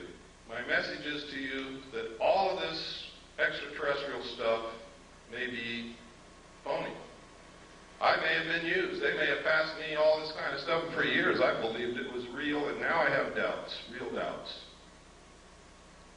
Now I'm telling you, I don't know if extraterrestrials are real or not, but there's no doubt in the world that the technology is real. And I've shown you documentation after documentation after documentation. And there's more in my book. Much more. So much, in fact, that book is probably going to cause me a hell of a lot of trouble. But it's worth it if we can save our country. Next slide. There's the membership in the media.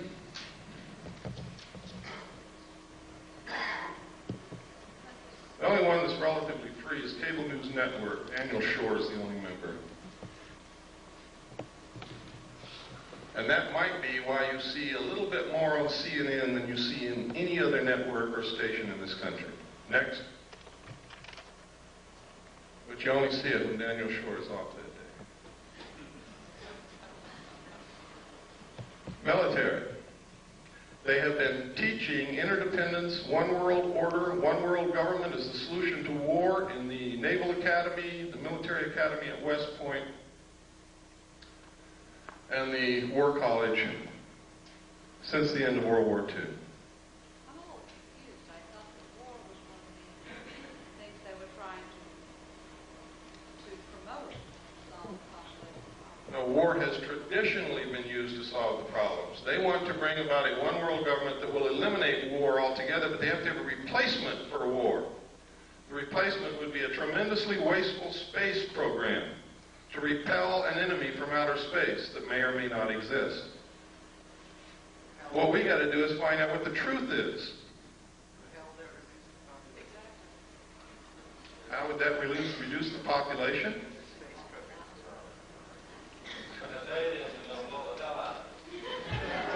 Next slide, please. Next. Next. Is Colin Powell on that list? Next.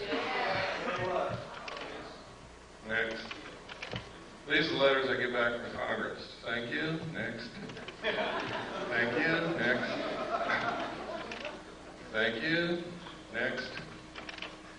Thank you. Next. And from Alan Cranston. Thank you for your letter expressing your views on foreign policy. And he goes on to tell me what all he's done in the 100th Congress and what he's going to do in the 101st Congress. Next. Thank you. Screw you, Alan Cranston. Next. Out of 500 and I forget how many letters, I sent a letter to every senator, every congressman. Those were the only replies that I ever got. Ever. I sent one to the president. I sent one to the vice president. I sent one to the attorney general and each of the Supreme Court justices. I never received replies from any of them. This is one reason why I never received replies from congressmen. This is a person who is a staff member of a congressman of Capitol Hill. She's actually the office manager. She says she sympathizes with everything that I sent, but the reason that the congressman isn't going to answer my letter, my inquiries, is that she threw it all in the trash can. Next. This is George Bush and the secret team.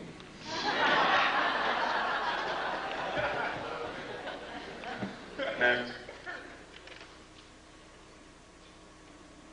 Another reason for a new world order is if extraterrestrials are real, who speaks for planet Earth? Who? I mean, if they're really real, who's going to speak for all of us? Who's going to represent the Earth?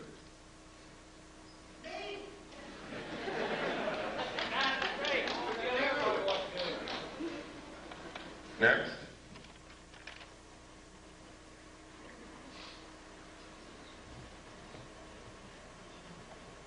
For all those of you who were going to tell me that you're just one person, there's nothing that you can do, I think this says it all. That young man stopped 17 of the most dangerous killing weapons of war that have ever existed right in their tracks, and they didn't move again until he walked away. That's a real hero. He has not been executed yet. He is a real hero. He's the only real hero that I know in this whole world. In this whole world. That's him right there, and he's Chinese, and most of us would say, here comes the chinks into the neighborhood. That man is my brother. I don't care who he is. And I hope that you learn that he's yours. His heart's probably bigger than all of ours in this room put together. But that's your answer when you come to tell me that you're only one solitary little person. There's nothing that you can do. This is our country. It belongs to the people. And we can do whatever we want to do with this country, but we have to do it together. I hope that we can all find a way to do that. If we could have I believe that's the last slide. If we could have the lights, we'll have some questions and answers. Or we'll have some questions, I don't know how many answers.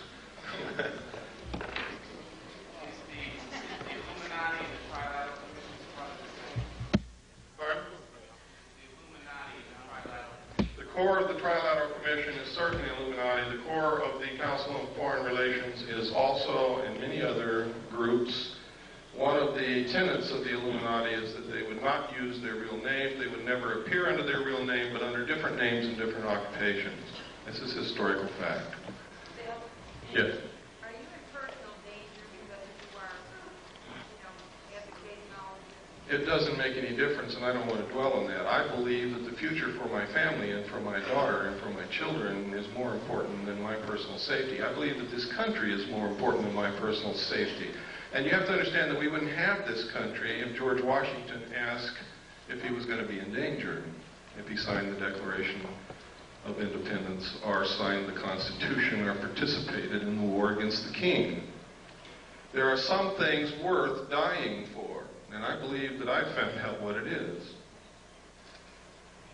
No, I'm not afraid. Yes, I'm in danger, but I don't give a damn. Yes, Nancy. I came to your talk 2 years ago with Lester, and I'm curious to know what political organizations have organized or what kind of activists. I mean, it seems wonderful to sit here and listen to all this stuff, and then everybody goes home and they don't do anything about it. Yeah, we need to talk about that. One of the things that is bad about this country are political organizations. Because you tend to label yourselves and square up against each other instead of against the real enemies. For instance, I know many people in this room consider themselves to be right-wing conservatives. I also know many people in this room who consider themselves to be left-wing liberals. But I also know that in their heart, every one of those people believes in this country, believes in the Constitution of the United States, would never consent willingly to give up any of our rights under the Bill of Rights or under the Constitution. So therefore, this right-wing conservative, left-wing liberal is bullshit.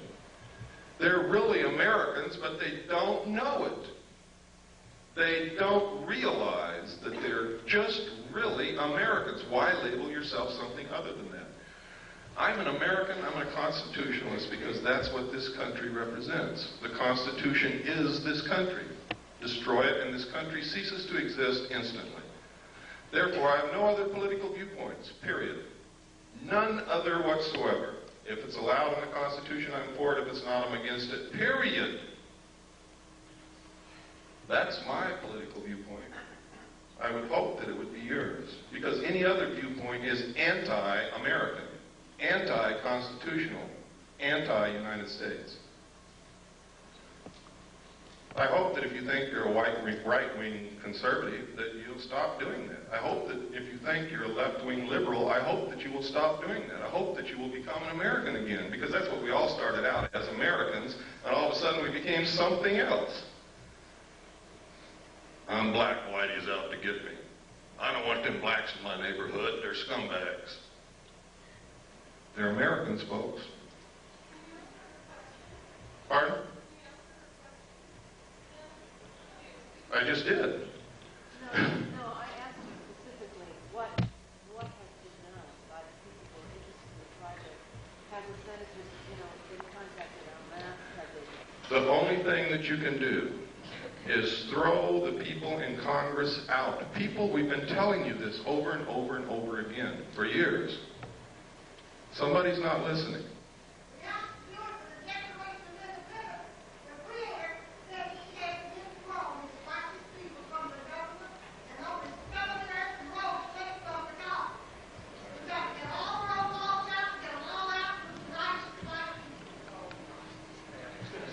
Well, I will not support any racist attitude from anyone, but you have to get the professional politicians out of Congress, out of office, out of the presidency, out of the governorship, out of the state houses, and you have to send citizens who will truly represent us, who truly will do what's needed, and only send them for one term, and that's the only thing that's going to work. If you think you're going to change the minds of these people who are so ingrained into,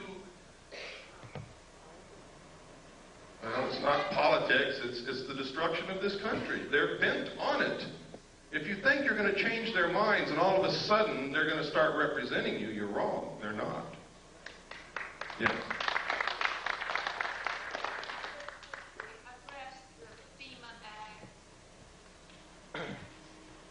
I don't think I have time to go into it. The problem with the things that I talk about is there's never enough time to really talk about it. And I know that some of you are sitting there and you have questions and you want answers. And I can tell you that the answers are out there. Part of what needs to be done is you have to quit relying on people like me and others and help us. You have to become one of us who search and dig and educate. If all of you could go out of here and educate 10 people, each one of you, and then they could go educate 10 people, and it doesn't have to be in one day. You could take 6 months to educate those 10 people, and they could take 6 months to educate 10 people in a very short period of time. Everybody in this country would understand what our real problems are. The real problems are we're not paying attention. We're not running this country. We don't know what the problems are. We don't know what's going on. We've left our business and gone on vacation. We are fighting amongst each other while the real enemy is destroying the country. That's the real problem. That's correct. Yes. May I suggest that everybody get a little copy of the Constitution? It takes about 20 minutes to read. And if you don't have one, if you write to me and send me a self-addressed stamped envelope with 50 cents on it, I will send you a copy free. Come up to me in the parking lot, I'll give you a copy of it. Excellent. Yes, sir. In your book, you stated there's a lot of tax effects. When we went to press, I thought Oklahoma was the only state. It's actually in 22 states. Oklahoma is the only one I have the documentation on at this time.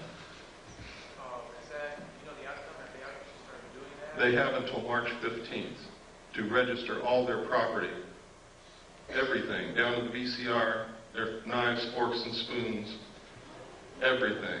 If they don't, A tax man will be sent to their door with a warrant who will take inventory of everything in their home. Anything they find that was not declared on the list, or if they never submitted a list, they will be taxed 20% over and above what they normally would have been taxed. But you see, taxation is just the excuse to register the property.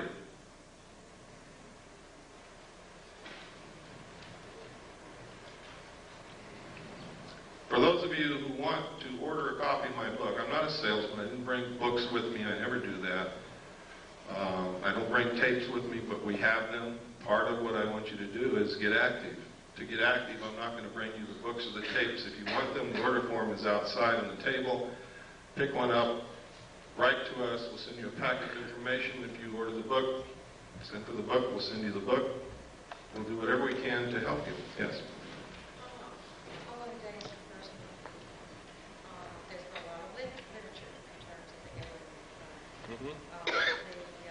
Animal mutilations, human mutilations, the genetic things. Do you feel that probably this is a fabrication in terms of creating a fear in which, like you're saying, would come as an attitude of one planet against an alien? It's exactly what I believe. Now, you have to know that when Hitler got ready to go into Europe, to invade France and the other countries of Europe, he began broadcasting Nostradamus' predictions. What did you see on television last night? Why do they use these predictions and prophecies? Why all of a sudden are you hearing that the book of Revelations is coming true in front of your eyes? To get you to give up. If it's been prophesied and it's going to come true, you're not going to fight it. To neutralize the Christian community so that they won't fight the new one world government. Hitler dropped the prophecies which said Hitler was going to win and was going to be the ruler of a 1,000-year time of peace. So the French dropped their weapons and ran. Pay attention to what's happening. AT&T, one world, one car.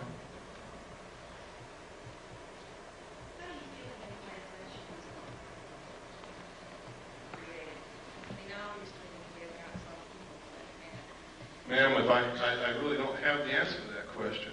The abductees say that it's alien extraterrestrial beings. You start doing research and you find out that the intelligence community has done so much work into mind control and implantation and being able to control individual human beings with this technology that you begin to wonder if it's really aliens or if it's really us.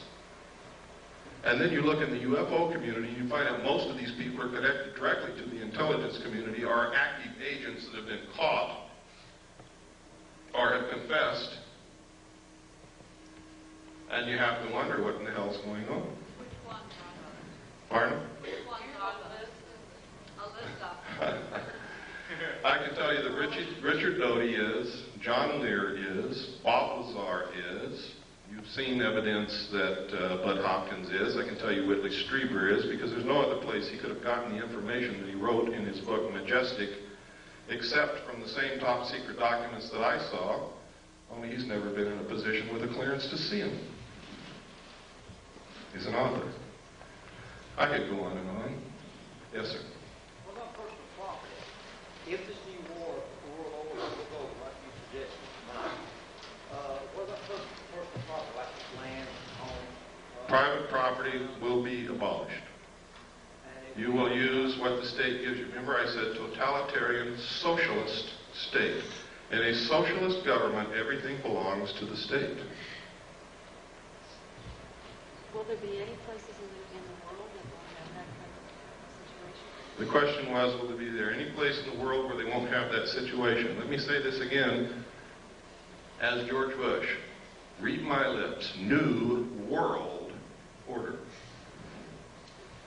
New world order. There's places you could go and probably escape for a time because it's not number one on their agenda, but they're going to get there sooner or later, believe me. What about changing the bank? That's coming.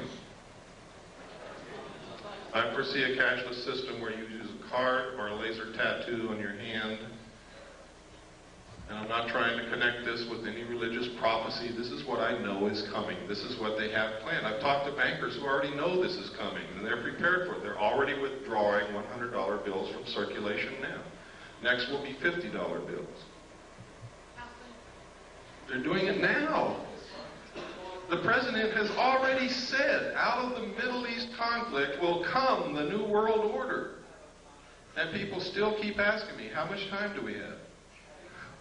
There is no time. Yes, sir. I wanted to say that ever since I was in high school, early high school, and I learned that the Federal Reserve was a company that was formed by, there's 9 families that owned the Federal Reserve. It is a company. It's not a part of the government at all.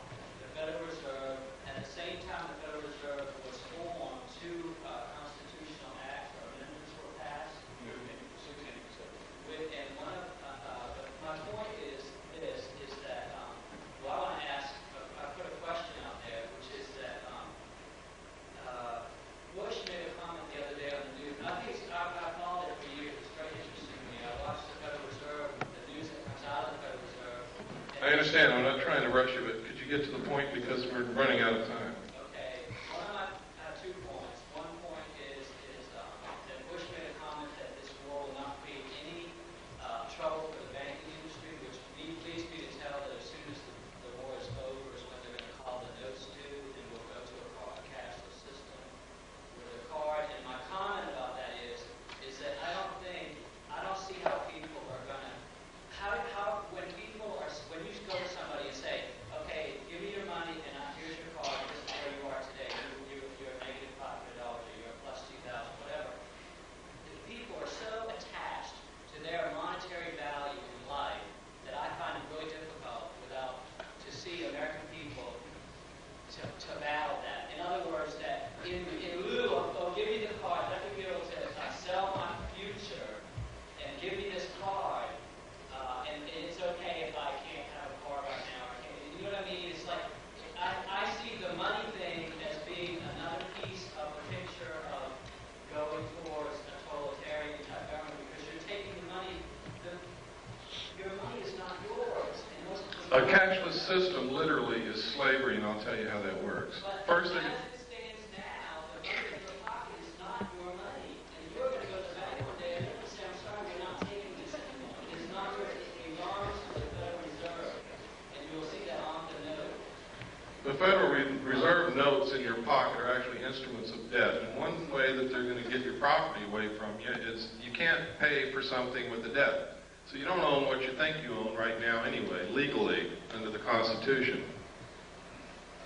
And that's the truth. They're going to come and they're going to collapse the economy instantly. The money is not in the banks. They've been doing fractional lending, fractional banking, which means if you have $1,000 on deposit, they can loan as much as 10 times that out. That doesn't exist. They created on the books with the stroke of a pen, which means that if all of you wanted to gather up enough cash to go pay your debts, you couldn't do it because the cash doesn't exist.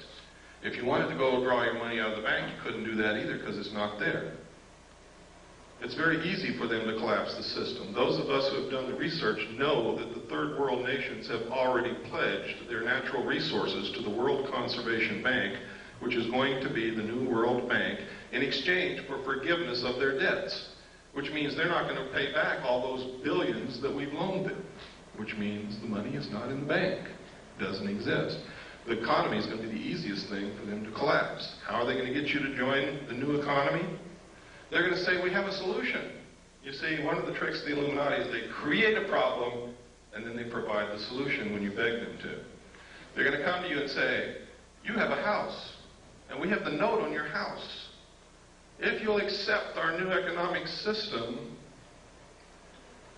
we'll refinance your house and let you keep it.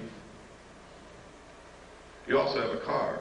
We'll do the same with your car, and your furniture, and your kids, because you probably owe the hospital. Okay? See, when I was a kid, it was a disgrace to be in debt. Nobody was in debt. There was no such thing as credit cards, and if you even mentioned debt, People got angry with you. Now, in just my lifetime, and I'm 47 years old, they've changed all that to where everybody is in debt and it's accepted, and if you're not in debt, you can't get a hotel room because if you don't have a credit card, they won't let you in. And that's the truth, and that's how they're going to do it. And you're going to say, well, I want to keep my house, I want to keep my car, and I want to keep my kids, so I'll join. And they say, fine. For every dollar you used to have, we're going to give you 10 cents, and we'll start all over. They're going to devalue the money at the same time and eliminate the middle class. And there will be two classes of people, the rulers and the rest of us. This has all been public knowledge for years, but people have ignored it, and they've called anybody who tried to educate them a conspiracy nut, an idiot. But you can see it coming through true right in front of your eyes now today.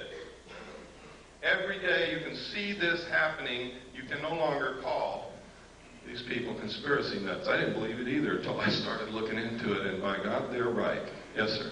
Yes, I just want to share with everyone something I had read in Current Laser magazine, and under development, there is a barcode scanner that will not be able to be seen with the human eye, but will be seen with infrared technology.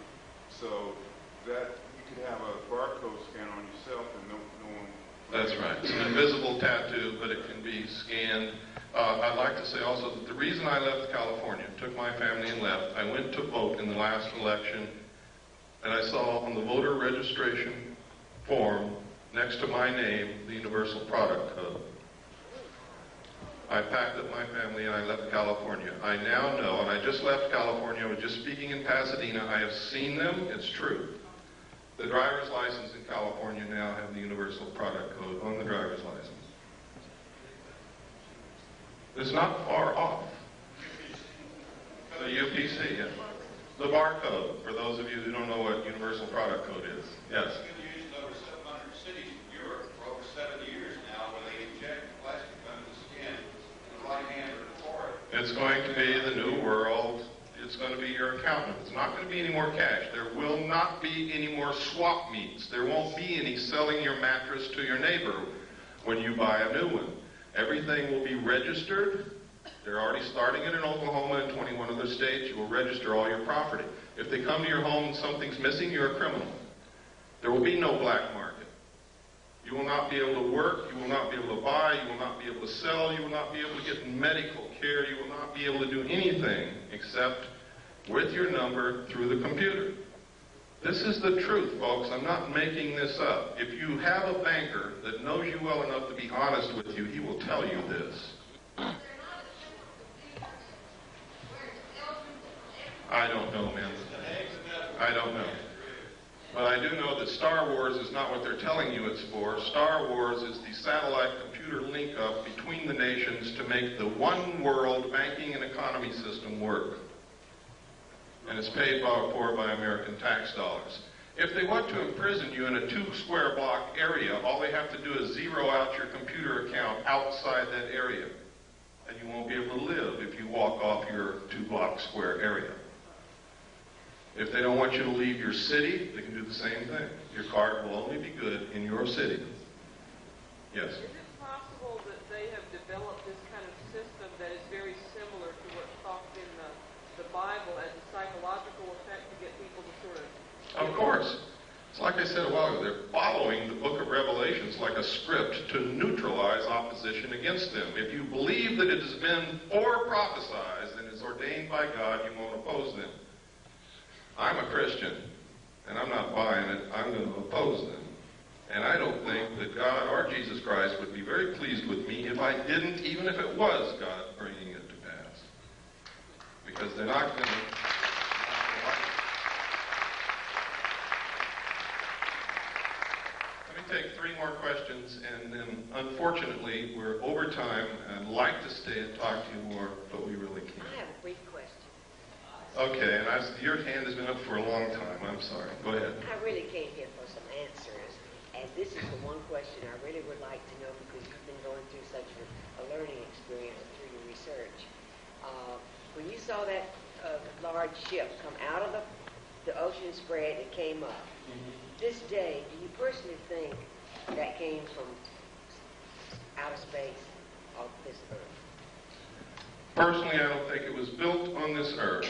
Knowing what I know about the state of aircraft technology and about submarines. But what I think doesn't make a bit of difference. It's what I can prove that counts. And I can't prove that there's anybody here from outer space, although there's a lot of evidence to support it. What I can prove is that there's a lot of manipulation to put us in a one-world government and destroy this nation and enslave all of us in a cashless economic system. That I can prove. And that's what we better be looking at. Yes, sir. You seem to be doing a lot of people earlier that seem to be involved in MUFON and some of the other organizations. And every time that people in India, they all seem to be ex-military people. They seem to have an incredible amount of insight. Is it basically just staff military people that are just here to tell you whatever you want to hear? I don't know. I know that MUFON is not doing what they claim to do. I know that evidence has disappeared when it's been sent to MUFON. I know that physical evidence of UFOs is one of the hardest things in the world to collect, and when they collected liquid that dripped from a saucer in Gulf Breeze, Florida, and sent it to MUFON, it disappeared. That's what I know about MUFON. I know that if aliens are really here, and the government wants to keep it a secret, all the publications dealing with the information and all the organizations investigating this would be infiltrated and controlled by the government to suppress the information. I know that if aliens are not real and the government is perpetrating this hoax, then they're doing it through those organizations and publications and through people like me that innocently was passed documents through my hands and tried to come out and talk about it.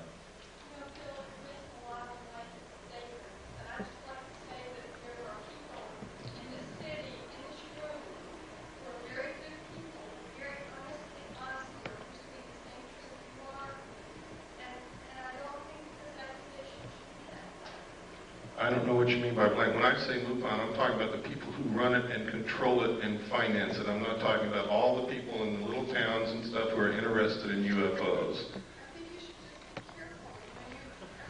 It's too late to be careful. I'm fighting a war and I need people on my side. And damn it, if somebody's on the battlefield in front of me, I'm going to run right over them. I am sorry, but that is exactly what I'm going to do.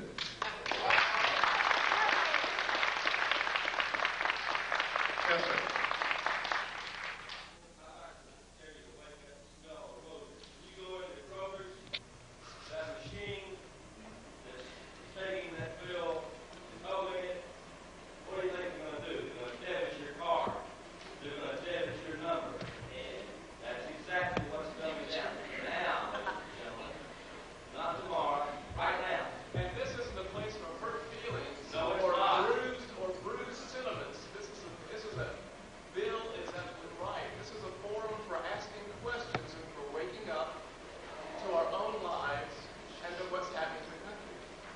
I also know that not everybody's going to agree with me, and I don't expect you to, nor do I want you to. We're out of time. I'm sorry, I said 3 more questions, and I did a lot more than that. I want to thank you sincerely. You're probably the best citizens in Atlanta, or you wouldn't